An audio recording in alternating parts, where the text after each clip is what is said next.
tradition. It lives in us on this island.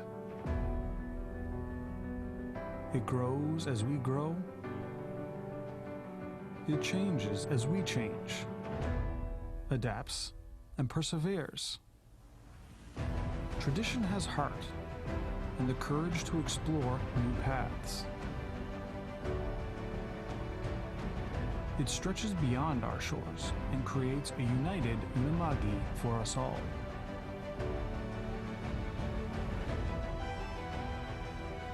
Here at Cape Breton University, tradition never stands still. Ours is a tradition of possibility, inspiring us to become the leaders of tomorrow and creating a world we can be proud of. Ours is a tradition of new, and everyone is welcome.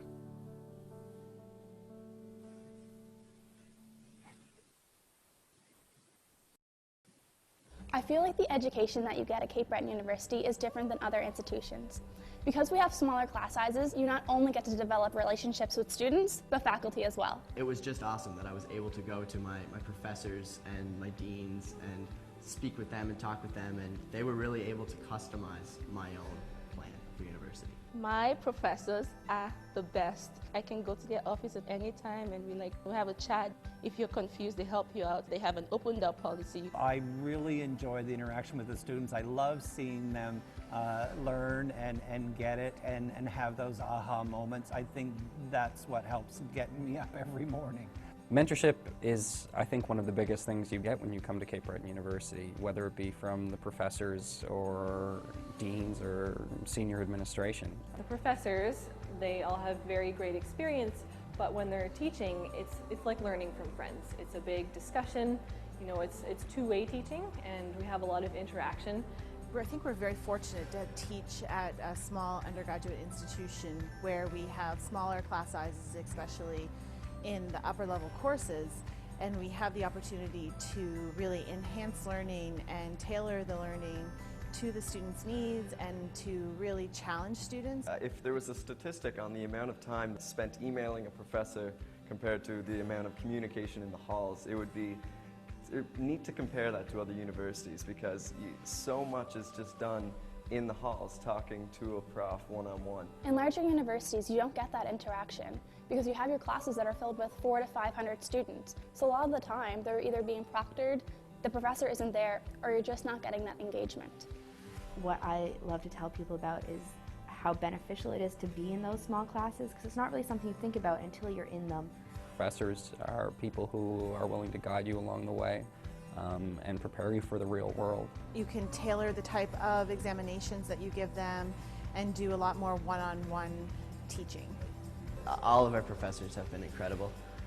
I don't think they could have done a better job of preparing us. CBU is an excellent choice of university if you want a more personal experience where professors not only know your name, but they care.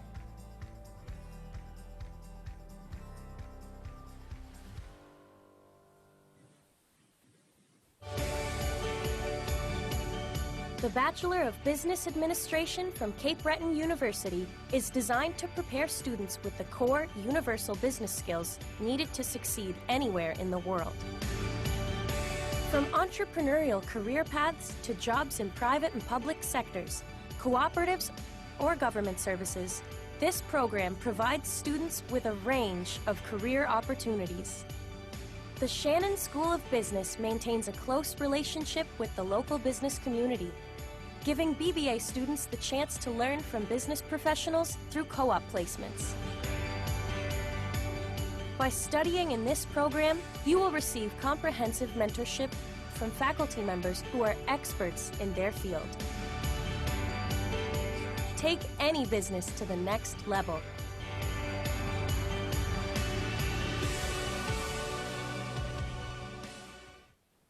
My name is Caitlin McPherson, and this is my CBU story. I actually wasn't sure what I wanted to do after high school, but both my parents came to CBU and they had a great experience. So they kind of encouraged me, and I really am so grateful that I came to CBU. So I'm in the BA program. I'm majoring in communication, minor in marketing. I actually didn't know what I wanted to do my first year, but communication courses kind of interested me, so I decided to kind of take that route. My first year here at CBU, I had interpersonal with Judith Rolls. She's by far one of my favorite professors. I took all of her classes that she teaches here at CBU.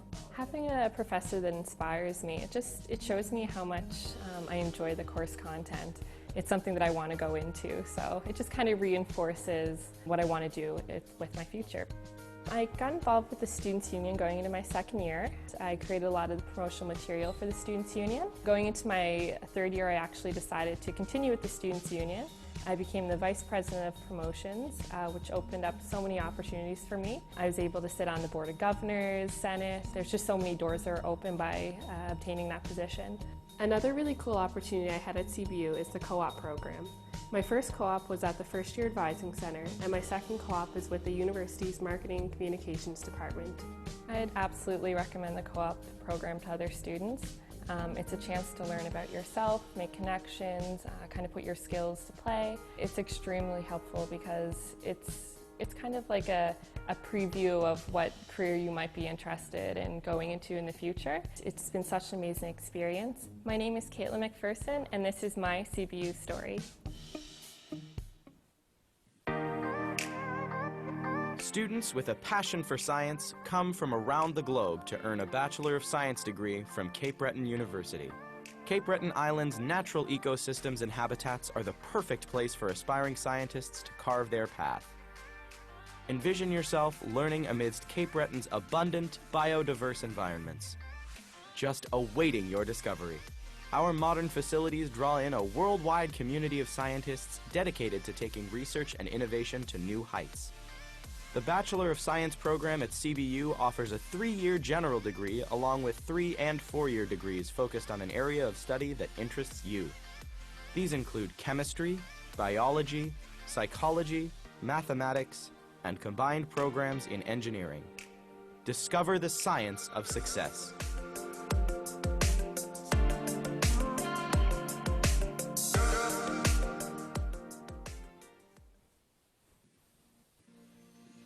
My name's Chris McKenzie, and I've lived in Sydney my whole life.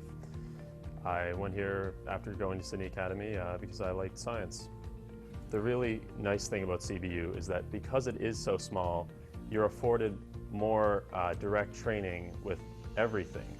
I've touched instruments here that people in their masters never touched. We have a BET analyzer. I think it's the only one in Atlantic Canada. And you get training with that stuff, and it's invaluable when you put that on a resume. People say, oh my God, he knows how to run all of his own samples. It's really good in that sense. I've met a lot of interesting people and had a great experience. For my thesis, I was looking into synthesizing new types of drugs to certain specifications that could be used to maybe treat cancer. 60 pages in like 2 nights. It was a little wild. It's definitely a nice accomplishment, and I'm glad I went after it. Coming out of high school, you think like, oh yeah, like I know all this stuff because you're getting 90s, and then you're actually hit with the first things that really challenge you, and it's hard. But over the years, I've become a lot better with responsibility and managing my time, and yeah, I think I've just become like a more complete student in that way. If you're considering CBU versus another university, and you're local to Cape Breton especially, I can't think of really many reasons to go anywhere else. It's been the right choice for me. My name is Chris McKenzie, and this is my CBU story.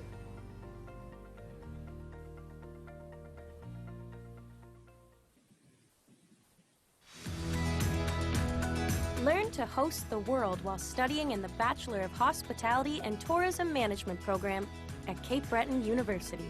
This 3-year program combines tourism and hospitality, business education, and the opportunity to add a specialty area through elective courses. Explore courses covering destination marketing, international travel, event management, and more. 2 paid internships allow students the opportunity to work for renowned tourism establishments across the island and around the world. What better spot to gain first-hand experience than an island where hospitality thrives? This truly unique place to study is consistently ranked among the top islands to visit in North America. With our warm, welcoming community, you will flourish and be inspired by local, indigenous, and international cultural experiences. Invite the world to become your special guest.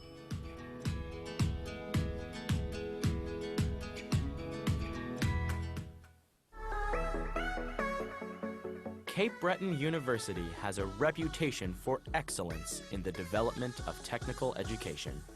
So, it's no surprise that this expertise is reflected in the innovative Bachelor of Engineering Technology degree. By studying in the BET program, you will build the skills you need to meet the ever-changing demands in today's tech world. Achieve all of this while living in a world-class destination, Cape Breton Island. As one of the first degrees of its kind, our BET program offers 5 distinct technical disciplines to choose from, preparing you to successfully meet the challenges and opportunities within your chosen field. Tackle the challenges in today's technical arena.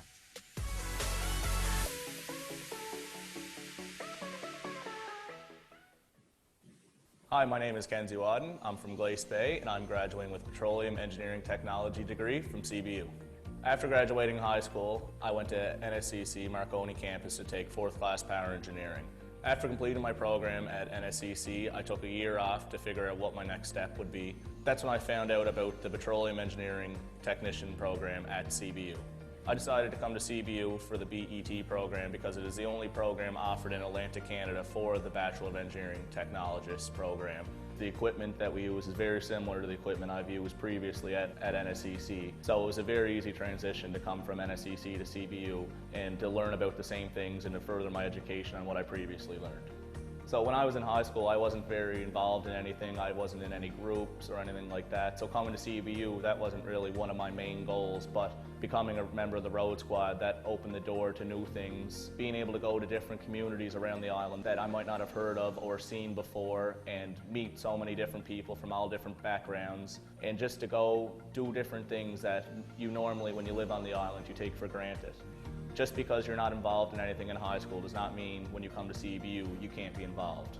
I'd say my family was the biggest supporter of myself coming back to university after taking a year off. Obviously it wasn't easy, it had its challenges taking a year off and trying to go back to school, but if you put your mind to anything, you can do it.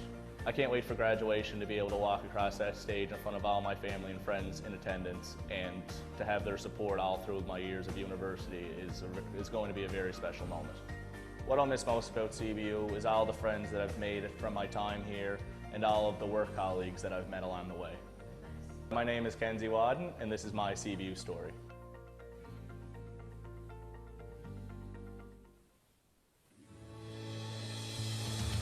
The Bachelor of Health Sciences, Public Health at Cape Breton University focuses on environmental health with the goal of keeping people healthy in the places they live, work, and play. Our students gain the skills and confidence to make a difference in their communities by learning in modern facilities and working alongside experienced faculty. Accredited by the Canadian Institute of Public Health Inspectors in Canada, this degree will provide you with the academic requirements necessary to become an environmental or public health officer in Canada. Impact the quality of life of everyone around you.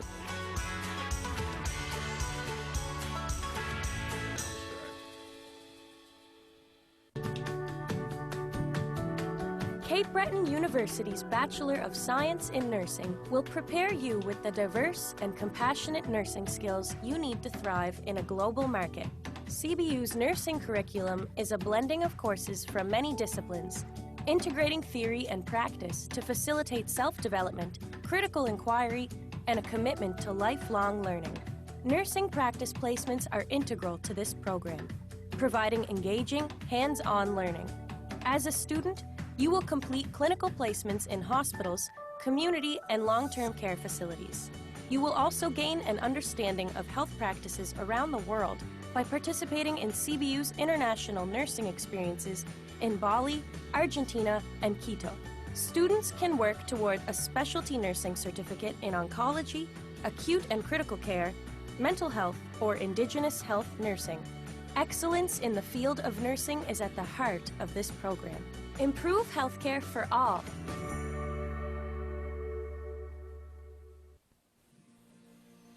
My name is Lana Joy Gould. I'm from Eskazoni First Nation here in Cape Breton, and I attend Cape Breton University, and I am about to graduate with my Bachelor of Science in Nursing. It's a very small program, so you get to know your professors and you just get a more personal clinical time. You get to ask questions. You get to know your classmates and all your professors on a personal basis. Whenever you need help, we're there for each other. It's like a little community within the school itself. Being in Cape Breton, being close to my community is a support system, but having the Unama'ki College as a resource for Aboriginal students is very important, because when I go there it kind of feels like I'm not away from my community. It feels like I'm home in Eskazoni because everyone's there. It's a home away from home. We can go and talk with our friends, speak our Mi'kmaq language. I am fluent in Mi'kmaq. It is my first language. It's very important to have the language and to have the culture within the profession itself. After graduation, I plan to stay within my community and to work with my Mi'kmaq people within the hospital. I do believe there is a lack of Mi'kmaq people in my profession and in all healthcare professions. I've seen nurses in my community, very successful. They made it seem as it was very rewarding, and now that I'm close to being done the program, I'm able to see just how rewarding it really is. Delusi Lana Joy Gould, Ahula Neen, CBU Aduwahanam.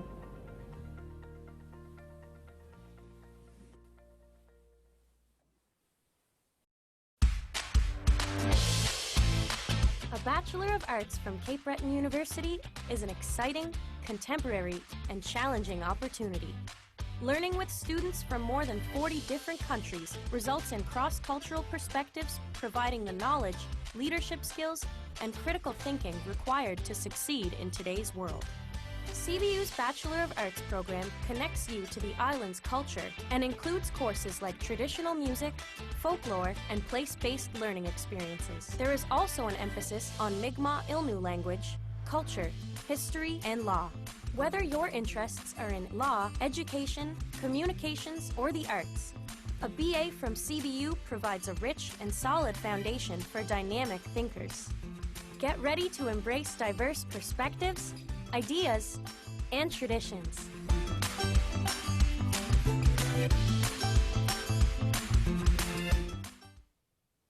Hi, my name is Michaela Epifano, and I'm graduating with a Bachelor of Arts concentration in communication, and I am the 2019 Spring Valedictorian.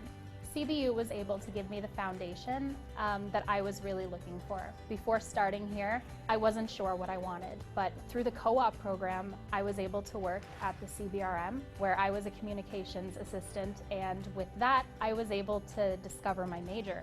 So by having that foundation and taking more classes within the communication program here at CBU, I discovered that public relations is something that I was passionate about and something that I wanted to do. So Enactus is a not-for-profit organization, and I was the founding president of this past year. We focus on environmental, social, and economic issues within the community. Some of the projects that we've had in the past are the 12 Days of Local, where we supported shopping local for the holiday season. We created 12 videos and we produced them and put them out to the community. So one of my favorite memories from CBU is actually meeting my best friend Trisha Hayes. I met her on Start Smart Day back in 2016, and since then we've really been inseparable. She really is one of my biggest support systems here, and she actually helped me to lead Enactus over the past year. I took a geology class from Jason Loxton just out of the blue. I didn't know if I would like geology, but I did hear some good things and I decided to take it. And the class was so entertaining. I actually wish that I had the opportunity to take more. Since that class, Jason has really been a big help to Enactus. Valedictorian is something that I've wanted since the summer of 2017. I don't know, I've just always liked the idea of being able to stand up there and represent the student body and be able to be a voice for them. When I first started university, I ended up taking a year off because I was petrified. I didn't know if I would be able to make it. And then I decided to push myself to say, no, if other people can, then maybe you can. As I kept going on through the years, I discovered it was something I loved, and I was finding my passion and meeting people that were like-minded like me. That wouldn't have happened if I didn't push myself. So I think that's the biggest piece of advice that I can give to all the fellow graduates. If you think that you can do it, you totally can. Always keep striving for more. My name is Michaela Epifano, and this is my CBU story.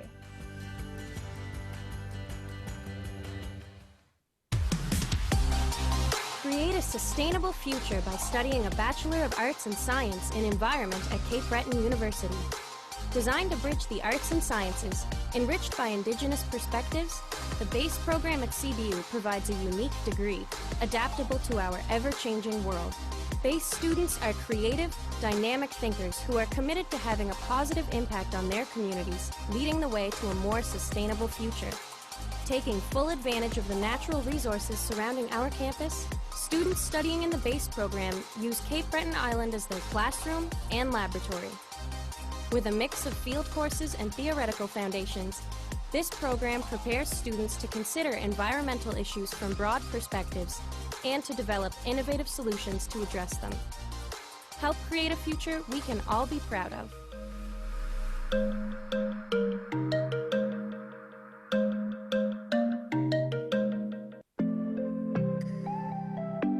The Bachelor of Arts Community Studies is unique to Cape Breton University and offers flexibility in subject and career opportunities. Whether your goals are based in community development, tourism, recreation, or entrepreneurship, Cape Breton Island is the perfect environment for living and learning. This program, rooted in experiential education, prepares you for today's job market with specific emphasis on problem solving, critical thinking, and community-based research. Through volunteer opportunities and work placements, you will get to engage in exciting projects that help foster community awareness, all while exploring a variety of potential careers. Connect to the essence of community.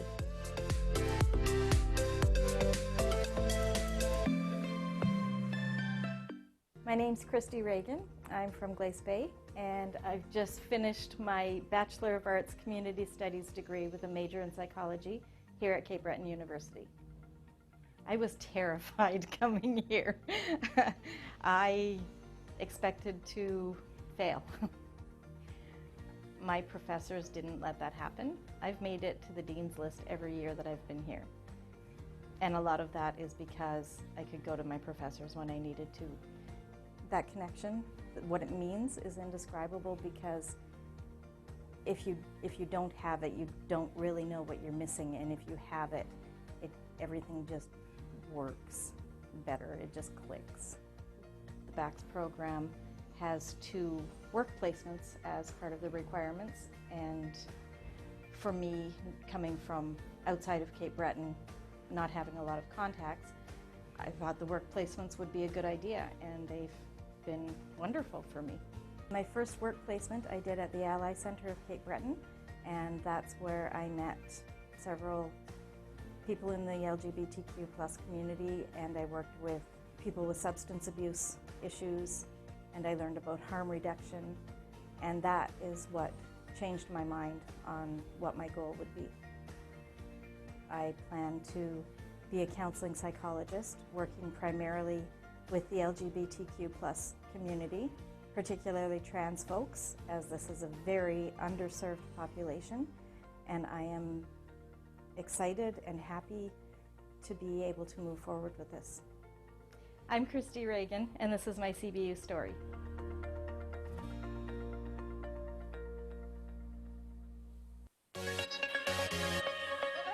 Study a Bachelor of Science in Nutrition at Cape Breton University and gain a unique perspective on how proper nutrition can make a difference anywhere in the world.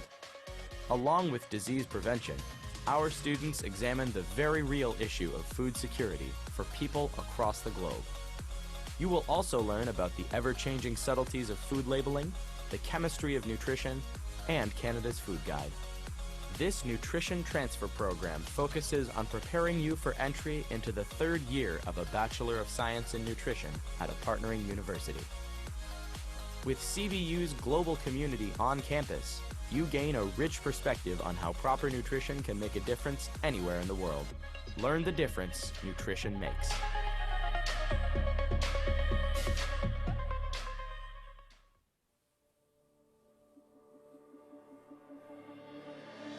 Earn a world-class education on Canada's most beautiful island. Located on Canada's east coast, Cape Breton University is home to students like you and from more than 40 countries. Our students receive a quality educational experience in a close-knit and supportive environment. When I first came here, I was immediately surprised because of how diverse we are here. My first experience here was quite pleasant because I can ask for help so easily. The faculty members, as well all the staff members and everybody in Cape Breton, they're very welcoming. We go on the bus, they say thank you. They get off the bus, they say thank you. It's so friendly, so welcome, and it makes you feel like at home. You get all the people who just say hi to you in the street and call you sweetie. When I came here, I really loved the weather. Over here is very beautiful. You get to go to cabot trails, you're going to go to Louisburg's. When I choose Canada over other countries, so we have to consider about the cost of studies, the cost of living. Cape Breton University, very affordable tuition fees for all the students who comes here. The cost is not as high as other places. With 60 dynamic areas of study to choose from and a wide variety of support services, you'll have everything you need to feel inspired and accomplish your educational goals at Cape Breton University. So, why CBU? Because we welcome who you are and embrace who you want to become. I really like this program.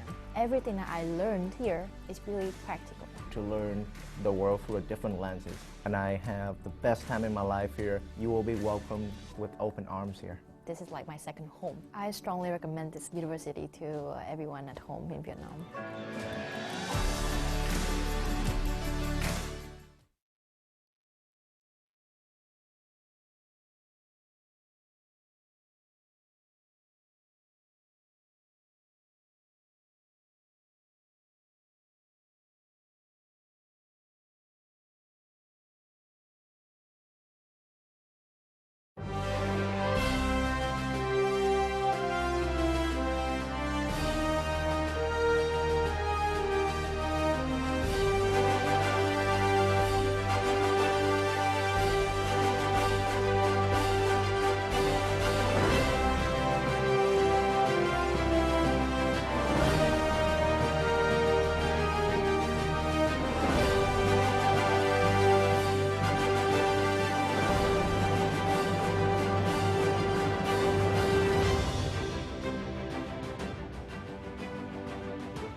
xin chào mừng các quý vị và các bạn học sinh tham gia hội thảo du học Canada trực tuyến giới thiệu Trường Đại học Cape Breton, Nova Scotia, Canada.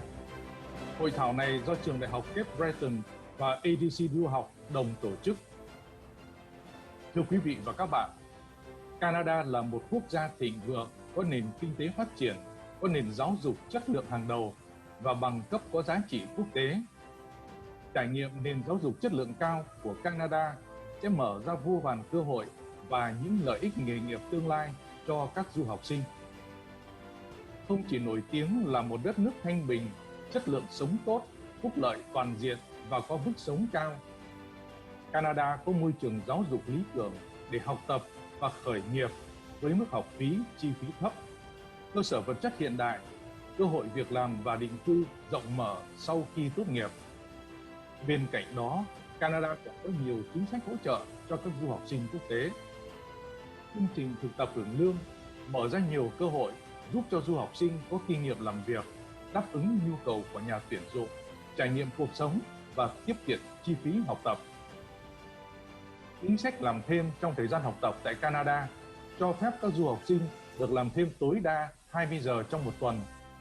Đặc biệt, chính sách việc làm sau tốt nghiệp của Canada đã thu hút rất nhiều du học sinh sau khi tốt nghiệp. Các du học sinh được ở lại làm từ 2 đến 3 năm để phát triển nghề nghiệp và có thể định cư lâu dài tại Canada. Do vậy, Canada đã trở thành sự lựa chọn lý tưởng và hàng năm đã thu hút hàng triệu du học sinh tới học tập. Với chính sách định cư rộng mở, Canada đang chào đón rất nhiều người dân nhập cư mới đến học tập, làm việc và sinh sống trong thời gian tới. Là một tỉnh bang nằm ở bờ đông Canada, Nova Scotia được ôm trọn bởi Đại Tây Dương rộng lớn. Đây là tỉnh bang được đánh giá là nơi có chất lượng sống tốt nhất không chỉ ở Canada mà cả thế giới. Nova Scotia cũng là một trong những tỉnh bang có khí hậu ấm áp của Canada và có nhiều sức cuốn hút nhất của Canada. Được mệnh danh là tỉnh bang giáo dục, Nova Scotia không chỉ được nhiều người biết đến những cảnh quan đã được UNESCO công nhận là di sản văn hóa thế giới hay đặc sản tôm hùm và rượu vang truyền thống, mà còn thu hút bởi các chính sách hỗ trợ giáo dục và định cư hấp dẫn của tỉnh bang.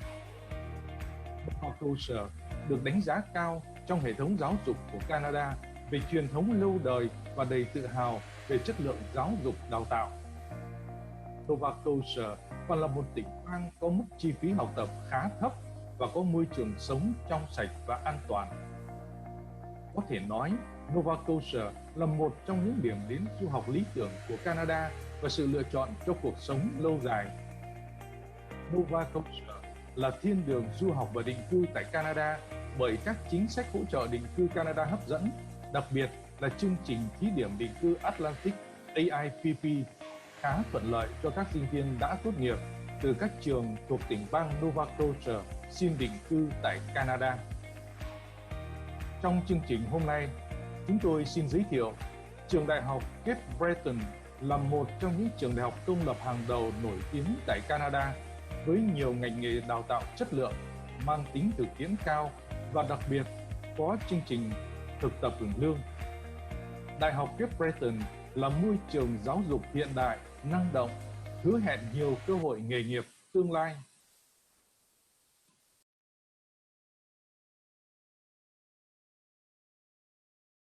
Trong hội thảo này, chúng tôi xin được hân hoan chào mừng và trân trọng giới thiệu cô Shiwei Wang, đại diện tuyển sinh từ Trường Đại học Cape Breton.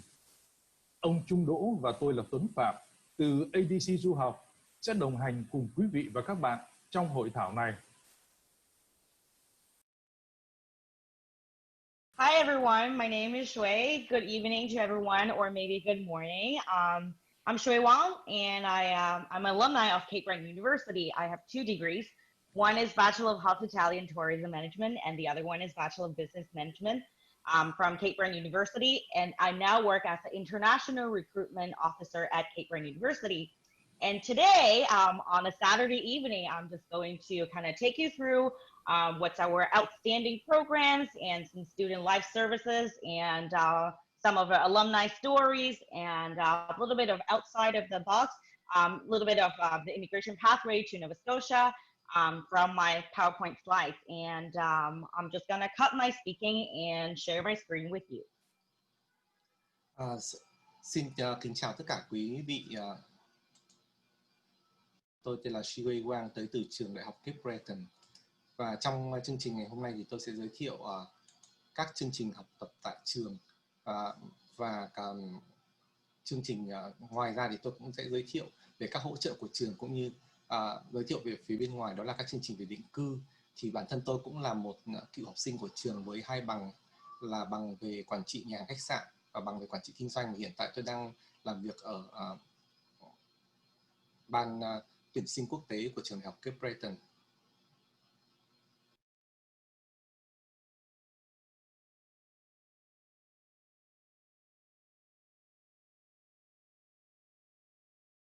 So can everyone view my screen with no problem? Yes. Okay. I'll minimize myself. So, Cape Breton University. Let's ask a general question. Why would you choose to come to Canada? And from the previous video that you just viewed from the 2 of our Vietnamese student testimonial, the girl has mentioned, the girl's name's Ellie, and she's a friend of mine. Very nice person, very nice girl. And then the guy, his name is, I believe I can pronounce it right, it's called Lahong.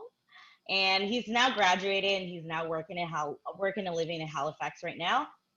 The reason why I believe everyone, most of our international students that choose to come to Canada is because Canada has a global reputation for quality education, and with one of the strongest post-secondary system in the world. You can probably all know that. So basically Canada, the States and the UK, Australia, we're among like the top educational destinations for basically international students from all over the world. And let's take a slightly look at Canada's education system.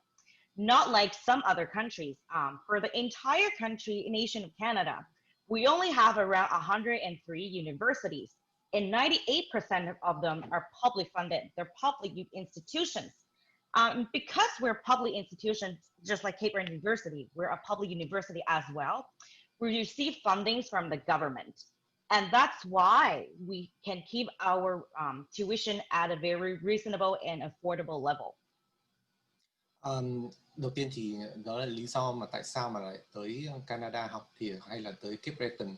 Thì ở trong cái phần mà video được phát ở đầu của chương trình thì quý vị cũng có thể nhìn thấy hai sinh viên người Việt Nam. Thì có một bạn tên là Ellie và một bạn là Lương. Thì bạn nữ đó là bạn rất thân của cô Shiwei. Và thì khi mà nhắc tới các trường đại học ở Canada thì bản thân Canada là một trong số các nước như là Mỹ, Australia hay là Canada đều là những nước mà có nền giáo dục hàng đầu thế giới.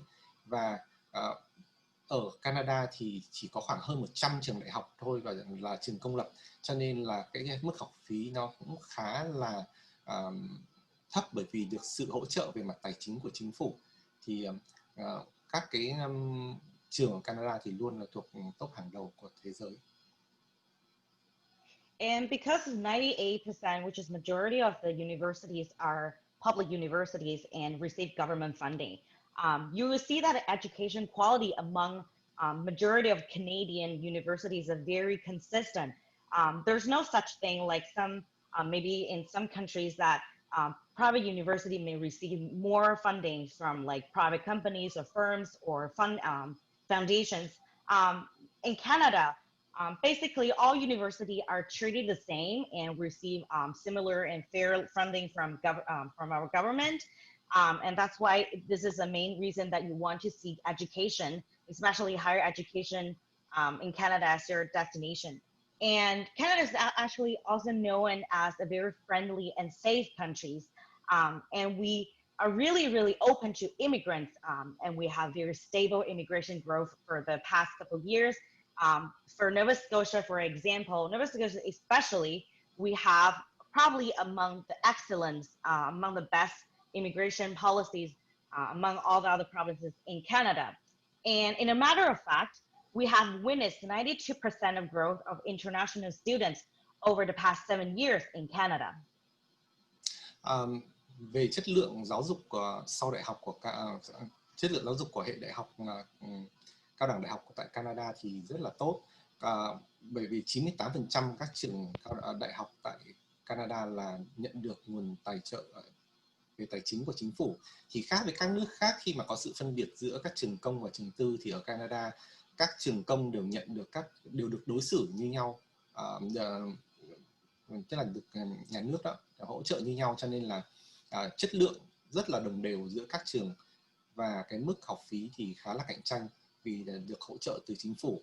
Và bằng cấp của Canada thì được công nhận trên toàn thế giới, và Canada còn nổi tiếng là một đất nước rất là thân thiện và an toàn cho du học sinh. Và đặc biệt là bản thân Canada cũng là một đất nước mà có các chương trình định cư dành cho sinh viên quốc tế rất là cởi mở, và đặc biệt là ở Nova Scotia thì cũng có chương trình hỗ trợ còn nhiều hơn cả chương trình của tỉnh bang nữa. Và cái con số mà được du học sinh tăng trong vòng 7 năm vừa rồi lại tăng đến 92%. And here we're at the point. Ask yourself a question. Why Cape Breton? Before we look at the geographic and demographic factors of Cape Breton, let's look at some actions that we have taken amid COVID-19. So, Nova Scotia, we have our first case of COVID-19 back on March 13. And on March 16, which is a Monday, Cape Breton University, we have taken very quick action. We have announced that the rest of our winter semester will be delivered completely online starting on March 18th. And we understand that students may just confused and they might be panicked or freaking out. We're moving everything back at home and study everything virtually. So who do I contact? Because normally students will visit our office for whatever miscellaneous or their errands that they need. They will talk to us, and we have our office open basically all the time. No one's door is shut. We have all the contact information of the enrollment services and student affairs staff was posted on all CBU social media, so Facebook, Instagram, and our website, and we have Twitter. We're posted on WeChat, Weibo for 24/7, so that students can easily find the person or the staff that they normally contact the most to contact with to solve whatever questions or concerns that they have. And also a perk of our international student service is that we have a licensed Canadian immigration consultant and a regulated international student advisor. They are working full-time as our full-time employees at Cape Breton University, and they provide students answers about international medical plan, which is your insurance. They provide answers about your study permit. For example, you lost your study permit, you need to renew it or extend it, or maybe you're thinking about returning home and then you have other minor concerns or questions about whether the COVID-19 will affect your study permit in the future, about your work, visa and work visa, and even postgraduate work visa. Even immigration related questions, because again, we have the immigration consultant as an employee in our school, and they work basically from Monday to Friday full-time, answering questions through emails, phone calls, FaceTimes, even just Teams chats with our current students. Đầu tiên thì tôi xin được phép cập nhật một số thông tin về các cái phản ứng của CBU khi đại dịch COVID-19 xảy ra. Thì ngay từ khi mà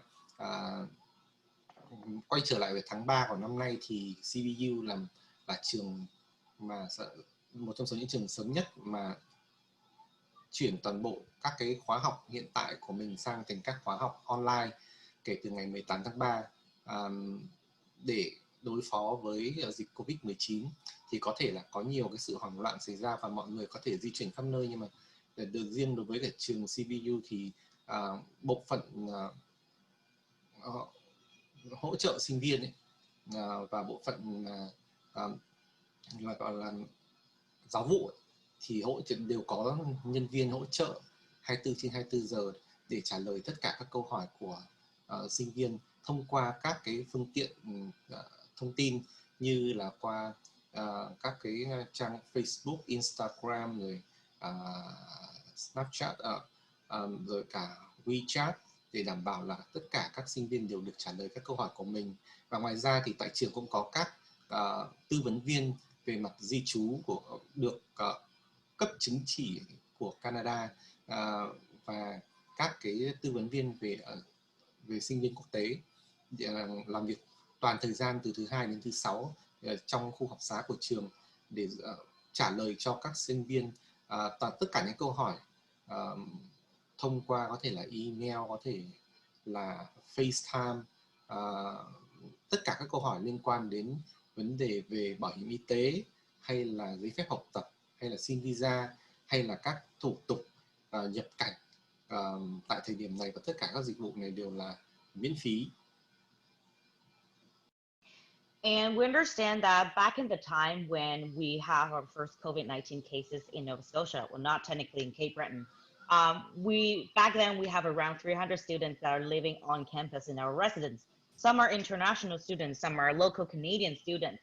And we understand that maybe a lot of international students will not be able to find accommodation, which is a house to live, off campus immediately. So we did encourage all local Canadian students to return their home because their homes are either in Nova Scotia or other parts of Canada. And we have rearranged the rest of international students to live one person in one single room as a best practice of social distancing to prevent the spread of any possible illness. And at the moment, we also have a CBU emergency funding that was established. And in the end of April and the beginning of May, CBU has released our COVID-19 emergency fund of 750 Canadian dollar per person for students who apply and who was check qualified. And last but not least, Cape Breton University, we are actually the first university among Nova Scotia. We have decided and announced that our 2024 semester will be delivered completely online. And then if you ever search Google or other newspapers, then you can see basically the rest of other universities kind of follow the same rule. And the majority of university in Nova Scotia and in Canada as well are offering the fall 2020 semester completely online. Quay trở lại cái thời điểm mà dịch bắt đầu mới xảy ra từ khoảng tháng 3 của năm nay, thì trong cái khu ký túc xá của trường có khoảng 300 sinh viên, cả bao gồm cả sinh viên bản địa và du học sinh. Thì ngay tại thời điểm đó trường đã yêu cầu tất cả các học sinh mà sinh viên bản địa quay trở về nhà để dành chỗ cho các sinh viên quốc tế, để đảm bảo là mỗi một du học sinh sẽ ở trong một phòng, một phòng. Đấy là cách giãn cách xã hội tốt nhất tại thời điểm đó. Và một cái thứ hai nữa là trường có hỗ trợ một cái quỹ hỗ trợ khẩn cấp về cho dịch. Thì cuối tháng 4 đầu tháng 5 đó, thì mỗi một sinh viên được nhận là 750 đô từ cái quỹ hỗ trợ khẩn cấp này, với điều kiện là sinh viên có làm đơn để xin cấp trợ cấp và được kiểm tra là đủ điều kiện để nhận cái khoản trợ cấp này. Và một cái điểm nữa là Cape Breton là nằm trong số những trường đầu tiên tại tỉnh bang Nova Scotia đã quyết định toàn bộ các cái khóa học mà dành cho kỳ tháng mùa thu, tức là kỳ tháng 9 năm 2020 đấy, thì sẽ chuyển thành các khóa học online hoàn toàn. Và nếu mà quý vị có theo dõi ở trên Google hay là trên các báo chí ấy, thì quý vị có thể thấy là đa phần tất cả các trường đại học khác ở Canada thì đều chuyển các khóa học, các môn học của kỳ tháng 9 năm 2020 thành online. And there's just basically a brief picture to show how excellent is Nova Scotia in doing of preventing and slowing down and flattening the curve of COVID-19. You are seeing the whole map of Nova Scotia here. So Cape Breton University, we're located in the city called Sydney, and we belong to the eastern administrative zone of Nova Scotia. So from March up until now, we have 53 diagnosis cases. We just have one 2 weeks ago. It was related to travel, but we don't have any community spread at this moment. The rest of Canada, this data was old, I know, but I don't have any more updated, newly made pictures from CBU. So compared to the rest of Canada, I would like to say Nova Scotia and especially Cape Breton zone, we're doing really great in control spreading of the coronavirus. So we're pretty safe here at the moment. And we're within the Atlantic bubble, if you ever search Google. So people of our local people, they can actually travel within the Atlantic provinces without self-isolating. And basically the 4 provinces of Atlantic of Canada, they're all doing the actions that are slowing the spreading of coronavirus pretty great. Trên cái hình quý vị đang theo dõi thì đây là cái bản sơ đồ mà cho thấy khả năng ứng phó của Canada đối với dịch COVID-19. Thì quý vị có thể thấy là ở phía bên dưới góc bên phải của màn hình đó, thì đó là các con số nhiễm bệnh của tỉnh bang Nova Scotia, và phía bên và trường khu vực Cape Breton thì nằm ở phía đông của bang Nova Scotia. Phía bên tay phải quý vị có thể nhìn thấy là chỉ có khoảng 53 trường hợp đã được xác nhận là bị nhiễm COVID-19, và trong 2 tuần vừa rồi thì chỉ có duy nhất một ca nhiễm mới đến từ những người mà du lịch, tức là đi lại giữa các vùng, mà chứ không hề có một cái trường hợp nào bị lây nhiễm trong cộng đồng cả. Và một cái điều thú vị nữa là Cape Breton cũng nằm ở trong cái khu vực gọi là bong bóng của các tỉnh miền Đông đó, là những khu vực mà có thể di chuyển an toàn giữa các khu vực với nhau. Tức là 4 tỉnh ở phía Đông là họ kiểm soát bệnh dịch khá là tốt, cho nên là đấy là cái điều đây là Cape Breton là khu vực rất là an toàn cho du học sinh tới. Okay, let's take a look at basically the geographic and demographic of Cape Breton Island. From the previous video, you probably all know that Cape Breton is one of the world's most beautiful islands, and we named one of the best trips and must-see place by National Geographic magazine. Other than that, if you're coming here for educational purposes, we do offer quality world-class education. Like I said, we're public-funded public university in Canada. We have strong immigration pathways. I'm going to talk about that later in my slides. You probably heard about AIPP, and we have AIPP as one of the immigration pathway as well, and Nova Scotia and Cape Breton Island.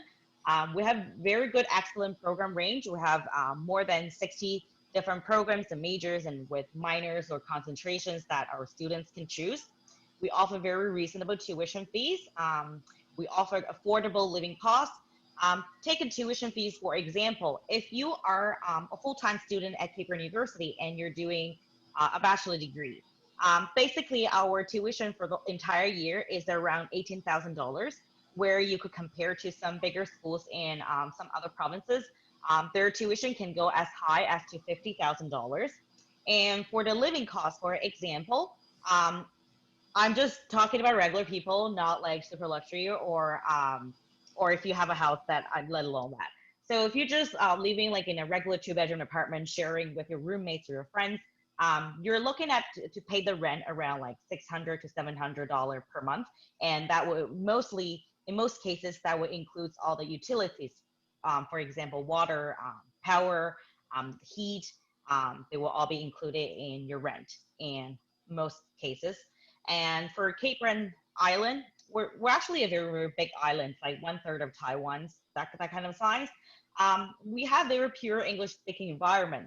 And if you are coming from outside of Canada and you do want to improve your English-speaking skills or vocabulary, and you want to kind of immerse yourself to live here and prepare yourself to work and stay here after graduation, I believe Cape Breton community will be the place that you would like to see. And we only have around 140,000 local people here, and the native language we speak here is English. And the other two reasons you guys all know that we're top tourism destination in North America, and we're actually the second warmest destination of Canada. The top warmest place is probably Vancouver. You guys all probably know that. And we are surrounded by the ocean, and the ocean kind of adjusts the temperatures for us. So we're actually not that cold compared to the rest of Canada.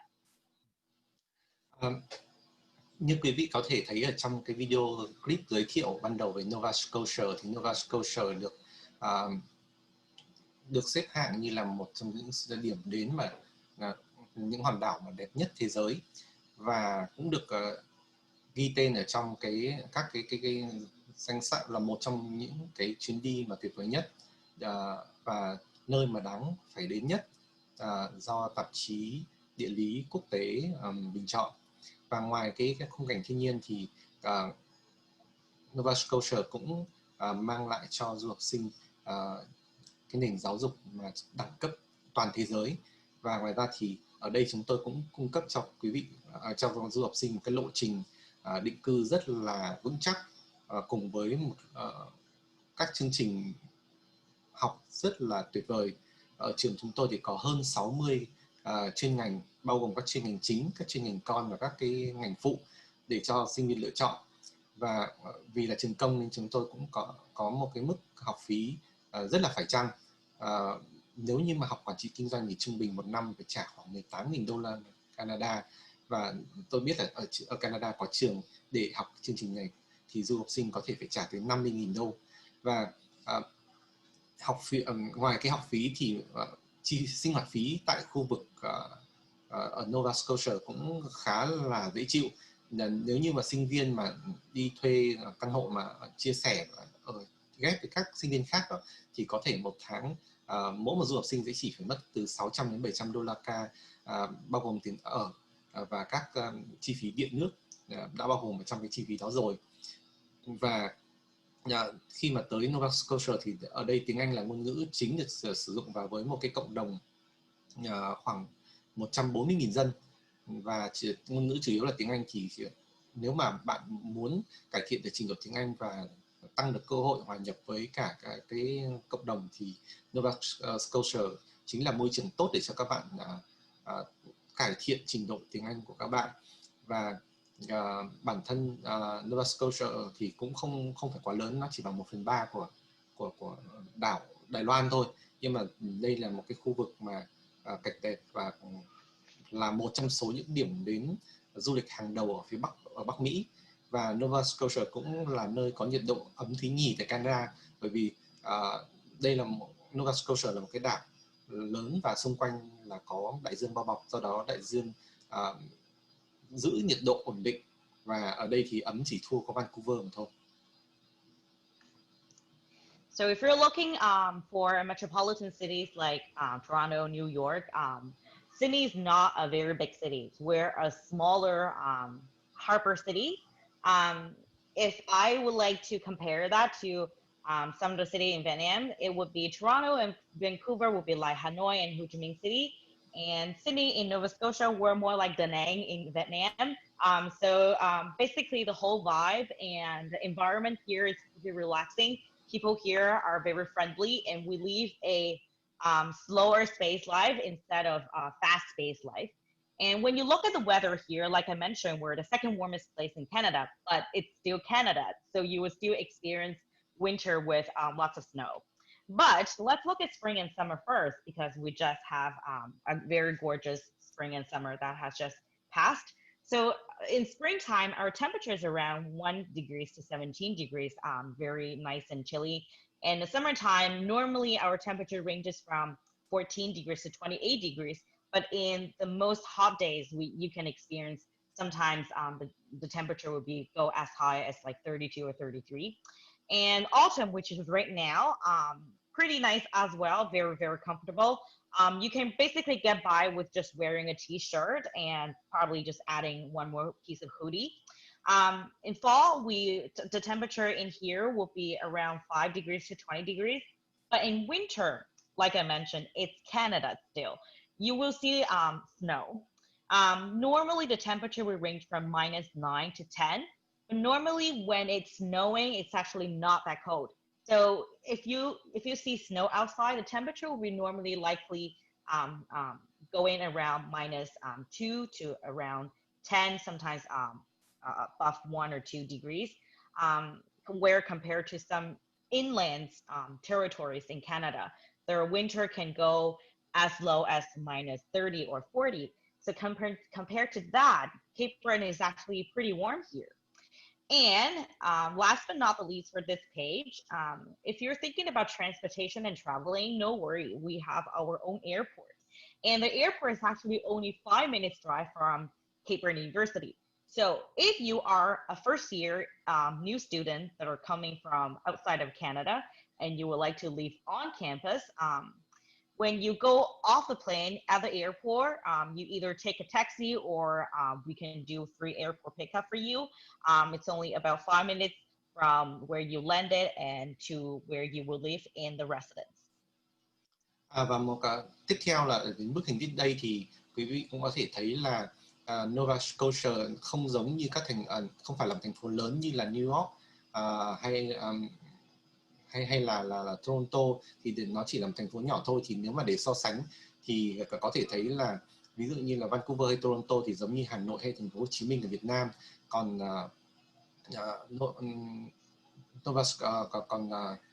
Sydney thì chỉ giống như là Đà Nẵng thôi. Thì đây cũng là một thành phố biển rất là yên bình và dễ chịu. Cuộc sống ở đây rất là thanh thản chứ không hối hả. Và tuy nhiên về mặt nhiệt độ thì Sydney vẫn cứ là Canada và mùa đông thì vẫn cứ có nhiều tuyết. Thì trong năm nay thì chúng tôi cũng đã có một mùa xuân và mùa hè thời tiết rất là dễ chịu. Đối với mùa xuân thì nhiệt độ thông thường khoảng từ 1 đến 17 độ C, trung bình từ 1 đến 17 độ C. Và mùa hè thì nhiệt độ trung bình từ cỡ từ 14 độ đến 28 độ C, và có thể là còn có những ngày lên tới 32 đến 33 độ C. Về mùa thu thì nhiệt độ hiện tại đang là mùa thu và nhiệt độ rất là dễ chịu, cỡ từ khoảng từ 5 đến 20 độ. Bạn có thể chỉ cần mặc một cái áo sơ mi hoặc là một cái đồ khoác mỏng là được.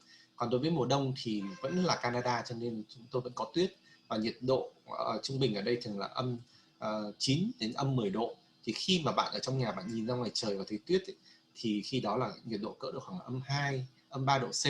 Nhưng mà nhiệt độ vì là ở đây là chúng tôi là thành phố biển và có thành phố cảng ấy, thì có biển bao bọc, cho nên là nhiệt độ ở đây vẫn còn ấm hơn rất nhiều so với những thành phố nằm sâu trong lục địa, khi mà nhiệt độ trung bình mùa đông có thể lên tới âm 30 đến âm 40 độ C. Và một điều tuyệt vời khác nữa là Sydney có một sân bay quốc tế riêng. Thế thành ra và sân bay này thì chỉ cách Cape Breton có 5 phút lái xe thôi. Cho nên khi mà du học sinh tới đây và hạ cánh xuống thì có thể gọi một chiếc taxi hoặc là gọi xe buýt của sân bay đó, thì chỉ 5 phút sau là bạn đã có mặt ở khu ký túc xá rồi. Then let's get to the point and look at some numbers and facts of Cape Breton University. So right now we have around 5,500 full-time students studying at home, not on campus of Cape Breton University. And we have around 2,300 international students. The latest data from what I can get from our marketing department is that we have students coming from more than 56 different countries and regions around the world to study here. And Cape Breton University is actually, we have the largest environment in student services among any other Canadian universities. You will see that when I talk about student services, you can see we have a wider range of free student services that are provided all time for our current students. Fun fact is that we are actually the first energy self-sufficient campus in North America. Our history root of Cape Breton University, we can trace back to 1951. At 1951, we serve as a Sydney campus of CBU University in Nova Scotia. CBU is also another very old university that its history is around over 100 years. But at the time of 1974, Cape Breton University, we are kind of go independent, and we change our name to Cape Breton University, and we start granting our own CBU degrees since 1974. We're among one of the highest student satisfaction rate universities in Canada, and we have some smallest class sizes in the country compared to some other big universities. So the smallest size class I have ever attended when I was a student before, my entire class, including the professor, were 5 people. And you have really, really great chance to connect with your professor, and your professor know you really well. And as a matter of fact, from that class, I built a very tight connection with that particular professor, and he wrote me a reference letter. And with that reference letter, I got my first job after graduation in here. And last but not the least, Cape Breton University, we are highly ranked in the best teaching instructions and entire education experience in Canada for many, many years. Shiwei, what is the previous name of CBU? Oh, before that, we're called Cape Breton. No, before that, we're just a campus. 1951. Back to 1951. We're just a campus of CBU. CBU, yeah. Before that, we're just a campus of CBU. CBU located in Antigonish County in Nova Scotia, which is about 2 hours drive from Sydney. But we really don't have any. So we're just a campus of CBU University. But 1974, we're CBU. Okay. Sau đây là những cái đặc điểm mà những trải nghiệm mà các bạn sinh viên tại trường sẽ có được ở một cái trường đại học nhỏ. Thì hiện tại ở trường Cape Breton thì hiện tại có 5.500 sinh viên học toàn thời gian. Thì họ hiện tại đều học ở nhà hết cả. Và trong đó thì có khoảng 2.300 là sinh viên quốc tế, tức là du học sinh đến từ hơn 56 quốc gia và vùng lãnh thổ khác nhau. Và Cape Breton thì cũng là một trong số những trường mà có những đầu tư nhiều tiền nhất cho các dịch vụ miễn phí cho học sinh và cung cấp rất nhiều các cái hỗ trợ cho sinh viên và hỗ trợ hoàn toàn là 24/7. Và Cape Breton cũng là cái khu học xá đầu tiên tại khu vực Bắc Mỹ mà có thể tự chủ về mặt năng lượng, tức là tự cung tự cấp về điện để cung cấp cho khu học xá. Và quay trở lại năm 1951 thì khi đó tiền thân của Cape Breton chỉ là một cái khu học xá nằm ở Halifax, trường Halifax, cách Sydney hiện tại khoảng 2 giờ. Và sau đó đến năm 1974 thì cái khu học xá đó trở thành độc lập và lấy tên là Cape Breton, và kể từ năm 1974 thì trường đã được cấp cái bằng mang tên riêng của Cape Breton. Và Cape Breton cũng là một trong số những trường mà có tỷ lệ sinh viên cảm thấy hài lòng nhiều nhất tại Canada, và sĩ số của sinh viên ở trong các lớp của Cape Breton thì thường rất là nhỏ so với các trường khác. Lấy ví dụ như khi mà tôi còn đi học ấy, thì cái lớp của tôi chỉ có 5 người, bao gồm cả giáo sư thì chỉ có 5 người thôi. Và cái lợi ích của việc cái lớp nhỏ như thế là tôi có được được quan tâm, được giáo sư nhớ đến tên và được quan tâm nhiều hơn, và tôi có được mối quan hệ gắn bó và chặt chẽ hơn với giáo sư, và sau này chính giáo sư là người viết thư giới thiệu cho tôi để tôi có được công việc đầu tiên. Và cuối cùng thì trường Cape Breton được đánh giá cao về trong lĩnh vực giảng dạy và trải nghiệm về mặt giáo dục. Here are an example of the class you will see in Cape Breton University in your upper level of studies. In the first year and the second year, you will see slightly bigger classes around ranging from 30 to 70 students, depending on different programs you take. But at the upper level of studies, basically at your third or fourth year, your class size will reduce significantly. Normally, you will see classes around 15 to 30 people. But sometimes, like I said, I experienced 5 people class. You might see classes size that are less than 10 people or just around 10 or 11 people per class. So these two pictures are the regular and classic class size you will see at CBU in your final 2 years of studies. And this is a picture of another university from another part of Canada that you will see in their studies that it just looks like a concert. If you prefer the style, yeah, no worries, go ahead. But if you do prefer a better and a closer connection with a professor, and you would like to kind of talk to your professor and ask questions a lot after classes, and you would like to have a professor available with more hours, I believe Cape Breton University will be your choice. Ở trên hình ở đây các quý vị có thể thấy là thường thì ở trường Cape Breton thì 2 năm đầu tiên là các năm mà dạy đại cương ấy, thì số lượng sinh viên có thể lớn, một giảng đường có thể khoảng 4 đến 50 học sinh. Nhưng mà khi đến năm thứ 3 và năm thứ 4, khi mà các sinh viên học các môn chuyên ngành đó, thì lượng sinh viên mà sĩ số ở trong cùng một lớp thì thấp, chỉ khoảng 9 đến 10 học sinh thôi. Và như của lớp của tôi mà từng học thì chỉ có 5 người tất cả mà thôi. Thì quý vị có thể thấy hình phía bên trái và hình phía trên bên phải, đấy chính là lớp học chuyên ngành tại trường Cape Breton.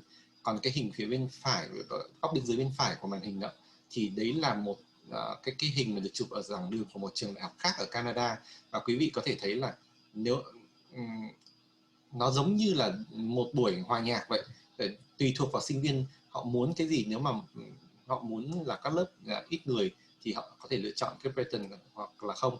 Nhưng mà cái ưu điểm của việc mà có sĩ số nhỏ đó là sinh viên được quan tâm nhiều hơn, có nhiều thời gian với giáo sư hơn, được đặt câu hỏi và được trả lời tốt hơn. We are not a university that offer doctoral degrees. Instead, we're a primary teaching university where we really want to teach our students with a very solid and great foundation. So a lot of our students would do receive master degrees, if not in MBA, in some other university that are focusing in research basis university in other parts of Canada. In Cape Breton University, what you would choose with the study option will be Most of our degrees are undergraduate degrees. We offer 3-year or 4-year undergraduate degrees. We offer 2+2 articulation agreement. For example, you're seeing on the screen, we have 2+2 articulation agreement with Ho Chi Minh City University of Technology and Bachelor of Business Administration and Hospitality and Tourism Management at this moment. I do not know how to pronounce this name. Duhọc University. We have articulation, which is a transfer credit agreement with them, and the Bachelor of Business Administration at this moment. We're developing a couple more articulation agreement at the moment. It's just a lack of the final signature at the step, but I cannot share with that to you at the moment. But when it's available, I can share that to you through ADC, and you can check out and stay tuned with more updated information with ADC. For the master degrees at the moment, we offer MBA, which you all know that's Master of Business Administration, and it belongs to our business school. And the other one is post-baccalaureate diploma. I know a lot of international students are not familiar with post-baccalaureate, and that's totally fine because it's a French term, and it's very particularly in Canada. So a post-baccalaureate diploma is a degree that are higher than a bachelor degree, but lower than a master degree. So it's like an in-between degree. And what's the major difference is that it has much less cost than a traditional master or MBA degree. And it also, you would only study around 12 to 13 courses, where compare if you study a traditional master or MBA degree, you must study around 15 to 16 courses or more, depending on different programs that are offered in different universities. Besides these two options, if you come from another education institutions, either in Canada or in Vietnam, or you're studying in some other countries that you would like to transfer to CBU, but we do not have an articulation agreement with that university, that's fine. You can apply for transfer credits, and we do award credits based on your course descriptions and the hours of your studies, and based on the grades of your transcripts. I do witness a lot of credits that are awarded to international students that are come from non-articulation agreement schools, and they just come here as a transfer student, and they spend less time here compared to the traditional first year entry students. Ở trường chúng tôi thì không có cung cấp các khóa học đào tạo về tiến sĩ, mà chỉ có các khóa học mà chúng tôi tập trung vào việc giảng dạy, cung cấp đào tạo cho sinh viên các kiến thức cơ bản của các năm đầu của trường cao đẳng và của trường đại học. Thì chúng tôi cung cấp các bằng cử nhân và thạc sĩ, thì có thể là hoặc là chúng tôi dạy cử nhân và sau đó sinh viên có thể tiếp tục các chương trình thạc sĩ tại các trường khác ở Canada. Hiện tại đối với chương trình cử nhân thì Cape Breton có cung cấp các chương trình cử nhân 3 năm hoặc 4 năm, và cũng có các chương trình liên kết 2+2. Cape Breton có ký cái hợp tác mà liên kết 2 năm tại Việt Nam và 2 năm tại Canada với trường Đại học Công nghệ Thành phố Hồ Chí Minh để cho chuyên ngành là quản trị kinh doanh và quản trị nhà hàng, quản trị khách sạn và du lịch, và có cái liên kết với Đại học Duy Tân để đào tạo chương trình quản trị kinh doanh. Thì ngoài ra và hiện tại thì trường cũng đang trong tiến trình ký kết hợp tác là chương trình liên kết với các trường khác nữa. Tuy nhiên tôi chưa thể tiết lộ tại đây, và khi mà các chương trình này được công bố thì tôi sẽ cung cấp cho ADC Duhọc, và ADC Duhọc sẽ cung cấp tới quý vị. Và ngoài các chương trình về hệ cử nhân thì còn có các chương trình về thạc sĩ, thì chúng tôi có cung cấp chương trình thạc sĩ về quản trị kinh doanh. Và ngoài các chương trình về thạc sĩ thì chúng tôi còn đào tạo các cái chương trình gọi là chương trình hệ sau đại học, tức là các cái dạng như văn bằng 2, ở đây là gọi là post diploma hoặc là post baccalaureate, tức là đây là những cái từ mà xuất phát từ tiếng Pháp, thì nó như là một cái chương trình nằm ở giữa chương trình hệ cử nhân và thạc sĩ. Thì trong các chương trình mà sau đại học này, tức là mà mình có thể hiểu nôm na là văn bằng 2 này, thì sinh viên chỉ học khoảng 12 đến 15 môn thay vì phải học từ 15 đến 18 môn như các chương trình thạc sĩ. Và một cái phần nữa mà trường có hỗ trợ cho các du học sinh đó là chuyển đổi tín chỉ. Dù cho sinh viên đó có thể là học tại Việt Nam hay học tại Canada hay một cái nước nào khác, thì sinh viên có thể chuyển đổi cái làm đơn để xin chuyển đổi các tín chỉ mà mình học trước đây để rút ngắn thời gian học tập tại trường Cape Breton. Và chúng tôi sẽ xét việc chuyển đổi tín chỉ này dựa vào cái mô tả môn học và cái điểm số của các bạn, thì từ đó là sinh viên quốc tế có thể là bớt được 1 đến 2 năm đầu tiên của chương trình đại học. I'm not going to talk too much about this page because we're going to dig into details later. This is just a page that kind of give you a glance of these are how many programs and majors and concentrations that are offering at CBU. I don't think we need to translate this page, and we can just kind of go ahead onto the general admission requirements for international students. So let's take a look at this chart for a moment. For the majority of programs and majors at CBU, if you are a high school graduate student that you are entering CBU right after graduating from high school and you're not sure what you look at, we need your grade 12 transcripts for sure. If you're submitting the whole 3-year grade transcript, that's fine. We do look at your grade 10 and grade 11, but what your determining major of whether you will be accepted by CBU will be your grade 12 grades and transcripts. And for all of our programs, if you are international student, we do require English at a grade 12 level. And you can see that these are all checked.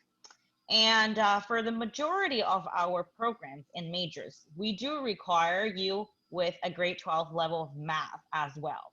Only the Bachelor of Arts and Bachelor of Arts Community Studies, they do not require you with a grade 12 math. The rest of the program would need at least grade 12 math or advanced calculus classes. If you do not have grade 12 math, or your grade 12 math is not up until this grade, and you would like to enter a program with a requirement of grade 12 math, what my suggestion is that you could apply for the programs that are without the math requirements first, and attend the first semester, and use the first semester class as internal transfer credits, and transfer to the program that you would really like to apply at the beginning. And what you would do is that if you accepted by CBU and you're in a program that you're actually not going to take for the whole 4 years, you would attend the first semester, and at the moment while you're attending the classes, you would apply for a program transfer, which is switching program within our university. And then it's just some internal process. We'll look at your documents that from high school, and we'll look at your current grades within Cape Breton University. And with the perk of internal transfer is that you do not have to prepare course description or write any documents if you are just transferring from one program to another program. You just submit a very simple form of program switch, and if they're accepted you're done, you're great, and then you were in the program that you really like to. And if you look at the grades at here, the 65 or the 75%, these are Canadian grade.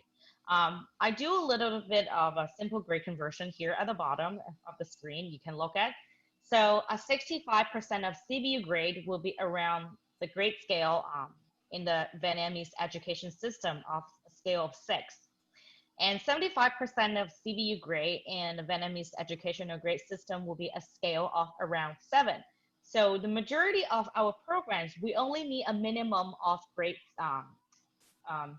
6.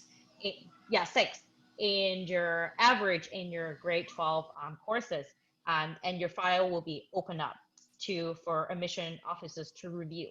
But we also require that you have no failure. If one of the courses are failed, and that course will be considered invalid.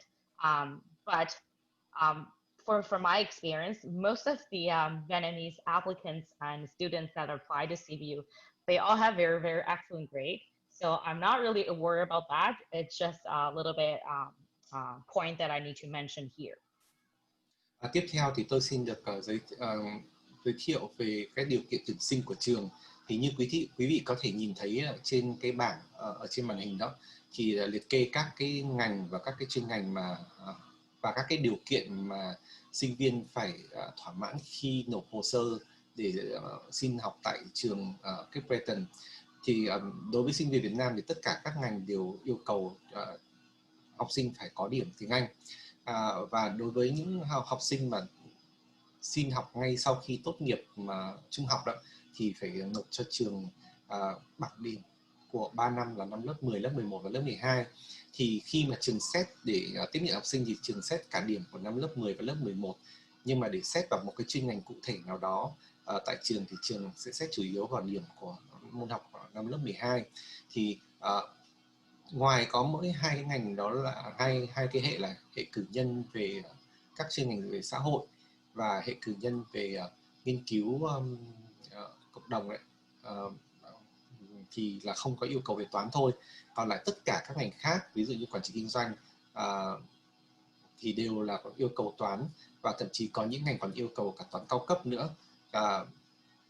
Thì cần một cái điểm nữa thì quý vị cũng có thì các bạn học sinh cũng có thể lưu ý là trong trường hợp mà bạn xin vào trường nhưng mà điểm toán của bạn không đạt yêu cầu để vào cái chuyên ngành mà bạn mong muốn, thì cái cách để bạn có thể lách qua được là bạn xin vào một trong hai ngành, đó là ngành Bachelor of Arts hoặc là ngành Bachelor of Arts Community Studies.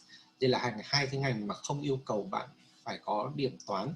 Thì bạn vào học, khi bạn được chấp nhận vào học thì trong khi bạn đang học cái học kỳ đầu tiên tại Cape Breton, bạn làm đơn để xin chuyển ngành, thì khi đó trường sẽ căn cứ vào điểm bảng điểm cấp 3 của bạn cũng như là điểm mà bạn học cái kỳ đầu tiên tại trường Cape Breton ấy, để hỗ trợ cho bạn để chuyển sang cái ngành mà bạn mong muốn.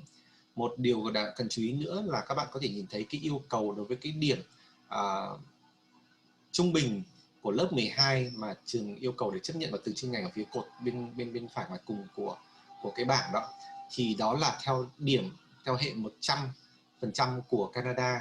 Thì khi mà quy đổi sang điểm của Việt Nam thì có thể lấy ví dụ là 65% điểm mà của Canada thì có thể được quy đổi là được tương đương với điểm 6 trên 10 của Việt Nam, và ví dụ 75% mà của Canada thì tương đương với điểm 7 trên 10 của Việt Nam. Và tôi thì cũng đã thấy có rất nhiều, và một cái điều kiện nữa là điểm trung bình thấp như vậy nhưng mà không được phép có môn nào mà bị trượt, tức là bị đánh trượt. Thì đa số tất cả các học sinh Việt Nam thì điểm khi mà họ nộp hồ sơ vào thì tôi thấy điểm đều rất là khá, và không hề có, đây không phải vấn đề lo lắng về môn bị trượt. And if you look at some of the engineering or science program, they do require they do require grade 12 level or higher science courses. And generally, the science courses are among, say, geology, chemistry, physics, calculus, or biology. But programs are based in they have different requirements.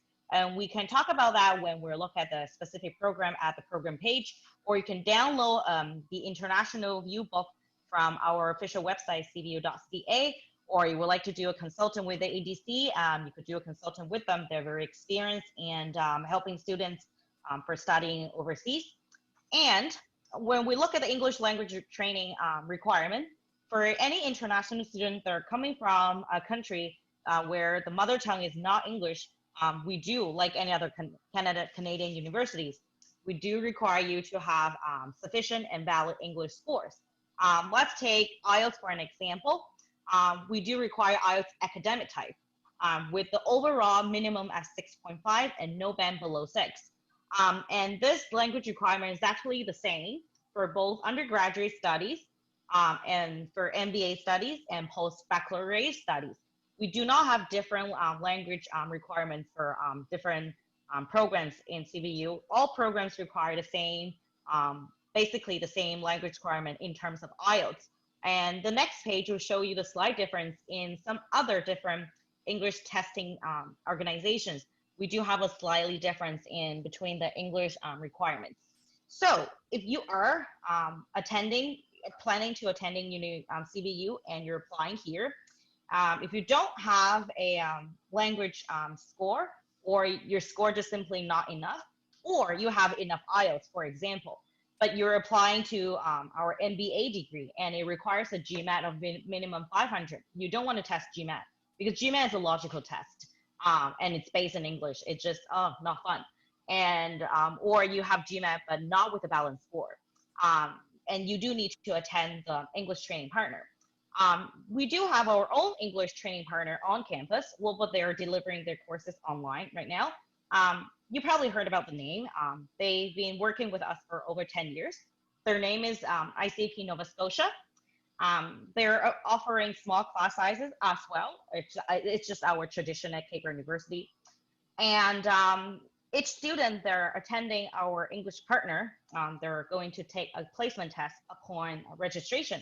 So if you're scoring during the placement test at our English partner, which is ICP Nova Scotia, is really high, you're going to place into a very advanced level and you have very minimum or very short time studying in VAP courses or GMAT, which is MBA preparation courses, and you can enter into CBU without taking any extra tests or any extra barriers. And I believe they have online scholarship offering right now at the moment. So if you want to check it out, you can go to the website at icpns.ca and for more details.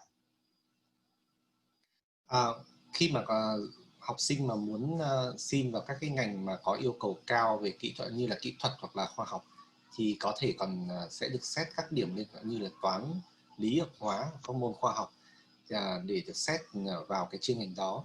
Thì cái yêu cầu cụ thể như thế nào thì quý vị có thể là lên website của trường hoặc liên hệ với ADC Duhọc để được tư vấn một cách chi tiết. Ngoài ra thì điều kiện để được chấp nhận vào trường thì học sinh phải có điểm tiếng Anh, và lấy ví dụ là về điểm IELTS thì phải là điểm IELTS học thuật và cái tổng điểm là 6.5 và không có cái điểm thành phần nào dưới 6 chấm cả. Và tại trường Cape Breton thì không có sự khác biệt gì về điều kiện tiếng Anh cho các chương trình cử nhân, chương trình thạc sĩ cũng như là các chương trình sau đại học, mà chúng tôi đều chỉ có một quy định duy nhất, đó là 6.5 điểm tổng thể và không có điểm thành phần nào dưới 6.0. Nên nó chỉ có một sự khác biệt nhỏ là ví dụ như MBA chẳng hạn thì có thể là sẽ phải có thêm điểm GMAT nữa, và GMAT 500. Thế thì nếu trong trường hợp mà sinh viên khi xin học mà chưa có đủ điểm tiếng Anh, hoặc là có đủ điểm tiếng Anh rồi nhưng mà chưa có điểm GMAT, bởi vì điểm GMAT là để đánh giá khả năng tư duy logic của học sinh ấy, thì sinh viên có thể theo học các khóa học tiếng Anh tại đối tác tiếng Anh mà đặt ngay trong khuôn viên của trường, đó là ICAP Nova Scotia. Thì họ cũng dạy các khóa học online. Thì tại thời điểm mà nếu các bạn không có điểm tiếng Anh hoặc là điểm tiếng Anh chưa đủ thì các bạn sẽ làm bài kiểm tra tại trung tâm tiếng Anh này. Và nếu điểm bạn đủ cao thì bạn có thể chỉ phải học một khóa học rất ngắn để lên cái mức độ tiếng Anh ở cấp độ advanced, hoặc là để bù cái điểm GMAT mà đáng nhẽ các bạn phải thi, thì các bạn chỉ học một cái khóa ngắn thôi là có thể vào được. Và hiện tại thì cái trường tiếng Anh này họ cũng có các cái học bổng dành cho học sinh, và thông tin chi tiết thì xin vui lòng truy cập vào địa chỉ icapns.ca. And for the scholarships and bursaries, we do offer a wide range of scholarship. I can actually click here and take you to the link for a look, because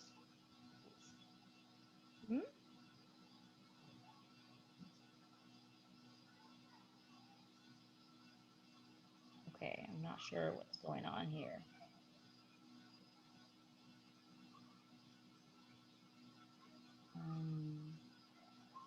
That's okay. Oh, there. Okay, so for scholarship and bursaries, CBU actually offer a wider range of scholarships. Basically, we kind of break it down into one is entrance scholarship, and these has a list of scholarships that we offer, and we'll dig into details later. And we have another scholarship called in-course scholarship. Let's take a look at the in-course scholarship for now, because it's slightly easier to kind of explain. So what is in-course scholarship? So when you complete your first year study at CBU, entering the second year, as long as your previous year has attended more than a minimum of 8 classes, and your overall academic grade is at least 80%. There is a automatic scholarship that will just be put into your student account without you have to applying for it. Like for me, for example, in my 3rd year study of my BBA degree, I did really well. My average is around 86. I wasn't aware of this in-course scholarship. I actually don't really know, and I did not apply to anything, I swear to God. But then at the beginning of next semester, and I turned on my student account, I found there's $500 just kind of shoot into my account. And I was puzzled and I was confused. So I went to the student services and I asked them, I'd be like, hey, you probably made a mistake. You just put $500 into my account. It probably could be it could be other people's money. Do you want to take a look at? And the staff at the student service back in that time, she just laughed and smiled at me and be like, this is a CBU award that are automatically applied to students who achieve outstanding academic performance in the previous year. And you will be, a lot of students actually at that year see 500 that are automatically into their account. Just so that you're aware, in case you are one excellent, outstanding international student at CBU in the future, and you see $500 in your account, don't panic, it's your money. It's your award from CBU. And this is the in-course scholarship for where you are a current student. So if you are a prospective student, you're entering CBU from either high school or you're transferring to CBU from other universities, either in Vietnam or maybe Canada or the States or Australia, whatever. So we do look at your previous academic background. The bottom line is that you can have absolutely no failure. Well, because it's an award. If you have failure, it doesn't make sense, right? So if you are a high school graduate student entering CBU, we do particularly look at your grade 11 and grade 12. For my experience, the majority of international students who receive a major entrance scholarship, it ranges from $2,500 to $30,000, depending on your academic background, your achievement in the past, and your award history, your community services, your volunteering experience, or maybe you have internship in like nonprofit organizations or like different companies and such and such. So we do look at a matter range of different elements to determine how much you would be granted. But let's take a look at the academic performance, because these are solid base bottom lines, and different other elements are really taken considering by the scholarship admission officers. They will compare of the applicants per year for the entrance scholarship. The scholarship will be actually granted from like the top to the bottom, and you know that that's a general rule that applies to any scholarship in any schools. You have absolutely no failure. And normally I witness students with a grade 11 and grade 12 with an average more than 85%, preferably around 89 to 93%. You are at a very likely range to receive an entrance scholarship. And for students, if you are currently attending college or at another institutions in whatever countries, and you would like to come to CBU and you would also like to apply for a scholarship, that's okay too. We will look at your academic performance from your previous transcript as well. So first, you have to be currently enrolled in your current university. You cannot be a student that were kicked out from your previous university. You will need to provide us a in progress or enrollment letter. And also, by looking at your previous transcript from the university that you're currently attending. The bottom line is that you have to achieve a minimum 80% in average of all your previous study, but the higher the better. Tiếp theo thì tôi xin giới thiệu về các loại học bổng mà hiện trường Cape Breton đang cung cấp cho học sinh. Thì cái loại học bổng đầu tiên đó là loại học bổng mà trong kỳ, hiểu nôm na là lấy kết quả của học kỳ trước tại Cape Breton để làm cơ sở để cấp học bổng cho học kỳ sau. Thì cái học bổng này là học bổng tự động, sinh viên không cần phải nộp đơn xin học bổng thì cũng được cấp. Thì thì học sinh chỉ cần là trong năm trước đó thì học đủ 8 môn trở lên và điểm trung bình của tất cả các môn từ 80% trở lên thì đã được tự động được cấp cái học bổng này. Như trong trường hợp của tôi thì tôi học khi tôi học năm thứ 3 của chương trình quản trị kinh doanh thì tôi có cái điểm được trung bình là 86%, và một ngày đẹp trời thì tôi thấy trong tài khoản của mình nổi lên 500 đô và tôi rất lấy làm ngạc nhiên và tới văn phòng sinh viên để hỏi xem là họ có chuyển tiền nhầm vào tài khoản người khác không. Thì khi đó cái nhân viên văn phòng sinh viên có cười và nói với tôi rằng là đó là cái học bổng tự động mà dành cho các sinh viên có kết quả học tập cao trong các kỳ trước đó. Do đó là khi mà bạn vào một ngày nào đó mà bạn học tốt và bạn tự nhiên thấy mình có 500 đô trong tài khoản thì cũng đừng có ngạc nhiên. Đấy là loại học bổng đầu tiên, và loại học bổng thứ hai là loại học bổng đầu vào. Thì học bổng đầu vào này được chia làm hai loại. Một loại là dành cho các sinh viên là vào năm nhất của trường Cape Breton, và loại thứ hai là dành cho các sinh viên mà chuyển đổi tín chỉ. Tức là thì cái loại đầu tiên là dành cho các sinh viên năm nhất ấy, thì thông thường trường sẽ dựa vào cái bảng điểm của trung học bao gồm lớp 11 và lớp 12, không có môn nào bị đánh trượt cả. Và thứ hai là cái điểm mà để xét học bổng thì thông thường từ 85 đến 95% trở lên thì các bạn sẽ có khả năng được nhận học bổng. Và các cái tiêu chí ngoài tiêu chí về điểm số thì còn có các tiêu chí khác liên quan đến các hoạt động xã hội, như là bạn có cái giải thưởng vì không, bạn có tham gia vào hoạt động xã hội hay là hoạt động tình nguyện, hoặc là bạn tham gia làm thực tập tại các tổ chức phi lợi nhuận hay không. Thì tất cả những cái yếu tố đó đều được đưa vào để xét học bổng tương tự như là các trường khác ở Canada đang làm. Và học bổng thông thường được cấp cho các học sinh là từ 2.500 cho đến 30.000 đô la Canada, tùy thuộc vào việc là hồ sơ của bạn ở mức nào trong số những người tham gia học bổng.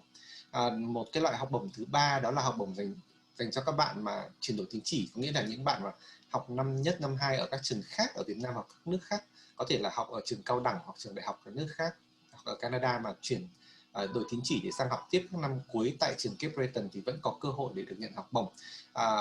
Điều kiện để được nhận học bổng này là bạn phải được chấp nhận nhập học vào Cape Breton, và sau đó thì hội đồng xét học bổng người ta sẽ căn cứ vào cái điểm số của bạn mà bạn đã học tại trường cao đẳng hoặc đại học trước đây để xét, và nếu mà điểm số của bạn được từ 80% trở lên thì bạn sẽ có cơ hội để nhận được một số khoản học bổng nhất định từ trường Cape Breton. And I don't think I need to translate for this page. This is just a matter, a range of different testing scores that we're accepting at CBU in terms of international language requirements. We accept TOEFL, we accept IELTS. But IELTS is the most common one that international student would use for applying to CBU. We accept Kale, we accept MeLab, we accept Pearson, we accept the Ken test. We recently have accept Duolingo English test on 115 minimum for undergraduate, 120 for master degree, which is MBA, and post-baccalaureate degrees. But Duolingo test, it's pretty good. But the only drawback for Duolingo test is that if you are from Vietnam, you're Vietnamese students, and you're applying to CBU, and you need to apply to the study permit through SDS, which is the studies direct stream. Yeah. The Duolingo English test is not accepted through the SDS stream, but the IELTS test will be the most common one and the one that are accepted by IRCC, which is Canada Immigration Bureau. when you're applying as a Vietnamese student through the SDS stream. Đây là danh sách các cái điểm tiếng Anh mà được chấp nhận để xét cấp thư mời nhập học vào trường Cape Breton. Thì bạn có thể nhìn thấy từ điểm TOEFL, IELTS hoặc là điểm MidLab, điểm Pearson, PTE hoặc là điểm Duolingo, English Test.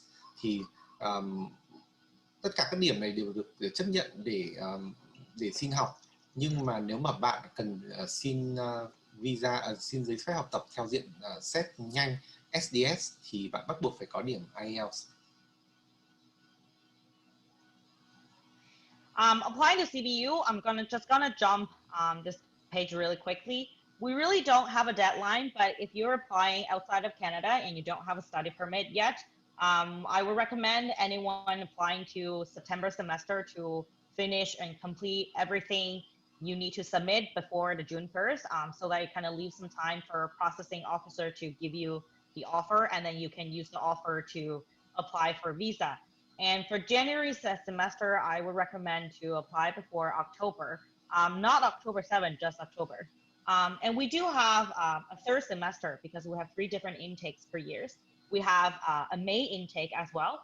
If you are entering May intake and want to experience the summer of Cape Breton Island, you would like to apply and have everything completed and submitted to ADC or your own student portal at Cape Breton University before February. And I have told you about the English requirements. So basically, the deadline is the thing that you would like to kind of bear in mind if you're applying outside of Canada. Khi mà ở trường Cape Breton thì không có thời hạn để nhận hồ sơ, thì hiện tại ở trường Cape Breton có 3 kỳ là kỳ tháng 9, kỳ tháng 1 và kỳ tháng 5. Vậy thì mặc dù không có hạn để nhận hồ sơ, nhưng mà đối với sinh viên Việt Nam thì cần phải xin giấy phép học tập để vào Canada học. Do đó lời khuyên của trường khi các bạn xin học là mọi thủ tục xin học, nếu bạn định xin học kỳ tháng 9 thì tốt nhất là nên kết thúc vào đầu tháng 6. Và đối với kỳ tháng 1 thì kết thúc trong tháng 10. Và đối với kỳ tháng 5 thì nên kết thúc ở trong tháng 2. Finally, we can finally look at our programs. So the first school that I'm going to introduce you is the Shannon School of Business. And Shannon is actually a very a big family name here in local Cape Breton. So Shannon, he's an entrepreneur, and his business has kind of involved in transportation, gas, tourism, nursing home, elderly people care home, and in logistics. And the whole entire School of Business is funding majorly by the Shannon family, locally rooted in Cape Breton Island. In Shannon Business School, we offer some different programs. The first one is the Master of Business Administration and Community Economic Development, which is the MBA program. And it's a 2-year graduate business degree. You can choose concentrations if you don't just want a regular general MBA degree. You can choose among here, but I will have a detailed page later to explain to you. We offer the traditional regular BBA, which is Bachelor of Business Administration. And we offer Bachelor of Hospitality and Tourism Management, which is, we call them BHTM. And we also have a newly emerged program that was previously belonged to Bachelor of Arts, but now it has been adjusted and rearranged, and reorganized. And now the Bachelor of Emergency Management is belong to the Shannon School of Business. And it kind of aims to prepare for students who would like to work in like nonprofit organization or government settings that are dealing with crisis like COVID-19, and kind of manage the bigger events that are hosting, say, for example, international sports match that are organizing, say, in Cape Breton or in Toronto or any other cities. And this industry right now is particularly looking for people that are with a emergency management background, preferably with a university degree. Okay, let's look at, I'm not going to translate here. We're going to start with the MBA first, and then we'll use a little bit of translation. So let's take a detailed look at our MBA. I believe everyone heard about MBA. A lot of different universities and schools offer MBA around the world. And what's the difference of the MBA that are offered at CBU is that first, our MBA starting to be offered at CBU at 1996.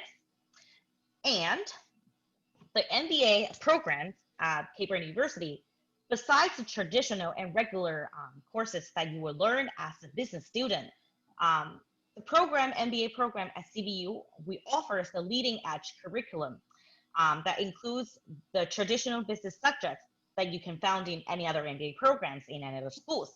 But we also have an emphasis on economic development, leadership, governance, management of change. So this program really resonates with people who aspire to play leadership roles in either private, public, or community sectors. Đầu tiên thì tôi xin giới thiệu về trường quản trị kinh doanh Shannon. Thì trường này được tài trợ bởi gia đình Shannon, là một thương gia nổi tiếng tại địa phương trong rất nhiều lĩnh vực, từ vận tải, chăm sóc y tế tới dầu khí. Thì ở tại trường này thì chúng tôi có các chương trình thạc sĩ quản trị kinh doanh 2 năm, hoặc là các chương trình cử nhân 4 năm, thì bao gồm có cử nhân quản trị kinh doanh, cử nhân quản trị nhà hàng, quản trị khách sạn và du lịch, và một cái chương trình mà trước đây thuộc về bên ngành xã hội, đó là cử nhân 4 năm về quản trị các cái gọi là quản trị các trường hợp khẩn cấp đó. Thì cái đấy là cũng là một cái ngành mà được rất nhiều ngành hiện tại đang trông đợi. Và sự khác biệt của chương trình quản trị kinh doanh tại trường Cape Breton so với các trường khác là ngoài các cái môn học truyền thống mà có trong chương trình quản trị kinh doanh mà hầu hết các trường đều dạy, thì riêng ở Cape Breton thì có các môn học mà tập trung vào việc phát triển kinh tế, hay là phát triển năng lực lãnh đạo, hoặc là quản trị và quản lý sự thay đổi, giúp cho các sinh viên có thể trở thành những nhà quản lý của các doanh nghiệp công hoặc doanh nghiệp tư trong tương lai. Remember this sentence, the community economic development is at its core of our MBA program. So what does it mean is that not like other MBAs that are offered in other universities. The MBA program at CBU, you have an extra major, which is a focus, which is the CED, like I just said, the community economic development. What it means is that besides the regular business course, you will learn the focus and research and as a community base, and you will learn leadership courses.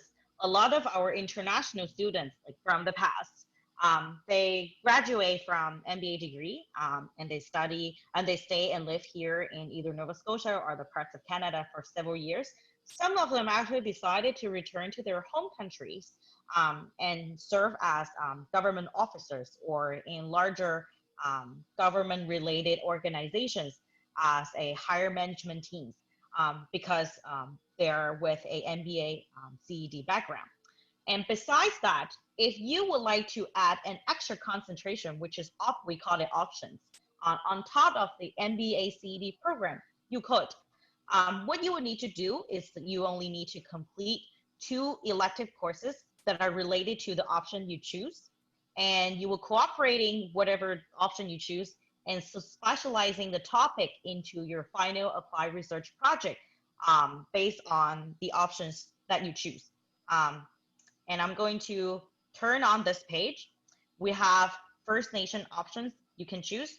A lot of international students at our MBA program choose the following options: international business option.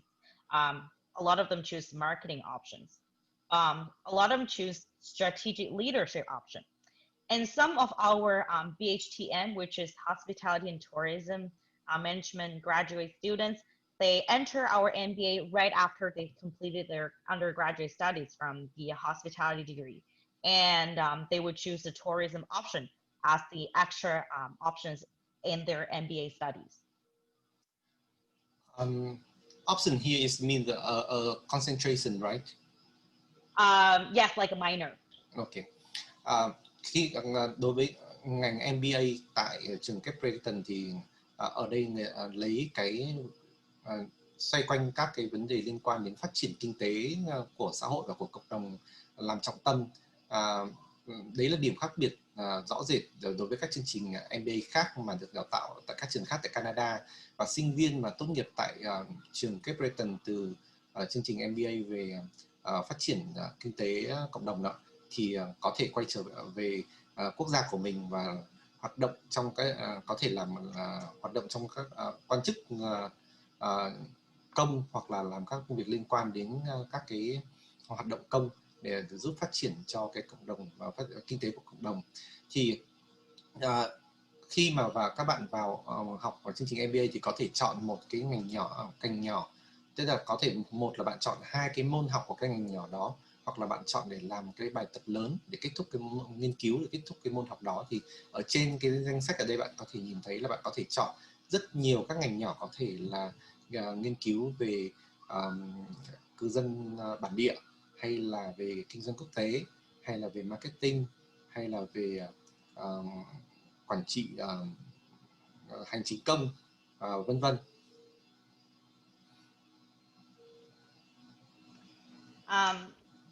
The general program requirement at MBA, because it's a master degree, it's slightly different than other undergraduate or bachelor degrees that are offered in Cape Breton University. So for the majority of our bachelor degrees, the passing grade is 50%, which is not hard, right? But for the MBA program, the minimum passing grade for each course is 70%. So, but I don't really have too much worry and concern about our international students. From my experience, when I look at their academic background, most of our international students, especially from Vietnam, their average grade at MBA during MBA studies are as high as between 86 to 95. Điều kiện để được chấp nhận vào khóa thạc sĩ quản trị kinh doanh tại trường Cape Breton đó là các cái điểm của môn học phải lớn hơn 70%. Các cái môn học mà để được xét vào khóa học MBA là phải lớn hơn 70%. Và đối với học sinh Việt Nam thì tôi thường thấy điểm của họ là trên từ 80 đến 95%.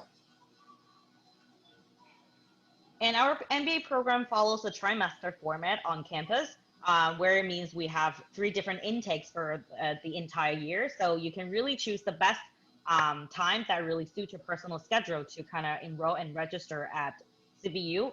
So traditionally we have the fall intake, which is September. That's like the biggest semester among the whole year. And we have winter, which is the registration day will be in the early January. And we also have a summer intake, unlike other undergraduate programs. The MBA summer intake will happen in the beginning of July. So it's really, really convenient for the majority of international students because everyone has different personal schedule. You can just choose the one that best suits your needs and apply for that particular intake. Chương trình MBA ở trường Cape Breton thì được học trong 3 kỳ, do đó mỗi một năm thì tiếp nhận học sinh trong cả 3 kỳ đó. Thì kỳ lớn nhất là kỳ mùa thu đó vào tháng 9, kỳ mùa đông là vào tháng 1 và có thể là bắt đầu kỳ mùa hè bắt đầu từ tháng 7. Và bạn có thể lựa chọn bất kỳ kỳ nào tùy thuộc vào cái kế hoạch học tập của bản thân. And I don't think we need too much of translation here. I'm just gonna take everyone at a glance to look at the regular core course you will learn during MBA study, even though you don't come from a business undergraduate background. For example, if your undergraduate is in English literature, or if your undergraduate is major in science, you can still apply to CBU MBA program, regardless of the academic background from your undergraduate studies, because during the MBA studies, you will all learn accounting, marketing. You will learn the business community development as a core course because we have this such major. You will learn economic. You will learn organizational behavior at a 5,000 level. You will learn finance. You will learn international business. You will learn how to write a master degree level applied research paper. So you will learn how to do the research method. You will learn leadership in case you would like to work as like COO, CEO in like organizations, governments, or big firms. And you will learn venture analysis. This is a very interesting course, and it's offered at 6,000 levels. So it's a sophisticated and interesting course at the same time. You will learn strategic management to kind of prepare you well if you do work in like a commercial firm, and you can basically analyze like the selling trend, the revenue trend, and you will analyze like the consumer behavior, such and such. Maybe I need slightly little bit of translation, Chung. Ở trên trên màn hình của quý vị thì quý vị có thể nhìn thấy đây là danh sách các môn học mà bắt buộc trong chương trình MBA tại trường Cape Breton.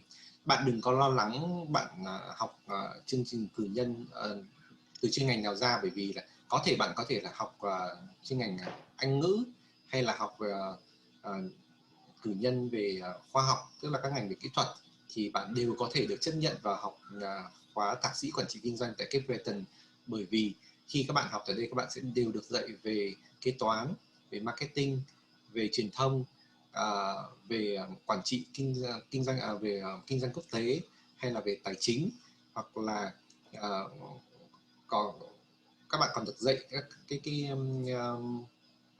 về làm lãnh đạo, tức là những người mà muốn làm COO hay là CEO tại các doanh nghiệp, hoặc là làm quan chức chính phủ thì cũng có thể được học, và còn được dạy về viết các cái bài luận ở cấp độ thạc sĩ, ở mức độ các môn có đầu 6 đấy. Và ngoài ra còn được học các cái môn ở cao cấp khác hoặc phức tạp khác, như là phân tích doanh nghiệp để phân tích dòng tiền, hoặc là phân tích doanh số, doanh thu, hoặc là nghiên cứu mà cái ứng xử, cái hành vi của khách hàng.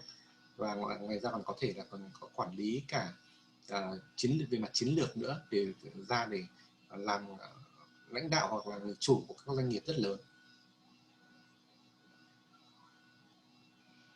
I'm just gonna talk really fast here. Traditionally, for the regular admission requirement, you would definitely need a bachelor's degree with a B average, and you need a statement that you write why you would like to attend this program. Like I said, you need IELTS 6.5 and no band below 6. You need a very satisfactory GMAT, a minimum overall 500. We want a very balanced score. So a minimum verbal of 22 and a minimum in math of 32. If you don't have GMAT or you don't have GMAT with not sufficient score, you can study the GMAT preparation courses at our local EAP partner at ICAP Nova Scotia. And they're normally, without COVID-19, they're offering classes on campus with the same settings, and just like the rest of other students at Cape Breton universities. But now they're offering online courses with a scholarship for new students. If you have very specific questions and particular concerns that you would like to consult, you can contact either Mr. Trung or Mr. Anthony, and they can provide you with some general ideas for you to prepare your study or applications to CBU. Điều kiện để được chấp nhận vào khóa thạc sĩ quản trị kinh doanh tại CBU đó là điểm trung bình tốt nghiệp cử nhân tức là đại học của bạn phải được từ điểm B trở lên, và thứ hai là bạn phải viết một bài luận khoảng từ 500 đến 800 từ để thể hiện cái nguyện vọng bản thân tại sao lại muốn học cái chương trình đó.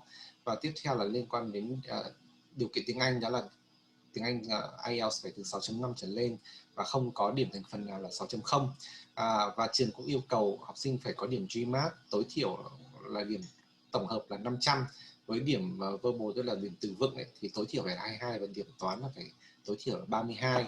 Và đối với những sinh viên mà không có đủ điều kiện, đủ trình độ tiếng Anh để vào khóa MBA cũng như là chưa đủ điểm GMAT, thì có thể đăng ký các khóa học tiếng Anh dự bị vào khóa thạc sĩ tại ICAP Nova Scotia đặt ngay trong khuôn viên của trường. I will talk this page very quickly as well, and these are the possibilities that you can do after graduating from an MBA CED degree from CBU. But you could do actually more than this, because like the old saying goes, the world's your pickle. You do whatever you want. Normally, the majority of our MBA students do work in either government settings or private firms as financial managers or executive directors. And you can look at the latest data that I sourced from PayScale, which is a very major job hunting and website that a lot of business students will look at in Canada and the States. So the 2020 MBA graduates average income in Canada, you can look at. These are actually fall in the higher end of income when you talk about income scales in Canada. Các công việc mà nghề nghiệp tương lai dành cho sinh viên sau khi tốt nghiệp khóa thạc sĩ quản trị kinh doanh tại CBU thì có thể rất là nhiều vị trí, có thể là trong các cơ quan nhà nước hoặc là hành chính công, hoặc là các doanh nghiệp tư nhân. Họ có thể là các giám đốc tài chính, hoặc là có thể là giám đốc điều hành. Và như tôi liệt kê cái mức lương của các sinh viên tốt nghiệp thạc sĩ quản trị kinh doanh năm 2020 tại Canada theo nguồn từ payscale.com thì quý vị có thể nhìn thấy được mức lương trung bình khởi điểm của các vị trí công việc khác nhau, và các mức lương này được đánh giá là cao so với mức lương trung bình mặt bằng tại Canada. And I'm going to talk about the other two super popular programs that basically I find all the students from any Asian country that come to CBU, or before they come to CBU, they have heard of or are aware of. The BBA and the BHTN. I might talk about them in a blended that of style, because a lot of students transfer from BBA to BHTN, and a lot of students transfer from BHTN to BBA. Or the rest of students, like myself, I took both because a lot of the basic core course in the first year and second year, they're the same in these two programs. So basically, in an ideal situation, if you are a student attending the hospitality and tourism management at Cape Breton University, which is a 3-year bachelor degree in hospitality field, you can technically spend just one extra year, which is 10 more courses, and gain another degree in Bachelor of Business Administration in general.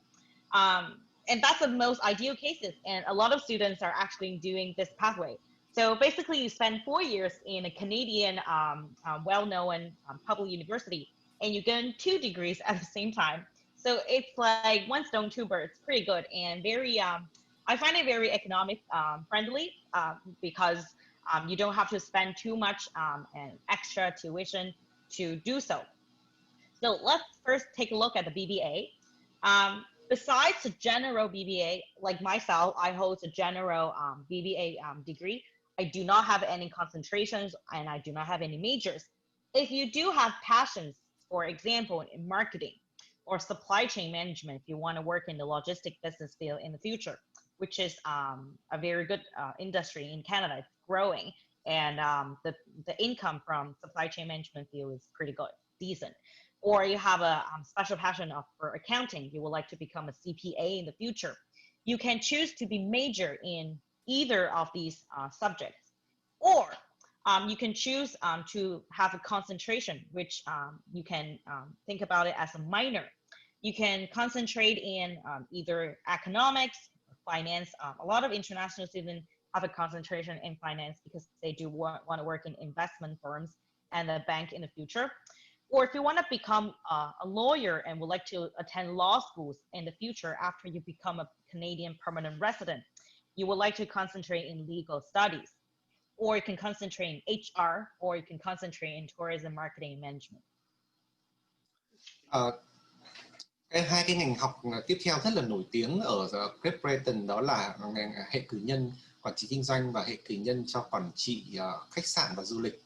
Có một thực tế mà tôi nhận thấy là rất nhiều sinh viên Việt Nam cũng như các sinh viên quốc tế khi đều tới học tại trường từ năm nhất hoặc là chuyển đổi tín chỉ từ các chương trình học cũ của họ trước đây thì đa phần là đều từ các ngành về quản trị kinh doanh.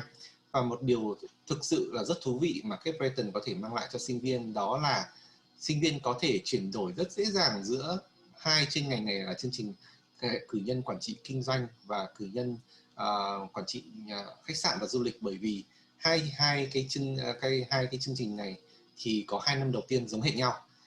Thế cho nên là có sinh viên đăng ký vào học cử nhân quản trị khách sạn và du lịch là chương trình 3 năm, thì sau khi hoàn thành xong 3 năm của quản trị khách sạn và du lịch thì chỉ cần học thêm 1 năm nữa là lấy được thêm bằng quản trị về quản trị kinh doanh.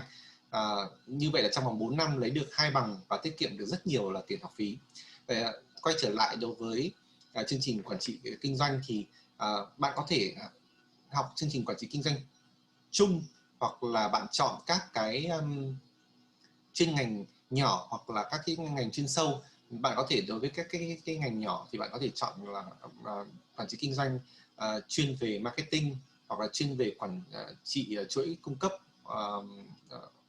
logistics, hoặc là bạn học về kế toán. Còn nếu mà bạn không thích các cái chuyên ngành đó thì bạn có thể học các cái ngành nhỏ như là kinh tế hay tài chính, hay là các ngành nghiên cứu về luật, mà là tiền đề cho bạn sau này khi hoàn thành xong cái khóa này bạn có thể ra học các trường trường luật để có thể trở thành thường trú nhân tại Canada, hoặc là bạn có thể nghiên cứu về quản trị nguồn nhân lực. Thì là đấy là các cái chuyên ngành sâu của quản trị kinh doanh. And reason why you want to choose to learn at Cape Breton University in the BBA degree program is that actually a lot of our teachers in the Shannon School of Business, besides teaching, a lot of them actually, they are the owner of a firm or a company, or they actually work in other firms or companies before. For example, I remember one of my teachers that taught the strategic analysis classes when I was a BBA student. He was a vice president of marketing of Bell and TD Bank in Canada, and he now teaches at our school, business school, teaches BBA and MBA, specializing in marketing and strategic analysis courses. So by saying this, because your professors and instructors are just real life business owners or management or managers, you will learn some very first-hand knowledge from them. And they will teach the classes to all of our students in a very easy to understand, comprehensive way.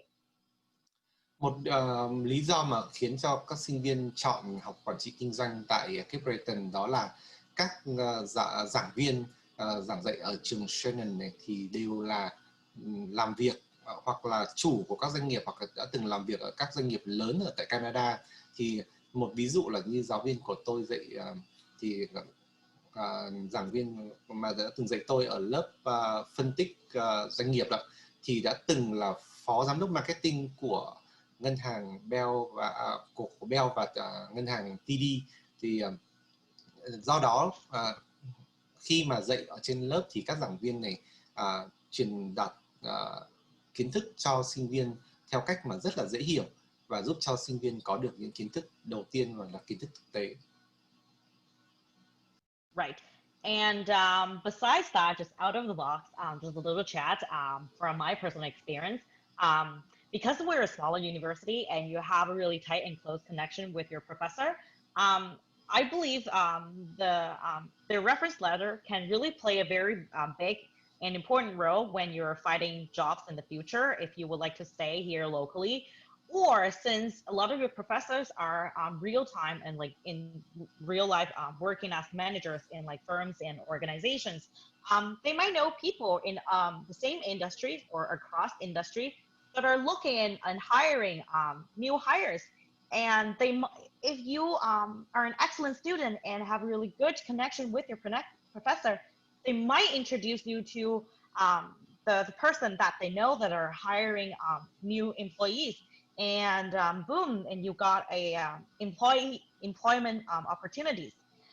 Besides that, if you look at the sample courses, these are the very classic and general traditional courses that any business students will learn in a business degree. You will learn competitive strategy, you will learn communication, you'll learn calculus for like some business math, you will learn how to navigate different computer system or softwares in the real-time business field. And if you look at the possible career path, again, you do whatever you want, but these are the general classic pathways that our students would do after graduation. And the data, again, I sourced from PayScale, which is the major business website in North America. And this is the 2019 data of the annual salary of a regular business, a BBA, which is a business administration bachelor degree graduate, annual average salary in Canada. Có một điều thú vị mà tôi muốn nói phía bên ngoài, đó là vì các giảng viên tại khoa quản trị kinh doanh của trường Cape Breton thì đều từng là ở vị trí lãnh đạo hoặc quản lý, thậm chí là đang là các chủ của các doanh nghiệp lớn hoặc làm lãnh đạo ở các doanh nghiệp lớn, cho nên họ có mối quan hệ với những cái người những cái chủ doanh nghiệp hoặc những lãnh đạo trong các doanh nghiệp cùng lĩnh vực, và họ biết được là khi mà có nhu cầu tuyển dụng thì các giảng viên tại trường Cape Breton có thể giới thiệu bạn để nhận được cái cơ hội làm việc đó. Bởi vì trường Cape Breton là trường nhỏ, cho nên là cái mối quan hệ của bạn với giảng viên rất là chặt chẽ, và giảng viên có thể viết thư giới thiệu để giới thiệu bạn, và cái thư giới thiệu đấy là vô cùng quan trọng cho bạn trong việc mà để tìm kiếm được việc làm. Và vì họ có các giảng viên đó lại có mối quan hệ trong lĩnh vực kinh doanh ở địa phương, cho nên là vào một ngày đẹp trời nào đó biết đâu bạn lại kiếm được một công việc ngay sau khi tốt nghiệp. Và trên màn hình thì bạn có thể nhìn thấy cái danh sách của các cái môn học mà truyền thống mà bất kỳ một sinh viên học quản trị kinh doanh nào đều phải kinh qua. Có thể đó là về chiến lược cạnh tranh, hay là về truyền thông, hay là về tính toán, và ngoài ra còn biết sử dụng các phần mềm, các hệ thống máy tính để phục vụ cho công việc. Và ở phần phía dưới của màn hình đó thì đây là các cái công việc và vị trí công việc mà sinh viên học quản trị kinh doanh ra có thể đảm đương, và với mức lương trung bình khởi điểm hàng năm được lấy từ payscale.com. And the most popular program by far in business school will be the Bachelor of Hospitality and Tourism Management. At CBU, our BHTM program is actually the only 3-year bachelor degree program in this hospitality field in Canada. And another perk of this, it also has another 2 sections of paid internship to prepare our students for the modern tourism industry. And per internship, it has 540 hours paid. So in a total, if you complete 2 sections of internship together, you will be working 1,080 hours minimum before you even graduated. So you will have a really good understanding of the business world, about the hospitality and tourism industry, and a really great understanding of the local culture in terms of the industry that you're working in. Ngành mà nổi tiếng nhất ở trường khoa quản trị kinh doanh của Cape Breton đó là ngành quản trị khách sạn và du lịch. Thì đây là chương trình hệ cử nhân 3 năm, và một cái điều thú vị là trong 3 năm học đó thì có 2 kỳ sinh viên sẽ được đi thực tập, có được trả lương, và mỗi một kỳ đó là 540 giờ. Vậy thì khi tốt nghiệp thì sinh viên đã có được 1080 giờ kinh nghiệm làm việc. Và tại các khách sạn hoặc các đơn vị cung cấp dịch vụ ở địa phương, và hiểu được cái văn hóa tại địa phương, cũng như là nắm rõ được các kiến thức về quản trị kinh doanh trong lĩnh vực nhà hàng, khách sạn và du lịch. The reason why you want to learn hospitality and tourism management at CBU is just very obvious, because we're a popular tourist destinations of North America. And in 2018 October, CBU actually established a World Tourism Industry institution at CBU. We're the home of the WTI right now. So any of our Bachelor of Hospitality students, they will learn the first-hand knowledge, trend, information, experience, expertise from our teachers and professors, and from the industry, because we are the research center for the hospitality and tourism industry. And another thing is that any of our Bachelor of Hospitality and Tourism students will complete their 2 terms of paid internship before the graduation. Like for me, for example, I did my first internship at Grand Hyatt. Although we are the only training-based academy for IHG Hotel Group, which is Intercontinental Hotel Group in Canada.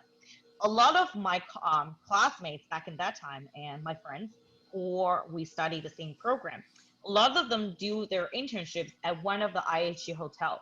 So either IHG itself or Holiday Inn or Crown Plaza or Delta, you name it.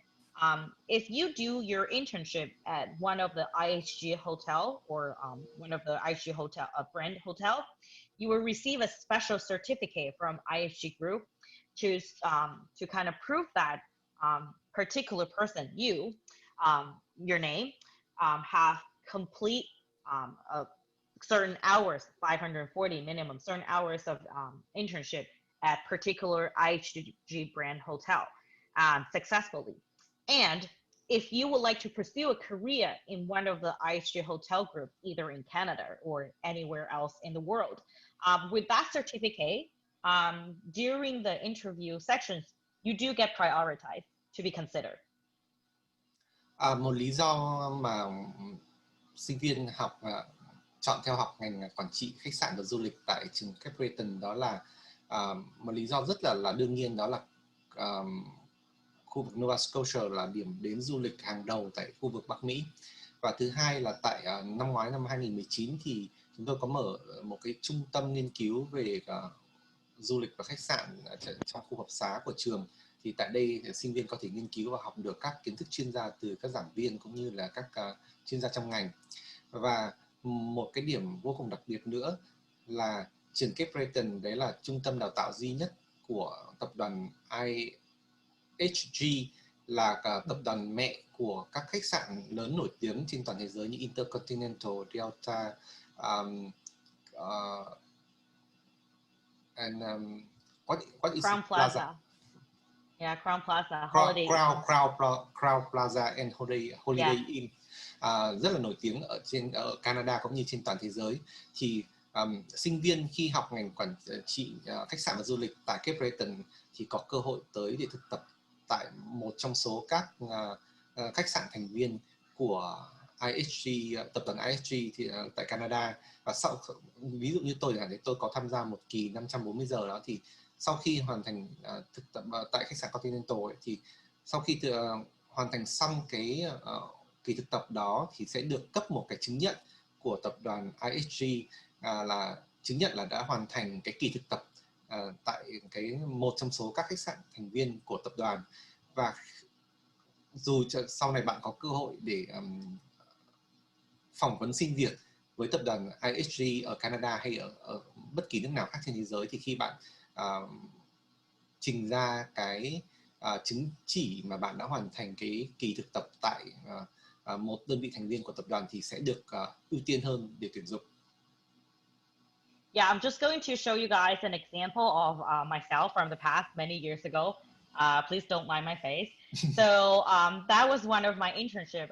I did not choose to do at IHG. You can really do it at any resort, casino if you want, or spas, or golf course, or golf club, or hotels. I chose to do my one of my internship at Grand Hyatt Hotel. And that's just a picture of me with my direct supervisor, and she's a girl from another college she's major in the hospitality as well. And internship is just fun. And if you work in the front lines, if you work in banquet services, you do get a lot of extra small tips, because your customers tend to tip you guys a lot if you work in banquet services. I work in the guest service center, which I would arrange like audits. So I do a lot of with money, so I don't get tipped a lot. And there's another picture of our alumni, which is our previous BHTM hospitality students. This group of guys, they have done their internship in IHG Hotel. And if I zoom it out, you can see that this is the certificate that I have mentioned. You do receive a particular IHG Academy certificate that kind of prove that you have successfully completed an internship section at one of the IHG branded hotel. Please back to your photo page. Oh, okay. In full screen mode. There. Ok. Trên màn hình đây thì quý vị có thể nhìn thấy cô gái đứng ở giữa chính là tôi đấy. Đây là thời điểm mà tôi đi thực tập ở khách sạn Park Hyatt. Thì bên phải tôi đấy là chính là người quản lý trực tiếp, và bên trái của màn hình đấy cũng là một sinh viên đến từ một trường khác, cũng học chuyên ngành về quản trị nhà hàng khách sạn. Thì có một điều thú vị là khi bạn làm việc thực tập tại các khách sạn lớn, ngoài việc bạn có kinh nghiệm và được trả lương, và bạn còn được nhận tiền tip từ khách hàng nữa, và tùy thuộc vào vị trí công việc của bạn thì bạn có thể nhận được tip nhiều hay là ít. Next page please. Okay. Và tiếp theo đây là cái hình mà quý vị thấy nhìn đây là các cựu học sinh tốt nghiệp từ khóa quản trị khách sạn và du lịch của trường Cape Breton. Và nếu mà phóng to cái bằng khen mà quý vị nhìn thấy ở trong hình lên thì sẽ nhìn thấy đây chính là cái chứng chỉ mà tôi đã nhắc tới trước đây. Đó là chứng chỉ được cấp bởi tập đoàn IHG cho các sinh viên đã hoàn thành khóa thực tập tại một trong số các khách sạn thành viên của tập đoàn. Thì cơ hội làm việc của bạn không chỉ là bạn làm việc ở khách sạn, mà bạn có thể làm việc ở resort, hay bạn có thể làm việc ở spa, hay làm việc ở các cái cơ sở kinh doanh dịch vụ khác. Okay.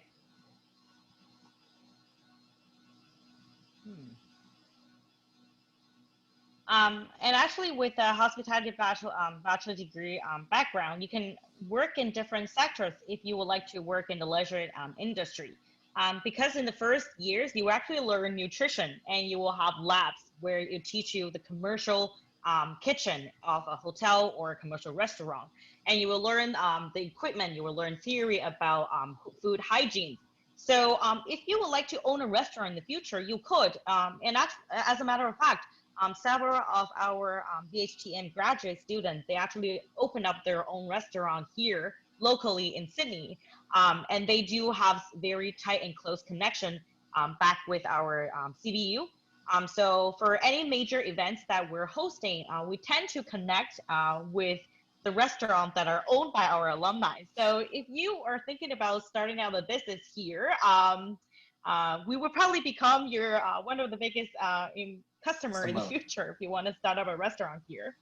And these are the possible career paths if you are graduating with a Bachelor of Hospitality and Tourism Management degree. So you could become like an owner, operator, you could work in hotel manager, you can work as tour guide and tour agent. And tour guide, tour agent, they actually earn very decent amount of income in Canada. And you can work as a travel counselor, you can work in event organizing, conference organizing, you can work as hotel audit, just like I did when I was doing my internship. So you would deal with a lot of money in and out, liabilities, assets, these kind of like accounting and finance stuff. And you can also work in casino, spa, basically your possibilities out there, you name it. And you do earn a pretty decent average income around over $70,000 per year. And actually a lot higher than an average income in Canada. The Canada average income is around like $45,000. Trên màn hình thì quý vị có thể nhìn thấy các môn học mà sinh viên sẽ phải học trong khóa quản trị khách sạn và du lịch. Thì trong các năm đầu thì học sinh sẽ phải học về dinh dưỡng, cũng như là về vệ sinh, và học về các cái vấn đề liên quan đến tổ chức sự kiện, quản lý ở trong một cái nhà hàng hay một cái khách sạn. Và một cái điều thú vị là rất nhiều sinh viên sau khi tốt nghiệp từ chương trình quản trị khách sạn và du lịch tại Cape Breton thì ra mở các nhà hàng hoặc khách sạn tại khu vực Sydney và Cape Breton. Và vì các sinh viên này có mối quan hệ mật thiết với Cape Breton, nên khi mà tổ chức một cái sự kiện nào đó thì Cape Breton đều ưu tiên lựa chọn các nhà hàng hay khách sạn của các cựu sinh viên của mình làm chủ để tổ chức các sự kiện đó, và Cape Breton trở thành khách hàng lớn của các bạn sinh viên này. Và phần tiếp theo thì quý vị có thể nhìn thấy các cái công việc mà sinh viên tốt nghiệp từ ngành quản trị khách sạn và du lịch ra có thể làm, thì có thể là chủ của các cái công ty lữ hành hay là quản lý khách sạn, hoặc là các cái đại lý tour du lịch, hoặc là các cái giám đốc công ty du lịch, thì các cái nghề liên quan đến đại lý du lịch này có mức lương rất là cao. Ngoài ra còn có về việc kiểm toán khách sạn, liên quan đến việc kiểm soát tiền, rồi kiểm soát tài sản khách sạn, nó có liên quan đến kế toán, rồi là quản lý casino hay spa. Và cái mức lương dành cho các sinh viên của ngành nhà hàng khách sạn thì khá là cao, khoảng 70.000 đô la một năm, so với mức lương mặt bằng lương bình quân tại Canada chỉ có 45.000 đô một năm. And that's just a wrap up for the BHTM. And let's look at the final program that are offered at the Shannon School of Business. Will be the post-baccalaureate with 3 different majors that you can choose. One is supply chain management, business management, business analytics. If you are a type of person that you want hands-on learning experience, you want less theory courses, you want your courses that are practical, and you would like to enter the work field like ASAP, but you also want advanced degree that are higher than a bachelor degree, I would think the post-baccalaureate degree will be the choose that you want to consider. For example, for the supply chain management, you're looking at getting paid around or more than $80,000 per year if you work in a supply chain industry in Canada, because Canada does have a pretty big labor shortage in especially the logistic industry. And if you want to work as like a big data analysis in like either private firm or a non-profit organizations, you are really good with numbers, you would like to analyze the trend of either revenue or consumer behaviors or human behaviors, you can study in a business analytics. And these courses are all very practical. Basically, it just prepare you well for entering the work, to become one of the workforce in Canada, like ASAP after you graduate. But similar to the master's degree, because it's advanced level higher than a bachelor degree. So you will do either 1 semester of work term that you will actually work in a firm or company that are with the interest that are matching the program major that you choose. Or if you would prefer to do a research project, like I know one of the guy from the past, he was in the supply chain management. He did not choose to do the work term. He was following his professor of the supply chain management program, and they're doing a Nova Scotia provincial-based research project of the local Nova Scotia logistic industry. So before you graduate, you can choose either to work or you can choose either to do research. Tiếp theo là cái ngành học tiếp theo của trường Shannon, đó là cái bằng post baccalaureate, tức là bằng sau đại học, với 3 chuyên ngành khác nhau là chuyên ngành về quản trị chuỗi cung ứng, hoặc là quản trị kinh doanh doanh nghiệp đấy, hoặc là phân tích kinh doanh.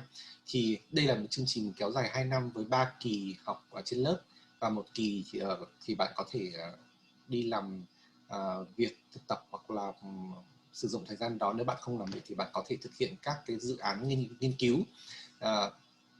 Thì vì đây là một cái khóa học mà sau đại học, có nghĩa là cao hơn mức độ cử nhân, do đó sinh viên khi tốt nghiệp từ các cái chuyên ngành này ra thì đều có mức lương cao hơn so với sinh viên mà tốt nghiệp từ bậc cử nhân ra.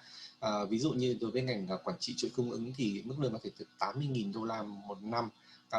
Còn nếu mà bạn thích làm việc với các con số, bởi vì tức là cái ngành quản trị chuỗi cung ứng này hiện giờ đang rất là hot tại Canada, bởi vì cái nguồn nhân lực này rất là thiếu và nhu cầu rất là cao. Còn nếu mà bạn thích làm việc với các con số hoặc tính toán thì bạn có thể chọn ngành quản trị doanh nghiệp hoặc là phân tích doanh nghiệp. Thì đối với cái ngành quản trị doanh nghiệp thì bạn liên quan nhiều đến việc phân tích các số liệu về tài chính, về tiền.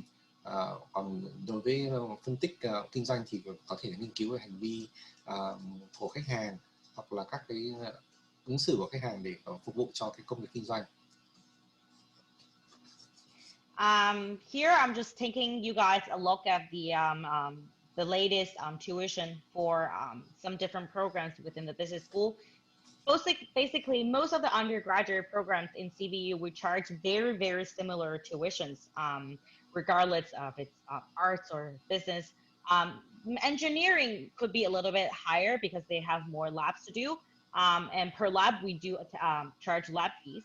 So if you're looking at an MBA degree, for the whole 2-year program, you're paying around like 40,000 inclusive.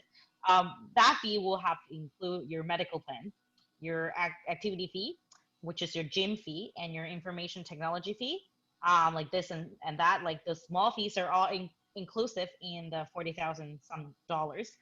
And compared to some other MBA degrees in Canada, you could look at some schools are charging their MBA tuitions are over $100,000.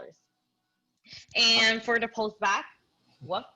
Okay, sorry. Please go on. Please go on. Okay, and for the post-baccalaureate, like I said, it's a lot less tuition to be charged compared to the MBA degree, but it's an advanced level other than higher than a bachelor. So for the whole complete 2-year program, you're looking at slightly less than 27,000, which if divided per year, you're only paying around like 130, you're only paying $13,000 per year for the tuitions. And for international students, as long as you're holding a valid study permit, during the full-time study, you can actually work either on campus or off campus for up to 20 hours per week, or during Christmas or summertime break, you can work up to 40 hours per week. And that could kind of save you a little bit of cost and cut down a little bit of whatever money that you need to spend here. And maybe you can actually earn and save some money from the work you are doing outside of your study.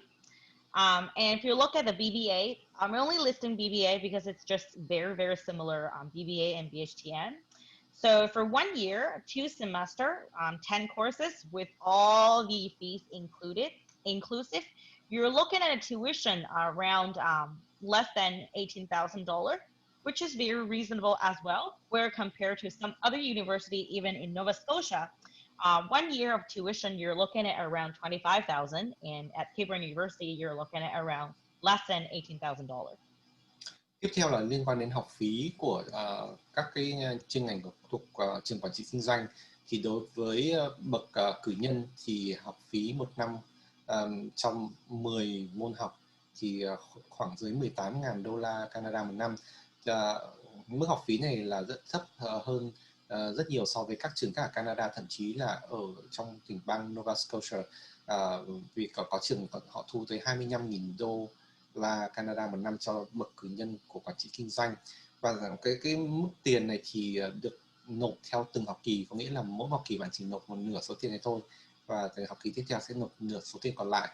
Đối với chương trình thạc sĩ quản trị kinh doanh thì mức phí khoảng là 40.000 đô la Canada cho 2 năm. Và đối với chương trình post baccalaureate thì học phí khoảng cỡ gần 27.000 đô la Canada cho chương trình kéo dài 2 năm. And that was a wrap for the Shannon School of Business. We can take a look at the School of Science and Technology. If you have any interest or passion to become engineering or study engineering program, you are looking at the correct school here. So we offer 2 different programs within our School of Science and Technology. The first one, we call it BET, which is a Bachelor of Engineering Technology. It has either 3 or 4 year degree or 2-year diploma. I wouldn't recommend too much about the 2-year diploma because you don't really have too much job opportunities with just a 2-year diploma. Most of our international students would do either a 3 or 4 year degree. The shining program major here within the BET will be the electronic controls, because we're the only school in Canada that offers BET degrees that are in this major. And the other one is BET Petroleum program.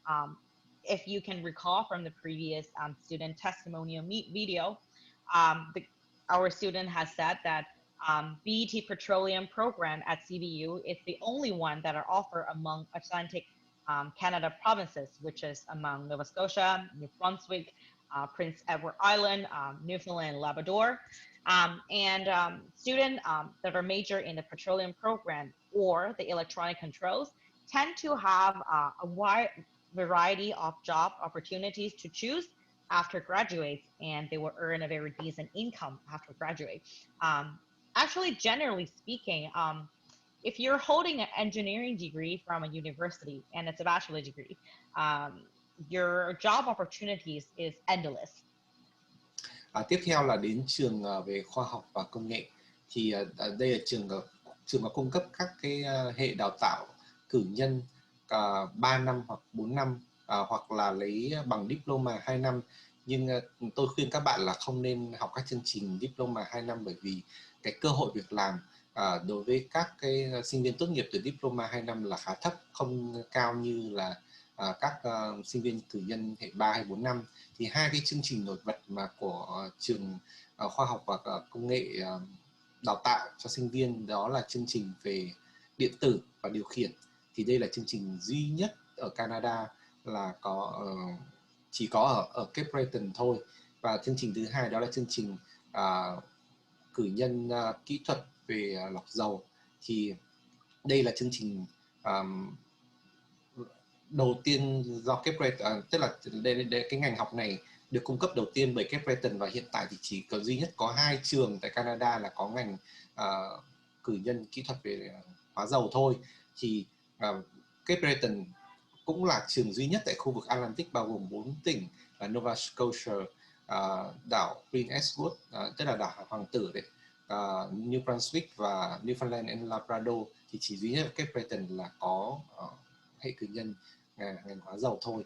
Vì vậy thì khi mà sinh viên tốt nghiệp từ các chương trình cử nhân liên quan đến khoa học và công nghệ ra ấy, thì rất là dễ kiếm việc làm.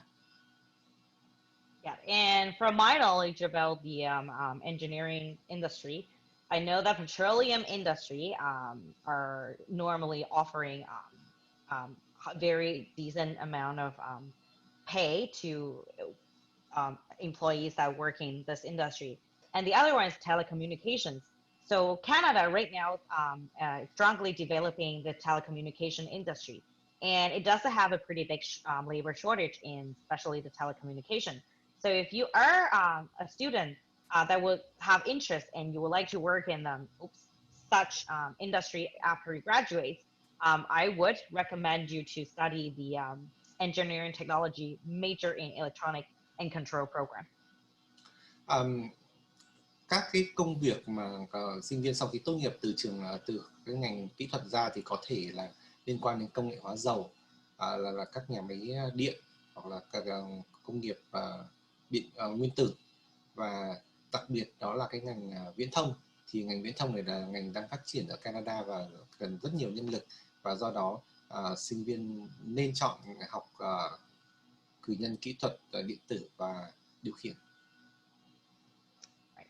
And there's another option that CBU, we have articulation agreement with another university that is also in Nova Scotia. It's called Dalhousie University.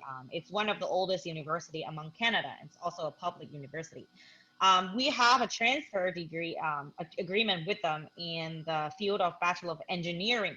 So this particular field will lead to most of the students graduating from this particular program will tend to attend the exam to become a certified engineer in Canada. So student entering in this particular 2+2 transfer program, you will spend your first 2 years learning general studies, for example, mathematics, advanced calculus, math, physics, chemistry, biology, geology at Cape Breton University. And then you will spend your final 2 years in Halifax, which is about 4.5 hours drive from Sydney, which is where we're located. And in Dalhousie University, at the final 2 years of study, you would choose a major that most interests you to major in.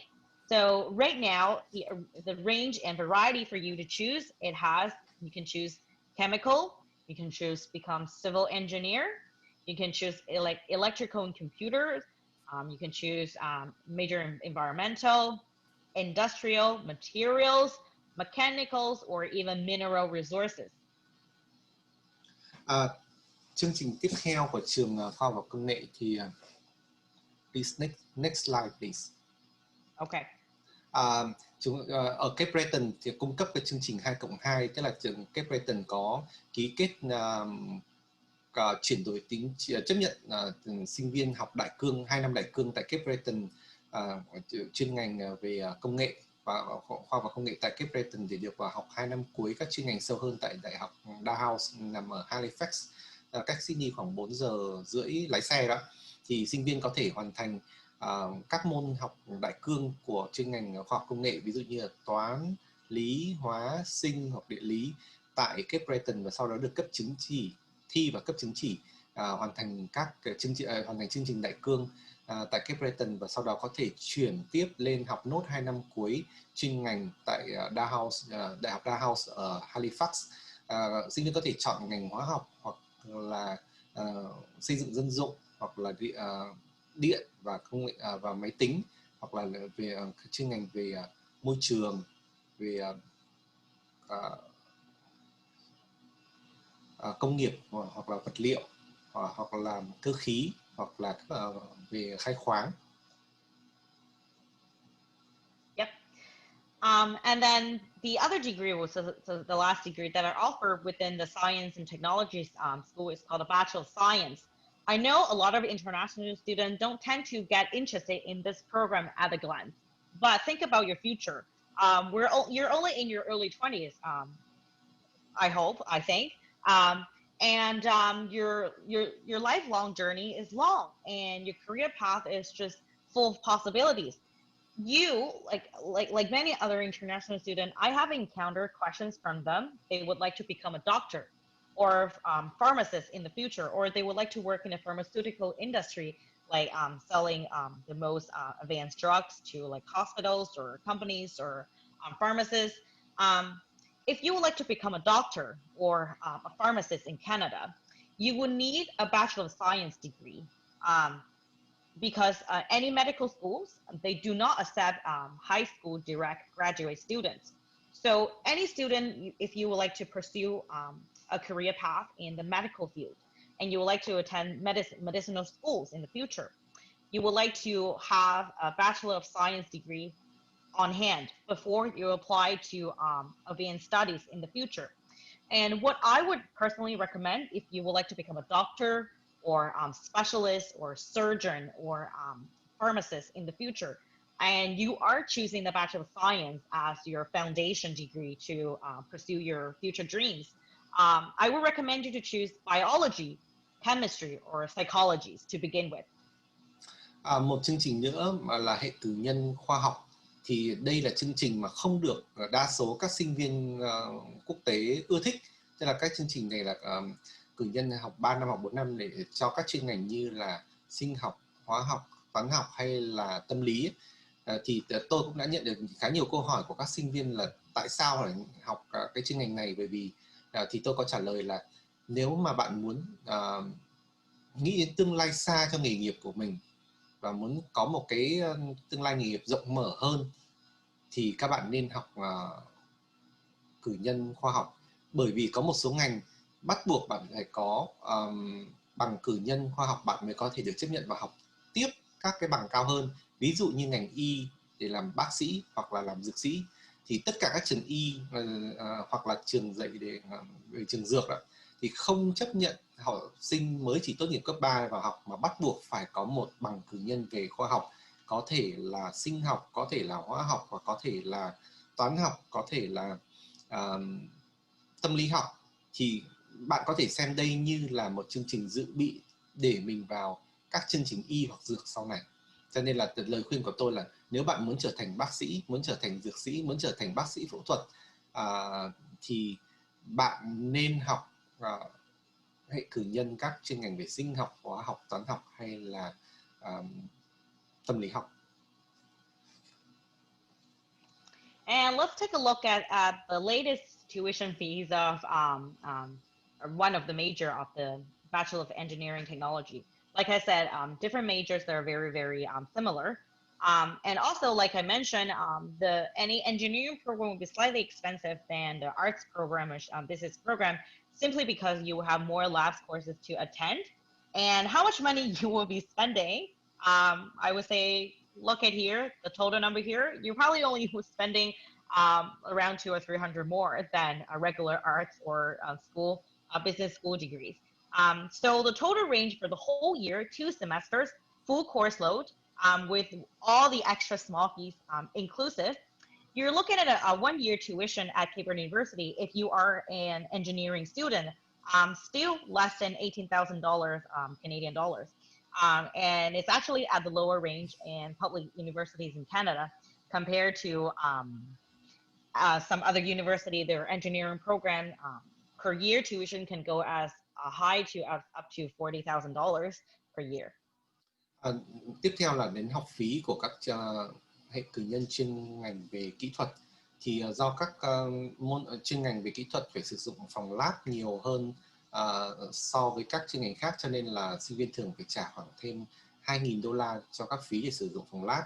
Nhưng mà học phí sau khi cộng với các chi phí phụ phí cho chuyên ngành về kỹ thuật thì cũng chỉ khoảng $18,000 Canada, rẻ hơn rất nhiều so với các trường khác cung cấp các khóa học tương tự với học phí khoảng $40,000.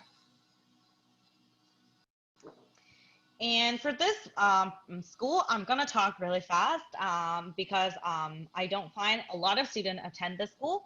But if you want to seek particular specific details and you would like to apply to an arts degree or a social study degree, you can consult Mr. Anthony or Mr. Chung at ADC for more details.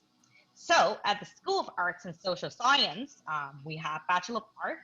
It's actually an oldest degree that CBU offer, because whenever we start building and establish our university, the first degree we offer was the Bachelor of Arts. And we're actually one of the very well-known university that offer a well-taught and well-planned, well-delivered Bachelor of Arts degree in Canada. And we also have another degree called Bachelor of Arts Community Studies. So the difference between these two degrees are, for any student that are into the Bachelor of Arts, we call it BACS. So if you're a BACS student, you will be completing a final research project before you graduate. If you're a regular BA student, you have the option of either do a research project before you graduate, or you have the option not do a research project. So basically that's the major difference between the BA and a BACS. The one thing that I would like to mention and address here is that I do see a rising awareness and interest from especially Vietnamese students. Because like last time I was in Vietnam, I have students asking me about becoming a lawyer in Canada, or work in the law firm or in the court in Canada in the future. Similar to medical school in Canada, any law school will not accept high school graduate students in Canada. You need to at least have a bachelor degree. And what you would like to have if you would like to pursue becoming a lawyer or work in the law firm in the future, normally law school will consider students with a bachelor degree in either, look at the screen, law, public relations, policing, social work, political science, and communications. And take the communication for example. If you are a BA student major in communication, because at CBU, we do not have a PR, which is public relations particular degree to offer. So the communication program major in the Bachelor of Arts degree is very, very similar to public relation management. So if you like to work in organizations or companies that you manage the social relationship with the public and the community, you would like to apply and major in Bachelor of Arts Communication major. Tiếp theo đây là phân khoa về dạy các môn về khoa học xã hội và nghệ thuật. Thì thường thì các môn này thì không hấp dẫn lắm đối với các sinh viên Việt Nam. Tuy nhiên thì tôi cũng muốn giới thiệu sơ qua để các bạn có khái niệm hình dung. Hiện trường có cung cấp 2 khóa cử nhân là khóa cử nhân về nghệ thuật, về xã hội và cử nhân về nghiên cứu các vấn đề cộng đồng. Thì các sinh viên, thực ra hai cái ngành này thì các môn học khá giống nhau, chỉ có sự khác biệt là cái chương trình cử nhân về xã hội ấy, thì sinh viên có thể chọn hoặc là làm đồ án tốt nghiệp hoặc là không. Nhưng đối với cái cử nhân mà về nghiên cứu về xã hội, các vấn đề liên quan đến cộng đồng thì bắt buộc phải làm cái đồ án tốt nghiệp, tức là một cái đồ án mà nghiên cứu đấy, có kết quả. Và ở đây thì tôi cũng có một điều rất thú vị mà các bạn cũng nên quan tâm, là tôi đã từng tới Việt Nam và tôi đã từng gặp các học sinh ở Việt Nam muốn hỏi là em muốn trở thành luật sư, muốn mở công ty luật ở Canada, vậy thì em phải làm thế nào? Vậy thì tương tự như đối với các trường mà dạy về trường y hay là trường dược đó, thì các trường luật ở Canada không bao giờ nhận học sinh mới tốt nghiệp cấp 3 mà bắt buộc phải có một bằng cử nhân tốt nghiệp từ các chuyên ngành, có thể là khoa học về chính trị, hoặc là về truyền thông, hoặc là về bằng cử nhân luật, hoặc là cử nhân về chính sách, hay là cử nhân về quan hệ công chúng, hay là cử nhân về các hoạt động công tác xã hội. Thì khi đó trường luật người ta mới chấp nhận các bạn để vào học luật. Vậy thì lấy một ví dụ đó là ngành truyền thông, thì vì ở trong cái ngành truyền thông ở trong cái ngành cử nhân xã hội ấy, thì chỉ có chương trình về truyền thông thôi, thì chương trình truyền thông này nó tương đương với chương trình quan hệ công chúng, cho nên là các bạn có thể học ngành truyền thông này, nó cũng tương đương với cả ngành quan hệ công chúng như vậy. Thì đấy cũng là một cái rất là thú vị để các bạn biết rằng là có một số ngành đặc biệt ở Canada học là phải có lộ trình, chứ không thể vào thẳng như bình thường được. And here's an example of the tuition fees of Bachelor of Arts. Like I said, any major and concentration, they're just very similar. So it will be slightly cheaper than if you are an engineering student. You would be paying around $200 or $300 less than an engineering student, simply because you don't have that many lab courses that you need to attend.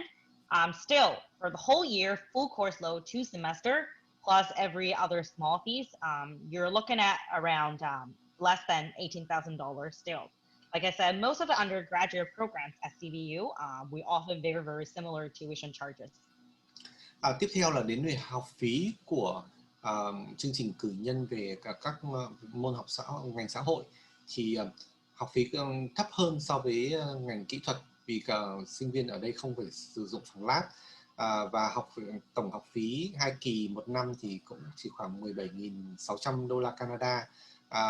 Và học phí này giữa các ngành thuộc bậc cử nhân tại Cape Breton thì cũng tương tự nhau, chứ không có nhiều sự khác biệt.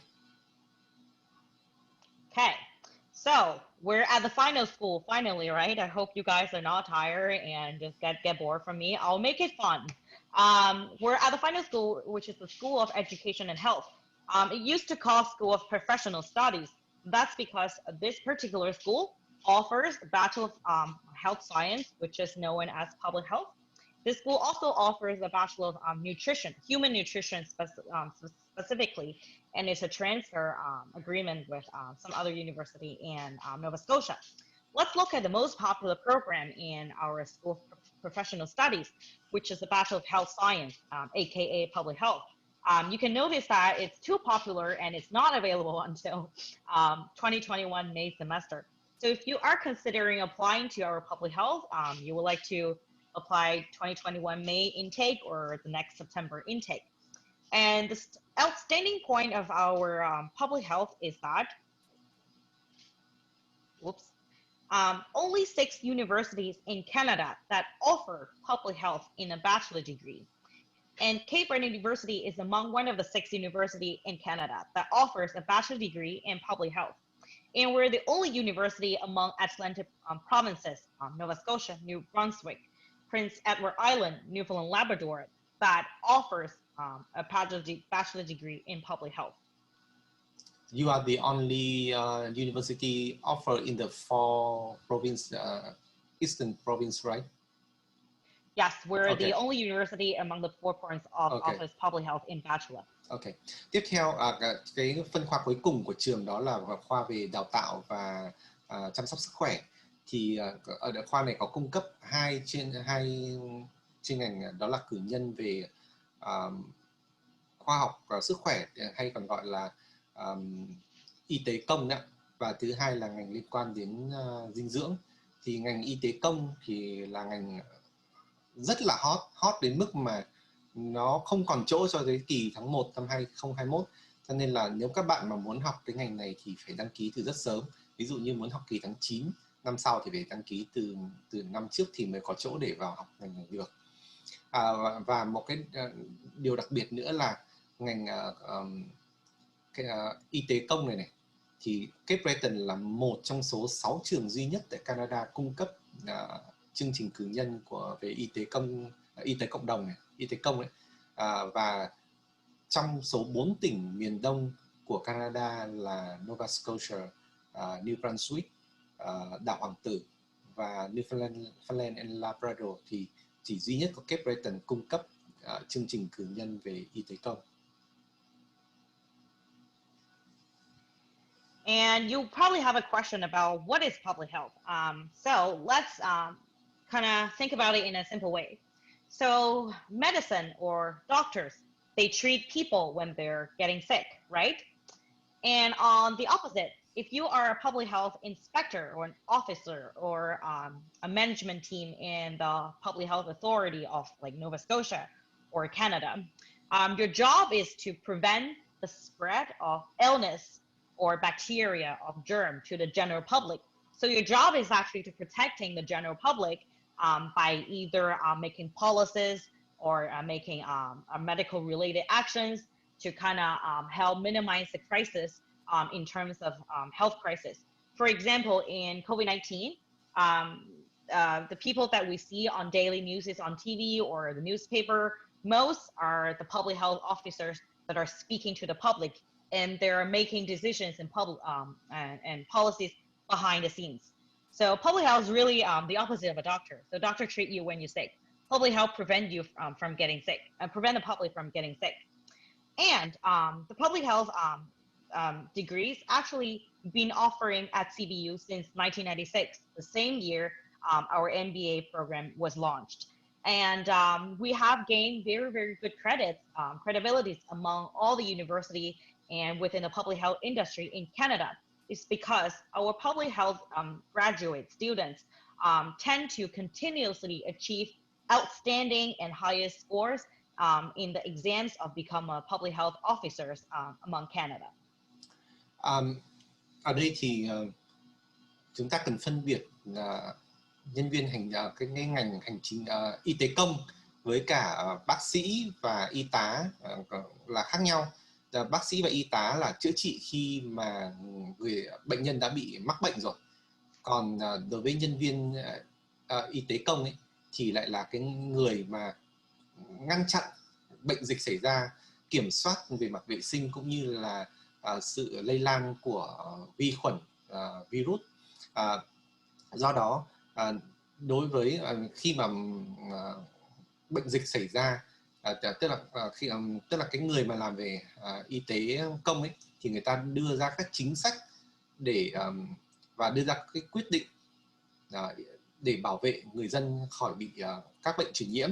Thế thì đối với dịch Covid-19 thì khi các bạn nhìn thấy những cái trên truyền hình mà các bản cái công bố về dịch hoặc là các cái phương án kiểm soát dịch ấy, thì tất cả những người mà công bố đó đều là những người có chuyên môn về y tế công, và những quyết định đó được đưa ra ở phía sau bởi những người làm y tế công. Và cái chương trình y tế công này bắt đầu ở trường Cape Breton từ năm 1996, là cùng năm với chương trình MBA của trường đó.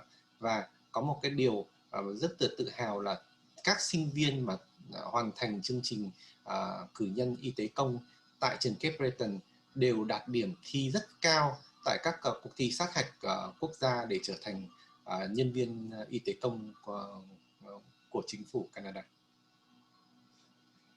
And to prepare our students in the future to work in both laboratory settings and in office setting as a policy maker, as a public health officers.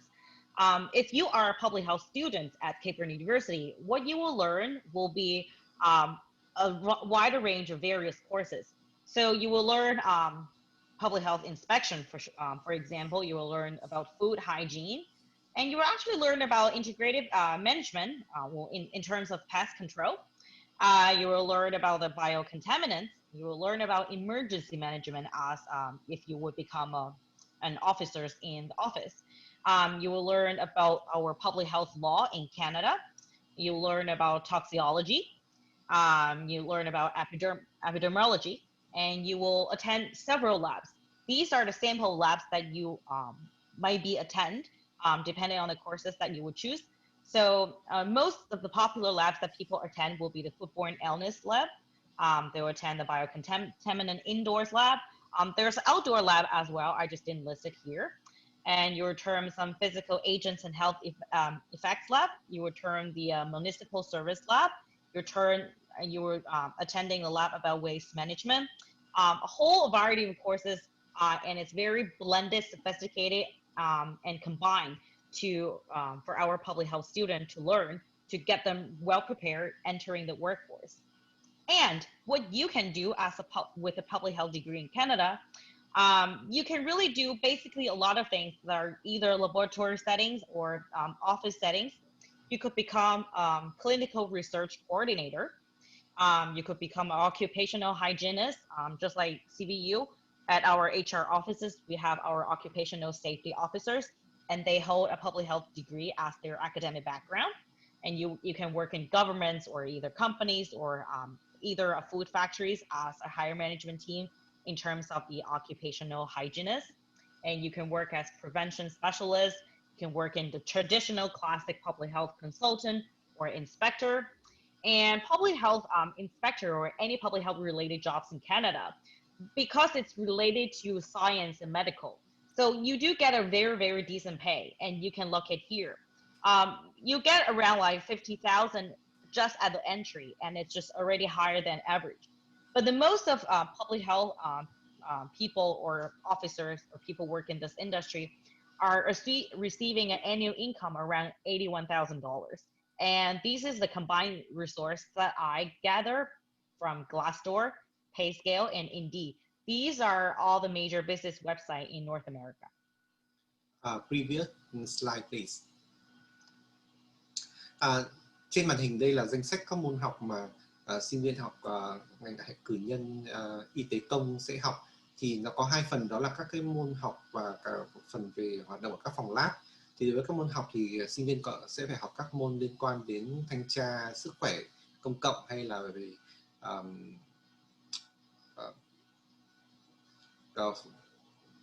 vệ sinh an toàn thực phẩm, hay là liên quan đến quản lý dịch bệnh, hoặc là các quản lý về chuẩn bị về cấp cứu, hay là liên quan đến chất độc, hoặc là và sợ còn phải tham gia vào các phòng lab liên quan như là nghiên cứu về thức ăn, các bệnh dịch liên quan đến thức ăn, hay là các phòng lab liên quan đến bệnh truyền nhiễm, và các cái phòng lab liên quan đến dịch vụ cộng đồng, hoặc là phòng lab về quản lý chất thải. Next page, please. Các nghề nghiệp mà sinh viên học ngành y tế công ra có thể làm thì có rất nhiều vị trí. Có thể làm điều phối viên nghiên cứu ở phòng khám, hay là các cái nhân viên quản lý về vệ sinh dịch tễ, hoặc là trợ tá trong các nghiên cứu, hay là những cái tư vấn viên về sức khỏe cộng đồng, hoặc là thanh tra về sức khỏe cộng đồng. Thì công việc của các sinh viên mà tốt nghiệp từ ngành y tế công ra rất là đa dạng và có nhu cầu cao. Do đó là vì nó liên quan đến sức khỏe, liên quan đến khoa học và y tế, cho nên là mức lương khởi điểm của các sinh viên khi mà mới ra trường là $55.000 một năm, và mức lương trung bình của đa số các nhân viên ngành y tế công là khoảng $81.000 Canada một năm. dựa theo số liệu nghiên cứu từ Glassdoor, PayScale và Indeed. Because of the time is getting tight, I am going to talk about our co-op options at Cape Breton University. For any other admission detailed questions, you can ask, again, Mr. Anthony or Mr. Trung for more details. So I understand that a lot of international students, well, including me, myself, if I were a student before, I do have big questions and concern about work-related services that are offered by universities and what kind of job opportunities that are out there after I graduate. Because like for me, when I was a student, I truly want to stay here after graduate because I really like the Cape Breton community here.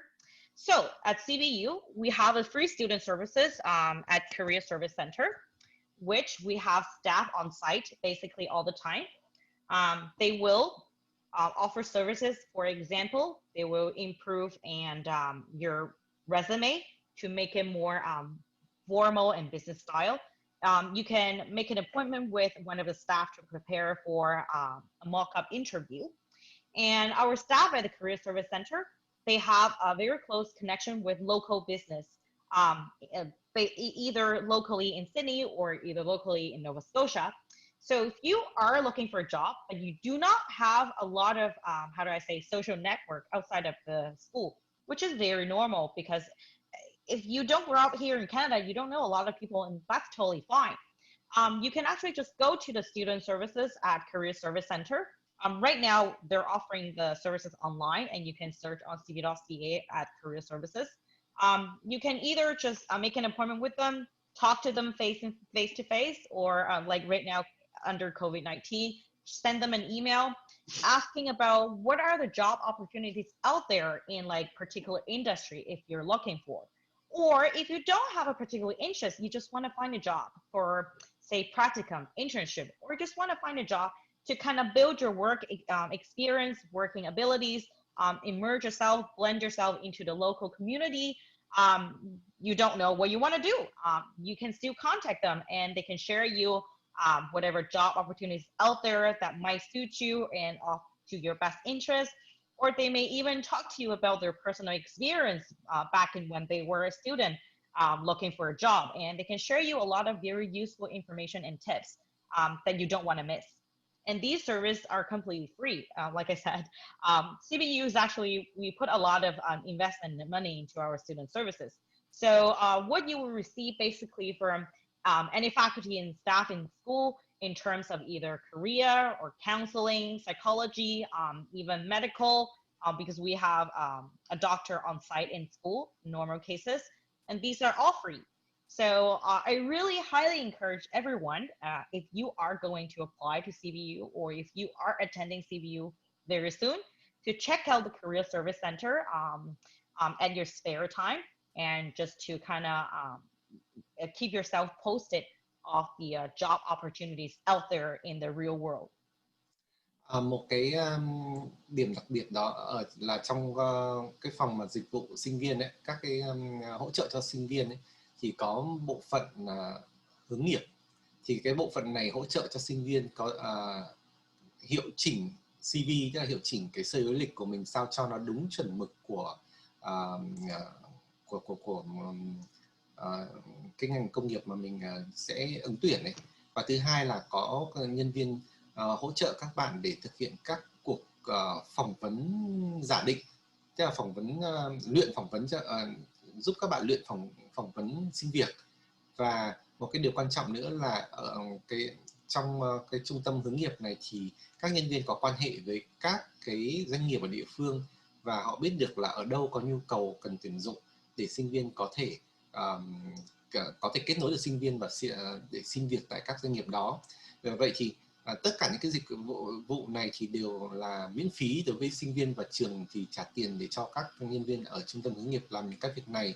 Và tôi cũng đã từng là một sinh viên quốc tế mà du học sinh thì và không phải là người mà sinh ra ở Canada, thì cái việc mà không có các cái mối quan hệ xã hội là điều đương nhiên, và việc tìm kiếm việc làm nó sẽ rất là khó. Cho nên là các bạn nên tận dụng cái trung tâm hướng nghiệp này, đấy sẽ là nơi giúp cho các bạn có thể kiếm được việc làm để được có lương, hoặc thậm chí nếu các bạn không có nhu cầu kiếm tiền thì các bạn cũng có thể tới để kiếm một công việc nào đó để thực tập, để có thêm kinh nghiệm để tham gia vào các hoạt động xã hội, hoặc thậm chí là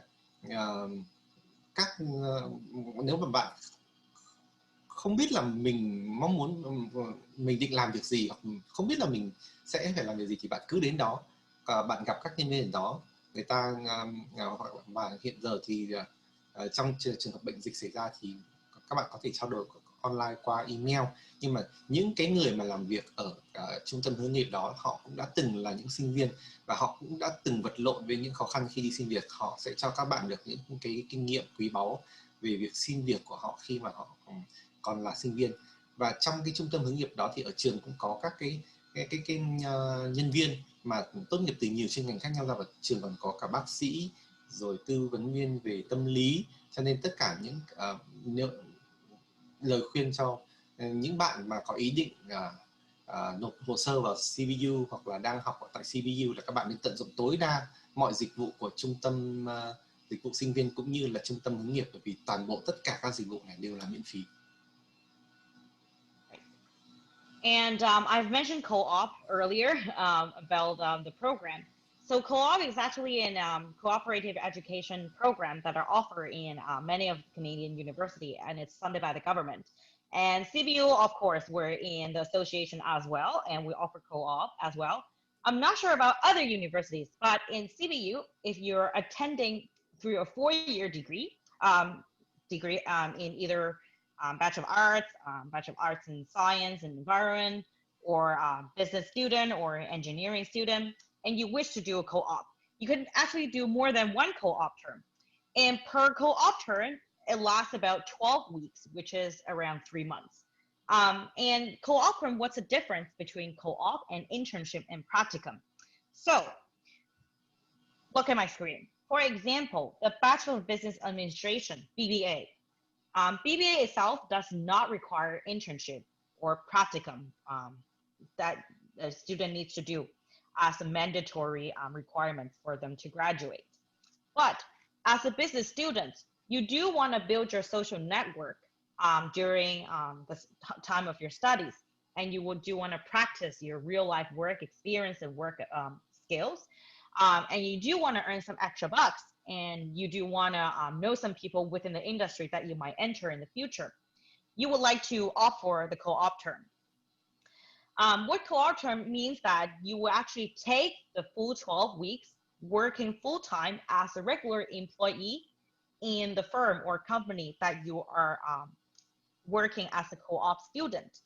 And when you graduate, and if you had a co-op option back into your study when you were a student, when you graduate, the co-op will actually appear and show on your graduation certificate. So if you are finding a job in the future and your future employer by chance are aware that you have experience and you have done co-op terms in the past, and by chance your co-op terms grade was looking good, they actually have a great higher chances of hiring you over compared to another candidates that are competing the same job position as you, but the other candidate doesn't have any co-op experience in the past. You will have a very, very great chance of winning the position because you've done co-op terms in the past. Tiếp theo đó là một cái chương trình rất thú vị, mà đó là chương trình co-op. Thì các bạn có thể hiểu chương trình co-op như là chương trình thực tập mà có hưởng lương. Trong cái thời gian mà các bạn học thì các bạn được làm việc thực tế tại các doanh nghiệp để có kinh nghiệm và được kiếm cả tiền lương nữa. Vậy thì ở trường Cape Breton thì các sinh viên học ở tất cả các ngành mà từ 3 năm đến 4 năm hệ cử nhân đó, thì đối với chương trình mà cử nhân 4 năm thì các bạn có thể được đi làm co-op tới 3 kỳ, và mỗi kỳ đó kéo dài khoảng 3 tháng là 12 tuần.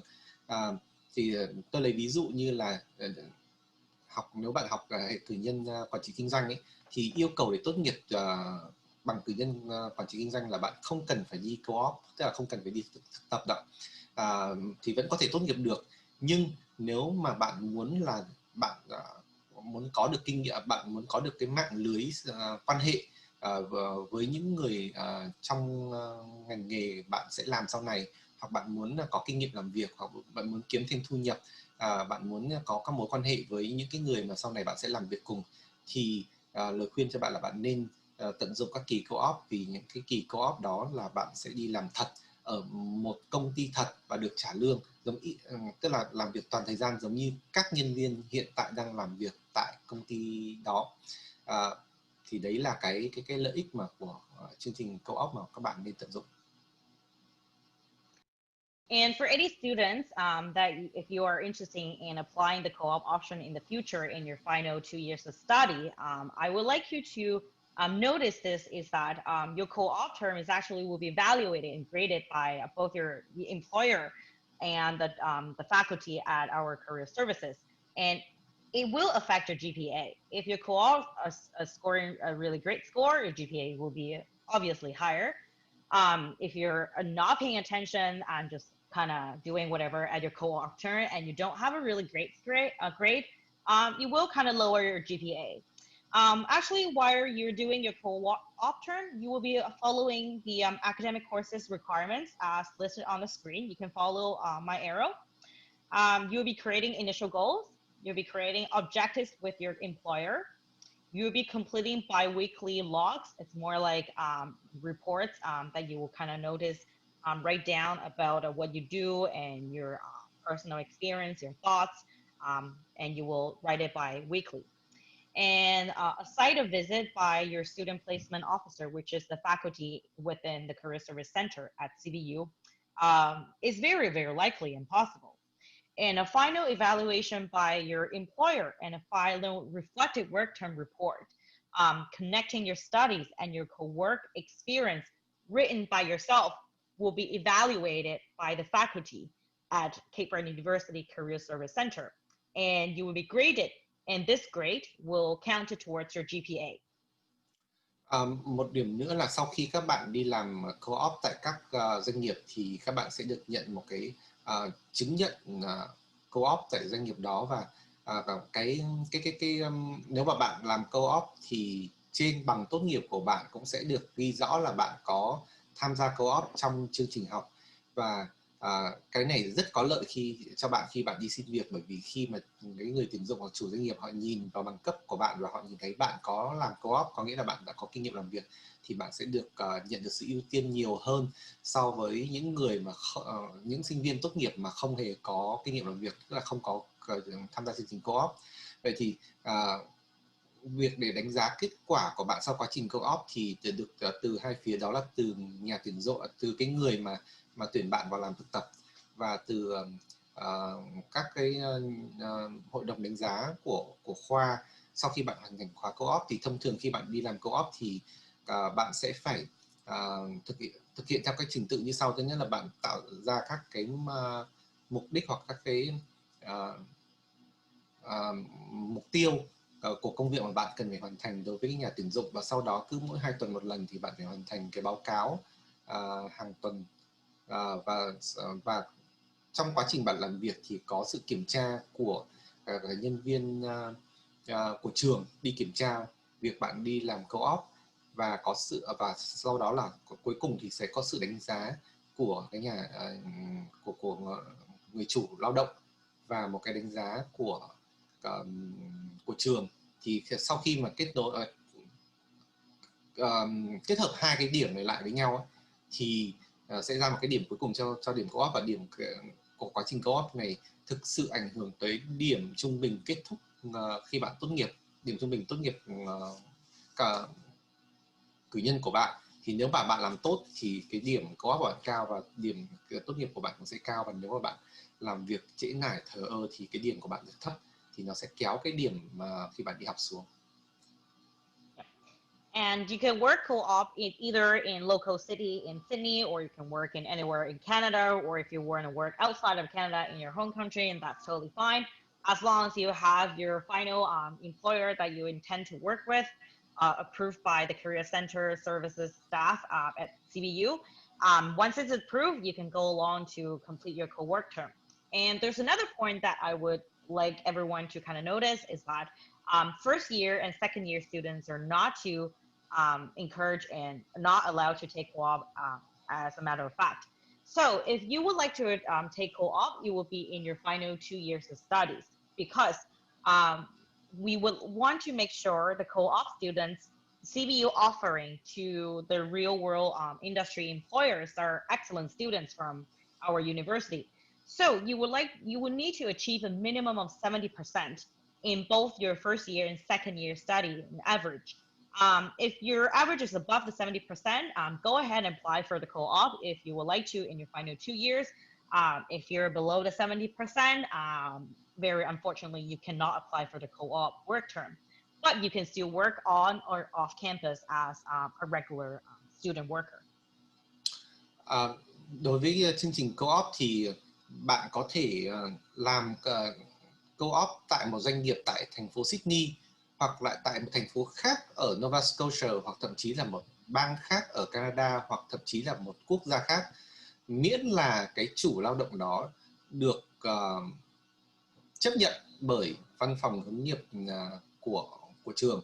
Thì khi mà bạn được chấp nhận, khi mà cái chủ lao động đó được chấp nhận thì bạn hoàn toàn có thể làm việc thực tập tại cái đơn vị đó.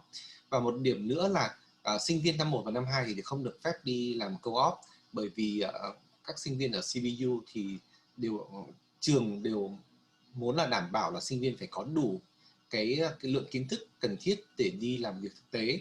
Do đó sinh viên chỉ khi nào tới năm 3 và năm 4 thì mới có thể đi làm co-op được. Và một điểm mà các bạn cần lưu ý là điểm trung bình của năm 1 và năm 2 các bạn phải đạt được từ 70% trở lên thì mới có đủ khả năng, thì mới đủ điều kiện để đăng ký đi xin thực tập làm co-op. Còn nếu mà điểm các bạn không được đủ trên 70% cho 2 năm đầu tiên thì các bạn vẫn có cơ hội làm việc, nhưng không phải bên ngoài trường mà chỉ là làm việc ở các công việc ở trong trường hoặc ở ngoài trường, nhưng mà với vai trò là làm các công việc cho trường mà thôi. Okay. I think we can jump onto the question time. If anyone of you have any questions, I can answer the questions while sharing you any related PowerPoint slides that I have, and that will be, I just think that would be easier for anyone that have the specific questions to understand. Is this the last slide, right? Yes, for now. And any other slides would be related to if people have questions about like studies or okay. Work and student services in CBU. Okay.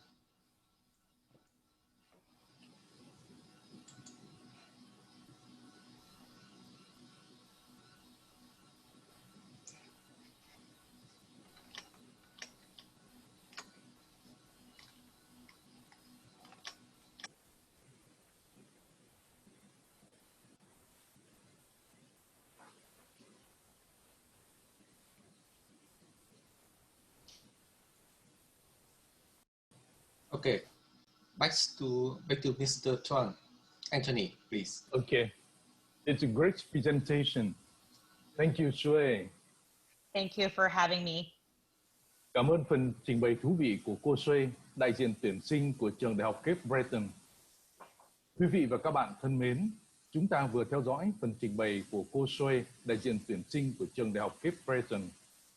Tới lúc này, chúng tôi đã nhận được rất là nhiều câu hỏi của các quý vị và các bạn. Ngay sau đây, quý vị sẽ cùng theo dõi chương trình với phần hỏi đáp do ông Trung Đỗ và cô Shiwei sẽ nối tiếp chương trình. Xin mời ông Trung Đỗ và cô Shiwei. Our presentation will be followed by Q&A section, please. Yes. Xin chào tất cả quý vị, tôi là Trung Đỗ tới từ ADC Duhọc và tôi sẽ rất vui được làm việc với cô Shiwei trong phần hỏi và đáp. Hello, Shiwei. Hi. I will start with the Vietnamese question first and then the translation into English. Okay. The first question. Trong các ngành đào tạo tại trường, ngành nào là ngành hot giúp sinh viên tốt nghiệp dễ xin việc và định cư? What are your hot programs which help international students easily find job after graduate? So the hot programs, in my experience, that as an international student, and when you graduate, you can find a job will be, let's start with a business school. I would say the MBA degree BBA and the hospitality and tourism. Particularly hospitality and tourism management would be probably the most popular and the shortest program, and you can get yourself prepared with their real-time work experience, because we have 2 paid sections of internship that are kind of injected into the program, and you have to complete that before you graduate. So I do have a lot of Vietnamese students that are actually currently studying the Bachelor of Hospitality and Tourism Management. And this summer, majority of them, they are doing their internship locally, because it's safer to do internship in Nova Scotia because we have lesser COVID case than some other provinces in Canada. I do have some other more mature Vietnamese students that are studying our MBA program. Basically, most of them, they have either a bachelor degree back in Vietnam or from UK or Australia. Or some of them even have families and they want to start up a new business here in Nova Scotia. They just like to, they want to move here and stay and live here. And they're pursuing advanced level of degree. So a portion of them, they're studying the master. And the MBA degree from CBU is pretty in demand in the market.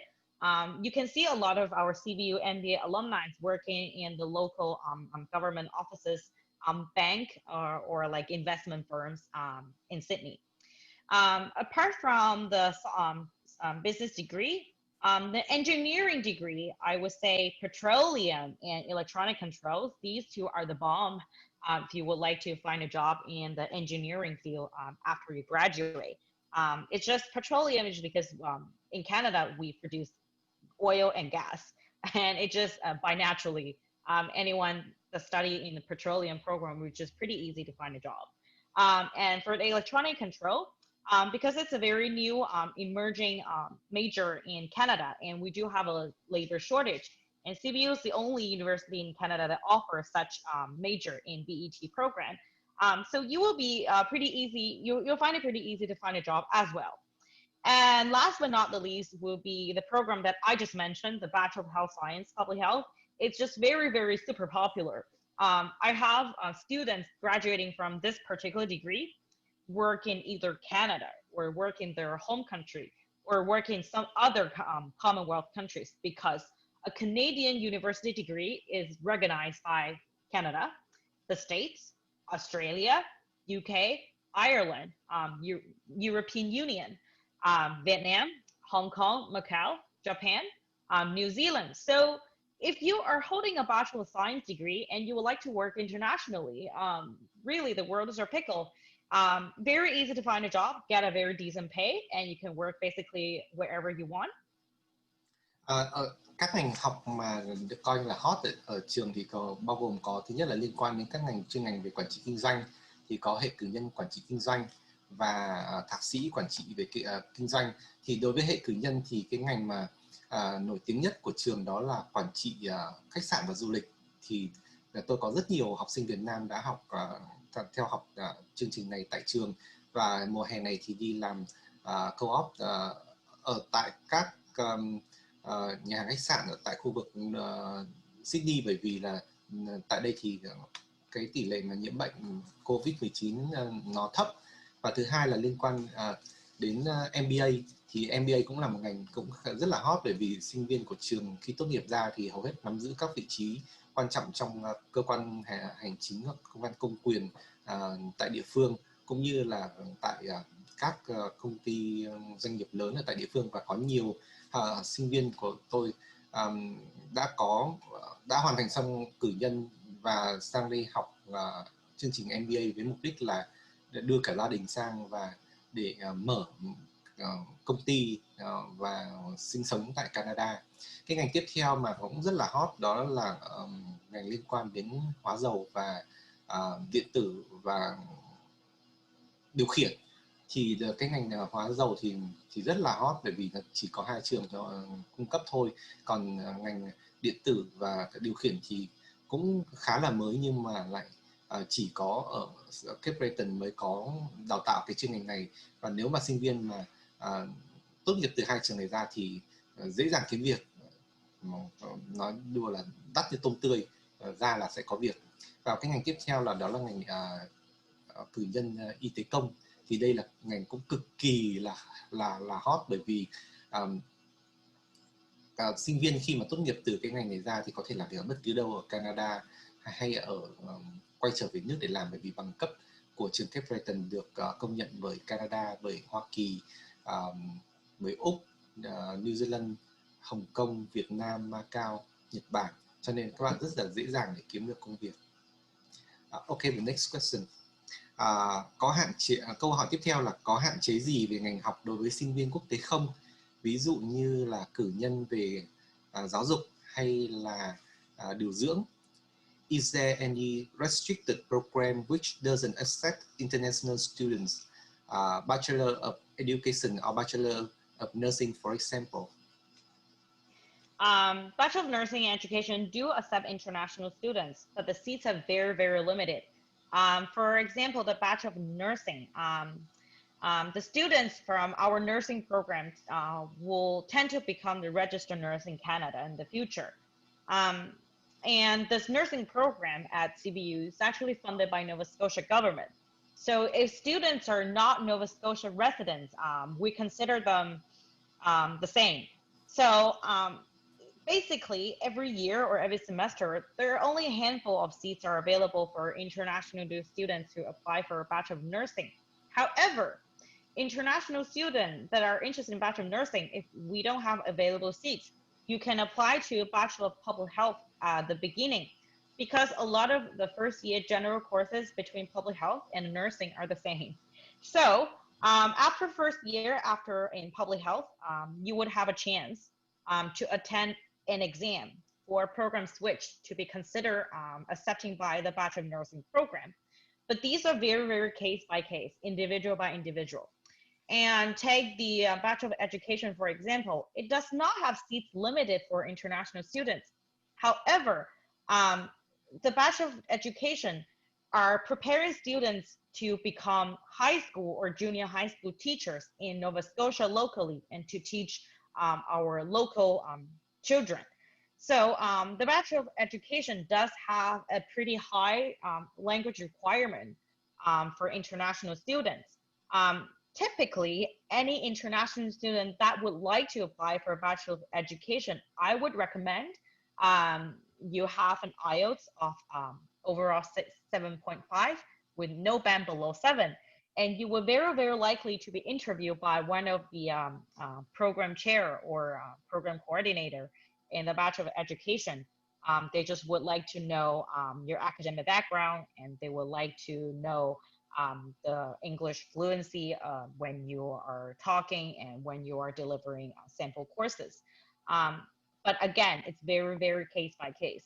If you are an individual that are interested in either Bachelor of Nursing or Bachelor of Education or any other related field, and you would like to apply to CBU, I would suggest to consult with ADC first, and we'll go from there to analyze your case one by one as a individual services. Okay, so for the education, the IELTS total score is over 8.05. They don't have a hard solid requirement, but any international students I just asked for the IELTS total score. For the education, 7.5. 7.5 with no band less than 7. No. Yeah, no band less than 7. Okay, thank you. Câu trả lời ở đây là trường không có hạn chế gì khi nhận học sinh để vào cử nhân điều dưỡng cả. Nhưng mà vì chương trình điều dưỡng là chương trình khá cạnh tranh, có ít chỗ. Đấy là điều thứ nhất. Và thứ hai là chương trình này được sự hỗ trợ về tài chính của chính quyền tỉnh bang Nova Scotia, cho nên nó chỉ dành cho cư dân của Nova Scotia thôi. Thế cho nên nếu như mà bạn muốn học cử nhân điều dưỡng ở Cape Breton thì bạn có thể đi theo con đường là bạn nộp đơn để xin vào ngành y tế công. Bạn học hết 2 năm đầu tiên của y tế công của 2 năm đầu tiên ấy, bởi vì cái chương trình cử nhân y tế công và 2 năm đầu tiên của cử nhân y tế công và 2 năm đầu tiên của chương trình cử nhân điều dưỡng là giống nhau, cho nên bạn có thể học 2 năm đầu tại hệ cử nhân y tế công trước, sau đó bạn phải làm một bài kiểm tra, và sau đó là tùy theo từng trường hợp thì trường mới cho bạn biết là bạn có thể được chuyển tiếp, tức là chuyển sang để học nốt 2 năm cuối để lấy bằng cử nhân điều dưỡng hay không. Còn đối với trường hợp mà học cử nhân về giáo dục thì cái sinh viên mà tốt nghiệp từ cái chuyên ngành này ra thì sẽ trở thành giáo viên dạy cấp 1 hoặc là cấp hạ, hoặc là dạy tiểu học hoặc là trung học tại Canada, do đó có yêu cầu rất cao về ngôn ngữ. Vậy thì những bạn nào mà muốn vào ngành này thì lời khuyên tôi là bạn nên có IELTS phải điểm từ 7.5 trở lên và không có điểm nào dưới, không có điểm thành phần nào dưới 7.0 cả. Và một điều quan trọng nữa là ngoài điểm tiếng Anh cao, bạn sẽ còn bị phỏng vấn bởi các nhân viên, bởi các thành viên của một cái hội đồng giám định, mà đó người ta sẽ yêu cầu bạn phải có một cái bài giảng mẫu để xem là khả năng truyền đạt của bạn đối với học sinh như thế nào, bởi vì đối tượng bạn dạy đó là những học sinh bản địa của Canada. Chúng tôi thực tế là không có một sự hạn chế gì khi nhận sinh viên cả, nhưng mà khi mà xét thì lại phải xét theo từng trường hợp một. Và nếu mà bạn có nhu cầu xin vào những cái ngành học về cử nhân, điều dưỡng hay là giáo dục hay những cái ngành liên quan mà nó có cái đầu vào yêu cầu khó, thì bạn nên liên hệ với ADC Duhọc để phối hợp với trường và sẽ hướng dẫn, tư vấn cho các bạn cái lộ trình để các bạn có thể đạt được cái mục đích của mình. Ok, the next question. Câu hỏi tiếp theo là chương trình cử nhân điều dưỡng tại CBU thì khác gì với chương trình điều dưỡng thực hành tại các trường cao đẳng? What are the differences between the Bachelor of Nursing offered by CBU and the practical nursing offered at college level? Yeah, there will be difference. So the Bachelor of Nursing at CBU, obviously, they receive more advanced university level of studies. Any nursing student that are graduating from Bachelor of Nursing in CBU or any other university, as long as a Bachelor of Nursing, their career path tend to be registered nurse in the future. So registered nurse can perform more sophisticated, complicated, and more range or variety of medical, operations to patients. And compared to the practical nurse, they receive slightly less, advanced studies in terms of nursing. So they do not perform as many duties as a registered nurse can and allowed to perform in in hospitals or clinical settings or laboratories. And there will be another difference that you can tell if you ever do Google search. The income will be different. So registered nurse would tend to have a much higher income than a regular less nurse practitioner. Sự khác biệt giữa chương trình cử nhân điều dưỡng với cả chương trình bằng diploma và điều dưỡng thực hành ấy, thì các sinh viên mà sau khi tốt nghiệp ở chương trình cử nhân điều dưỡng ra thì có thể thực hiện được các cái thủ thuật khó hơn so với những sinh viên học chương trình bằng diploma 2 năm là practical nursing tại các trường cao đẳng. Họ sẽ thực hiện được nhiều các cái thủ thuật và các cái hoạt động chuyên môn khó hơn và đối với cả bệnh nhân. Và một cái điều đặc biệt nữa là mức lương của họ sẽ cao hơn so với những sinh viên mà tốt nghiệp từ chương trình diploma 2 năm. Câu hỏi tiếp theo. Theo em biết, thành phố Sydney là một thành phố nhỏ tại Canada. Vậy có nhiều đối tác của trường tại đây nhận sinh viên đi co-op hay không? Hay em sẽ phải di chuyển nơi ở sang thành phố khác hay tỉnh bang khác để làm co-op? The next question is, I heard that Sydney is a small city in Canada. Are there many co-op partners of CBU in Sydney? Will I have to move to other city or provinces for co-op? At Sydney, locally, actually, I don't think co-op needs a special certificate to approve them as a co-op partner. But if you are finding a job at a potential employer, but you're not sure whether it's approved for co-op, you can always consult with the faculty and staff at Career Service Center, CBU, and they should tell you about whether you should proceed or not to proceed later. However, I do see a lot of our current students, they're doing co-op and first in Loblaw groups in Sydney. Loblaw is a very, very large, how do I say, company group in Canada. Their famous and well-known brand will be first is Shoppers, and the other one is Atlantic Superstore, and the other one is President's Office. So if you're a BBA student and you're doing co-op, you could do like finance or accounting or marketing campaign for these companies. And the other element is that any of the IHG hotel group hotels or inns or suites, they're all our co-op partners. So if you are another, say you're BBA students or you're a Bachelor of Arts student and you would like to do co-op in one of the hotels or resorts from IHG that are located in Sydney, you could. Or if you would like to experience some different experience outside of Sydney, you can do it anywhere in Cape Breton Island or even anywhere in other cities in Nova Scotia. Câu trả lời ở đây là trường không có quan trọng việc là phải có đối tác co-op cho sinh viên, miễn là sinh viên được chấp nhận bởi một cái chủ lao động và cái chủ lao động đó được chấp nhận bởi các thành viên nhân viên của trung tâm hướng nghiệp của trường, chấp nhận cho sinh viên đi làm co-op tại cái đơn vị đó thì sinh viên hoàn toàn có thể đi làm được. Thông thường thì tôi từng thấy là sinh viên ở Cape Breton thường đi làm co-op tại Loblaw, là một cái doanh nghiệp rất lớn ở địa phương, có sở hữu nhiều cái chuỗi cửa hàng hoặc là đơn vị cung cấp dịch vụ đấy, thì sinh viên của chuyên ngành quản trị kinh doanh có thể tới đó để làm việc các công việc liên quan đến marketing rồi quan hệ với khách hàng ở đó, hoặc là các sinh viên mà thuộc cử nhân quản trị khách sạn và du lịch thì có thể đến các khách sạn thuộc tập đoàn IHG là đối tác chính thức của Cape Breton để thực tập, và do đó là có rất nhiều lựa chọn cho sinh viên có thể chọn bất kỳ một cái khách sạn nào ở khu vực thành phố Sydney hay là ở trong Nova Scotia hay ở các tỉnh bang khác ở Canada.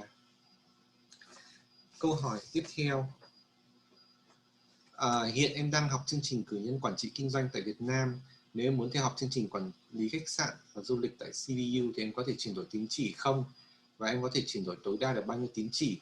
The next question is, I'm currently studying BBA in Vietnam. If I want to transfer to CBU for hospitality and tourism management, can I transfer my credits in Vietnam to CBU programs, and how many credits will you accept? You can transfer your credits to CBU, and if you are not from one of our articulation agreement school, what you would need to prepare would be just your previous transcript and your course description in English. If not in English, you will get it notarized, and along with any other documents as you would regularly apply to CBU, or you can consult more details if you are an ADC student. We do accept transfer credits, and even though it's not our partner articulation schools, it depends on the hours of your study, your course description, whether it's related and matching the course we offer at CBU in the hospitality degree, and we'll look at your grades. If one of the course description is matching, but you fail the course, we don't accept the credits from that particular course.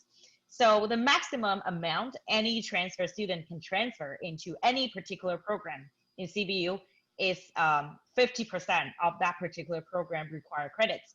So for example, the best case scenario, like the most credit you can ever transfer to CBU as a Bachelor of Hospitality student would be 45 credits, because the Bachelor of Hospitality program at CBU, it's a 90 credit 3-year bachelor degree. So the most you can do, you can transfer 45, but it's still very case by case. Mm-hmm. It means they can save 1.5 year, right? Yeah. Mm-hmm. Câu trả lời ở đây là trong trường hợp mà sinh viên học từ các trường mà không có ký kết về việc chuyển đổi tín chỉ với Cape Breton thì trường vẫn chấp nhận việc xét tín chỉ cho các bạn. Trường sẽ xét trên bảng điểm và căn cứ trên mô tả môn học, thì cái mô tả môn học đấy có thể bằng tiếng Anh, hoặc nếu nó không phải bằng tiếng Anh thì các bạn cần phải dịch công chứng sang tiếng Anh và cung cấp cho trường. Thì trường sẽ nhìn vào hai điều. Thứ nhất là cái môn mà bạn đã học thì có thể chuyển sang, có tương đương với một cái môn học mà các bạn sẽ phải học ở trong trường để lấy bằng ở Cape Breton hay không. Và thứ hai là cái điểm số mà các bạn nhận được của cái môn đó. Nếu các bạn bị trượt cái môn đó thì chắc chắn là cái môn đó không thể chuyển được tín chỉ sang được. Vậy thì sinh viên khi mà muốn được chuyển đổi tín chỉ thì có thể là cứ nộp hồ sơ, sau đó thì trường xét chuyển tín chỉ, và các học sinh của ADC Duhọc thì trường cũng sẽ hỗ trợ để chuyển tín chỉ một cách nhanh nhất. Và đối với các sinh viên mà học về ngành quản trị khách sạn và du lịch ý, thì thông thường trong trường hợp tốt nhất là có thể chuyển được đến 45 tín chỉ, vì cả để học toàn bộ 3 năm đấy thì chỉ cần có hoàn thành 90 tín chỉ thôi, tức là tiết kiệm được một nửa thời gian học tập. Và đối với tất cả các chuyên ngành khác thì khi muốn chuyển đổi tín chỉ thì số lượng tín chỉ tối đa được chuyển sẽ là 50% số lượng các môn học mà phải học để lấy được bằng tốt nghiệp. Câu hỏi tiếp theo: bố mẹ em muốn cho em đi du học nhưng nỗi lo lớn nhất là không tìm được việc làm sau khi tốt nghiệp. Trường có hỗ trợ gì cho sinh viên để tìm được việc sau tốt nghiệp không? The next question is: my parents want to send me overseas to study. However, their biggest concern is to find a job after graduate. Do you have any support to international students to find job after graduate? Yes, even though you have graduated, but if you study from CBU before, you're alumni of CBU. There are two sources that you can actually look for support. The first one is our alumni office. They offer support and connection with the community and alumni association. They might be able to provide you with related job opportunities. The other one, like I mentioned before in my slide sharing, will be the Career Service Center. Even though you have graduated, you can still come back to school and just meet the faculty over there and chat with them and see if they would connect you with business owner or a community, or maybe they will have some connections outside of Atlantic provinces if you would like to work in other parts of Canada. If they do have the connection, they will give you the connection. Câu trả lời ở đây là như ở đây thì các bạn có thể sử dụng hai cái nguồn để tìm được việc làm khi các bạn còn đang học trong trường. Thứ nhất là văn phòng cựu sinh viên. Thì các bạn mà ở văn phòng cựu sinh viên sẽ giúp mà cho sinh viên đang học kết nối được với các cựu sinh viên của trường và mà hiện tại đang làm việc hoặc là đang làm chủ các doanh nghiệp ở bên ngoài, thì họ cũng là một cái nguồn để cung cấp các cái công việc cho để sinh viên kiếm được việc làm. Thứ hai là như tôi đã nói ở trong phần trình bày, đó chính là cái trung tâm hướng nghiệp ấy. Thì các nhân viên ở trung tâm hướng nghiệp này sẽ sẵn sàng giúp đỡ bạn để kết nối được với các doanh nghiệp địa phương, cũng như là họ có quan hệ đối với các doanh nghiệp ở bên ngoài Nova Scotia và giúp cho các bạn có được công việc dễ dàng hơn. Thì đấy là hai cái nguồn mà các bạn có thể tìm được việc ngay trong khi mà các bạn còn đang đi học và sau khi tốt nghiệp. Câu hỏi tiếp theo là em muốn đi du học Canada nhưng hiện dịch Covid-19 chưa được khống chế. Nếu học thì thời điểm hiện tại chỉ học online được, thì em có nên chờ cho tới khi hết dịch mới đi học không? The next question is: I want to study in Canada. However, the COVID-19 pandemic is not controlled. If there is only online study option, should I wait until the pandemic is controlled? I'm going to answer this question combined with another very most asked inquiries from current students and prospective students. So if you would like to wait till universities are decided to deliver in person for the classes, you could. But if you don't want to gap that much time and you want to start your studies immediately, you could. Although every classes at CBU right now, and similar with most of other universities in Canada, they're offered online. It does not really affect the teaching quality. It's because for every class at CBU, even though it's online, we still have a maximum allowance. So per class, you won't see like over 70 students. And some upper level classes are even, the allowance for the upper level classes are still like the same, like 30 or 20 or 30 people. And all of our teachers and professors that are delivering classes are live. So you're in like a same virtual Zoom, just like we're in right now. You can still interact with them virtually. And if you ever have questions while they're talking, you can either just like stop them and ask the questions. And actually, I was talking to some of the students because our semester have just begun. By far, but the feedback from current students are quite positive, because I think a lot of professors, they're kind of getting used to delivering classes online virtually. They're actually trying their best to entertain our students because they are just afraid of students are getting dry and bored because it's not in person. So I would say I would give a big thumbs up and like to our professors because they really try their best to become funnier and more humorous and kind of kick in a little bit more sense of joke into their classes to kind of give the class a more energetic vibe. So yeah, I wouldn't worry about that. The other one that a lot of students are asking is that whether the online course will affect their postgraduate work permit program. So the IRCC, which is the Immigration Refugees of Canada, they actually have announced a policy that as long as you have 50% of the classes within your program of study, there are, I think my earbud just died, but can you still hear me clearly? Yes. Okay, so IRCC actually announced the policy that as long as you have 50% of your program that are completely in Canada, you are still eligible to apply for the postgraduate work permit. So they only require you in Canada. So whether it's online or in person, it doesn't really matter anymore. Câu trả lời ở đây là nếu mà bạn lo lắng về dịch và bạn muốn chờ thì đấy là tùy bạn, bạn có thể chờ. Và nếu mà bạn muốn học ngay lập tức thì bạn cũng có thể học được, bởi vì là mặc dù các chương trình được chuyển lên online nhưng trường Cape Breton vẫn duy trì các điều kiện giống như các chương trình học offline, ở chỗ là gì có sự hạn chế về số lượng sĩ số ở trong lớp. Ví dụ như cái lớp mà học offline thì ở giai đoạn đại cương có khoảng 70 học sinh trong một lớp, và lên giai đoạn chuyên ngành thì khoảng dưới 20 học sinh một lớp. Thì khi học qua chương trình online thì số lượng sĩ số học sinh cũng bị khống chế như vậy. Và thêm một điều nữa là khi mà các bạn học online thì thực tế là các bạn đang học với giảng viên thật đang dạy các bạn. Các bạn có thể đặt câu hỏi và nhận được câu trả lời ngay lập tức.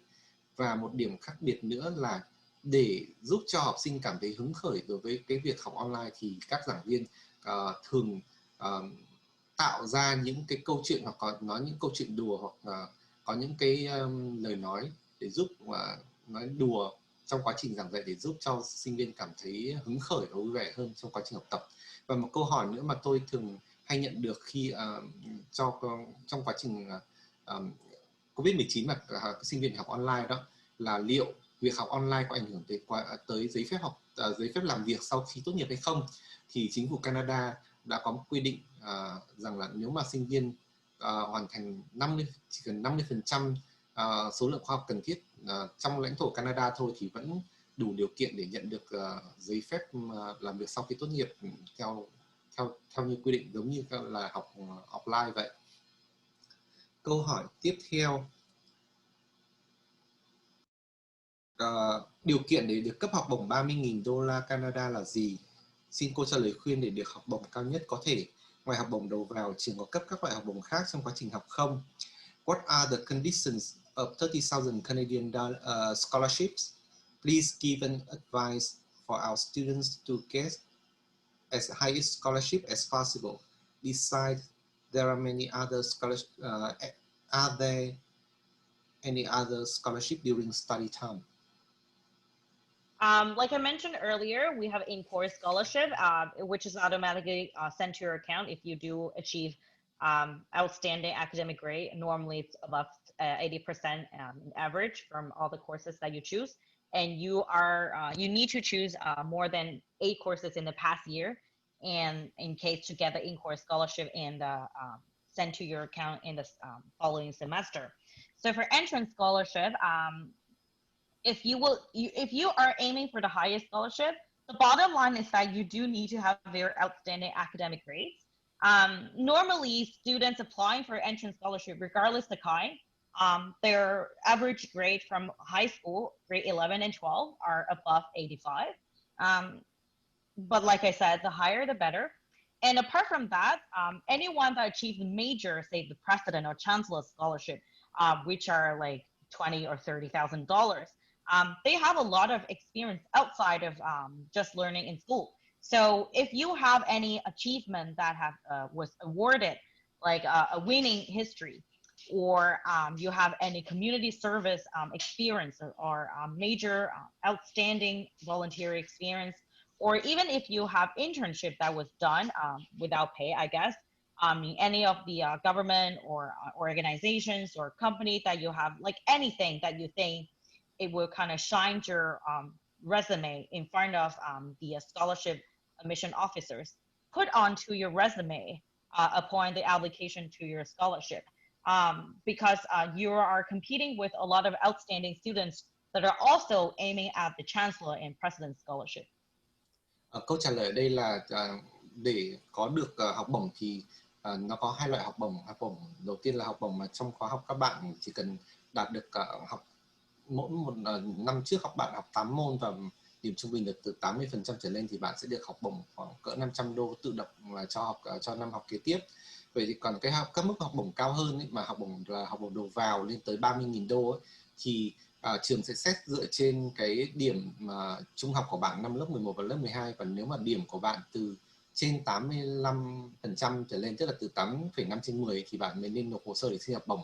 Và vì cái học bổng cao nó rất là cạnh tranh, cho nên là ngoài cái điểm cao ra thì hồ sơ của bạn thì trường còn xét đến những cái hoạt động của bạn ở bên ngoài lớp học, bao gồm các hoạt động xã hội, những giải thưởng mà bạn đạt được trong các lĩnh vực và các hoạt động tình nguyện, rồi các hoạt động xã hội, thậm chí là các bạn có thể đi làm không công cho các công ty, cho các cái đơn vị mà phi lợi nhuận để lấy kinh nghiệm. Tất cả những cái đó bạn đều cho vào hồ sơ của bạn và làm cho hồ sơ bạn tỏa sáng, thì hội đồng xét học bổng người ta mới căn cứ vào đó để người ta cấp các học bổng cao ở mức như vậy. Okay, this is the last question, is my question. Câu hỏi cuối cùng là câu hỏi của tôi. Xin cô cho lời khuyên đối với du học sinh muốn hoàn thành tốt chương trình học tại CBU. Please give some advices to a new international student who wants to academically succeed at CBU. Okay. So from the beginning, if you are a new student entering a CBU, just starting your class, I will encourage everyone strongly to get very familiar with the CBU.ca website. Click onto the current students. You will see a list of the student services. Or maybe like today, like this year, we have a new student orientation that are delivered online. And there are a lot of handbooks that help you to navigate into the school system, and you will need to get familiar with what is Moodle, because Moodle is like the major tool that a lot of Canadian university and Commonwealth countries general that are offering classes on. You would like to get familiar with the student email account. I think most of Vietnamese students don't have a problem with that.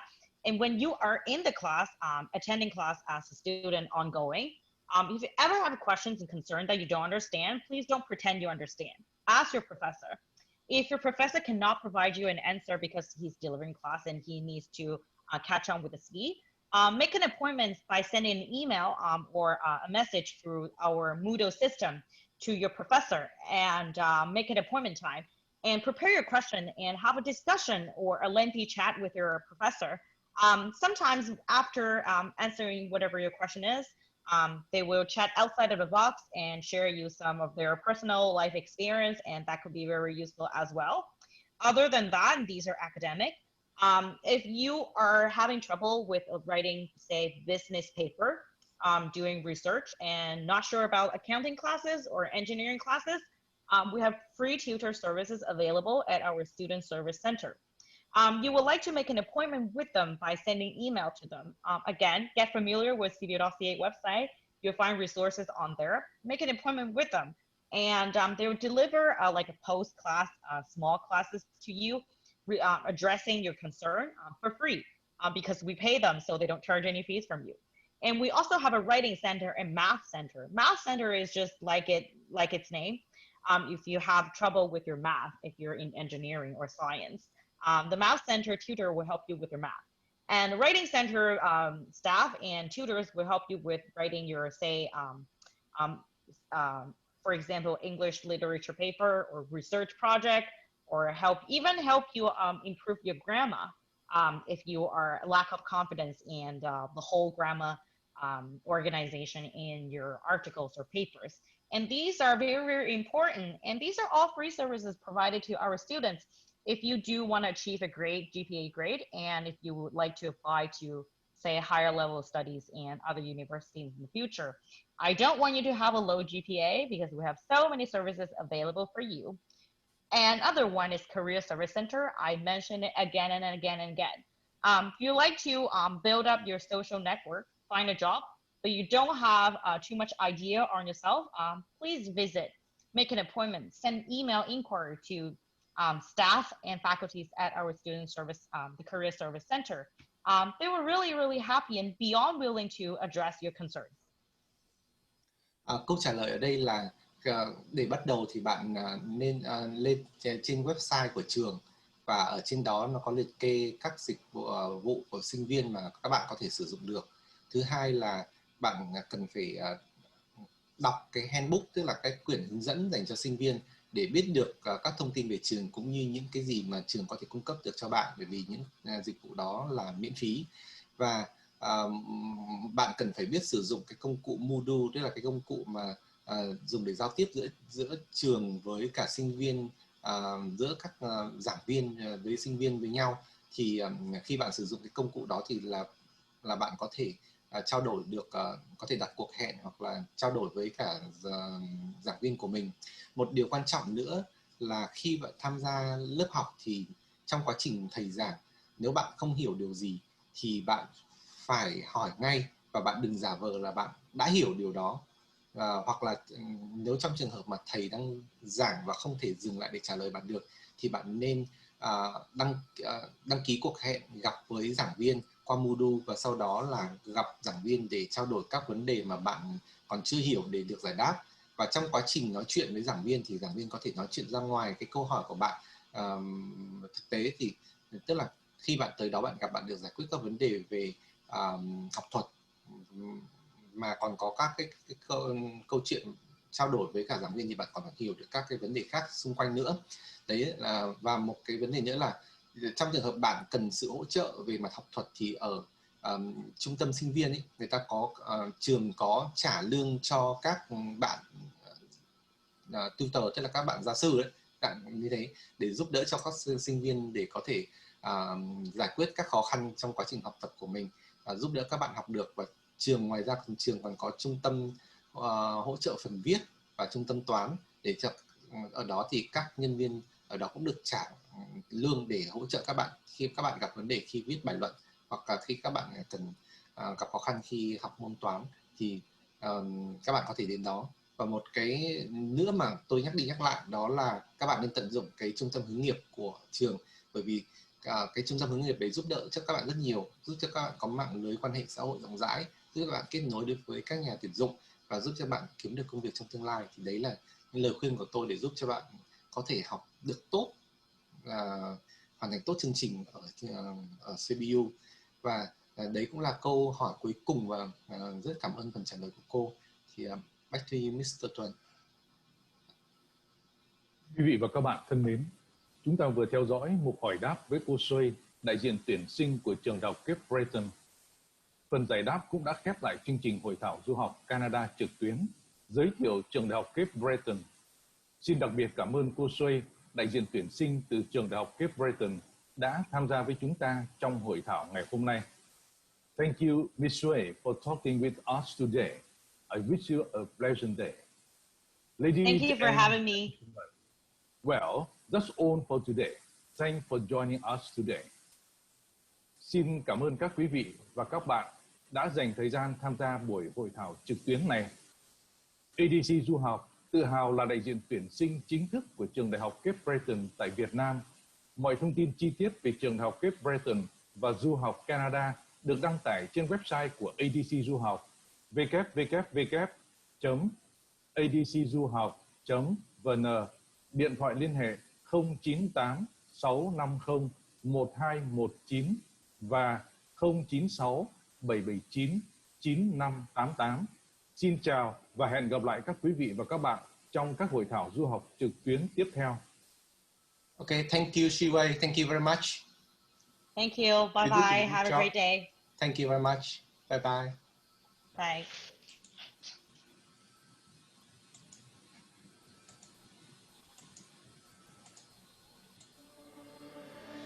Earn a world-class education on Canada's most beautiful island. Located on Canada's east coast, Cape Breton University is home to students like you and from more than 40 countries. Our students receive a quality educational experience in a close-knit and supportive environment. When I first came here, I was immediately surprised because of how diverse we are here. My first experience here is quite pleasant because I can ask for help so easily. The faculty members as well, all the staff members and everybody's in Cape Breton, they're very welcoming. We go on the bus, they say thank you. They get off the bus, they say thank you. It's so friendly, so welcome, and just make you feel like at home. You get all the people who just say hi to you in the street and call you sweetie. When I came here, I really loved the weather. Over here is very beautiful. You get to go to cabin trails, you're going to go to Lewisburgs. When I choose Canada over other countries, so we have to consider about the cost of studies, the cost of living. Cape Breton University, very affordable tuition fees for all the students who comes here. The cost is not as high as other places. With 60 dynamic areas of study to choose from and a wide variety of support services, you'll have everything you need to feel inspired and accomplish your educational goals at Cape Breton University. So, why CBU? Because we welcome who you are and embrace who you want to become. I really like this program. Everything that I learned here is really practical. To learn the world through a different lenses. And I have the best time in my life here. You will be welcomed with open arms here. This is like my second home. I strongly recommend this university to everyone at home in Vietnam.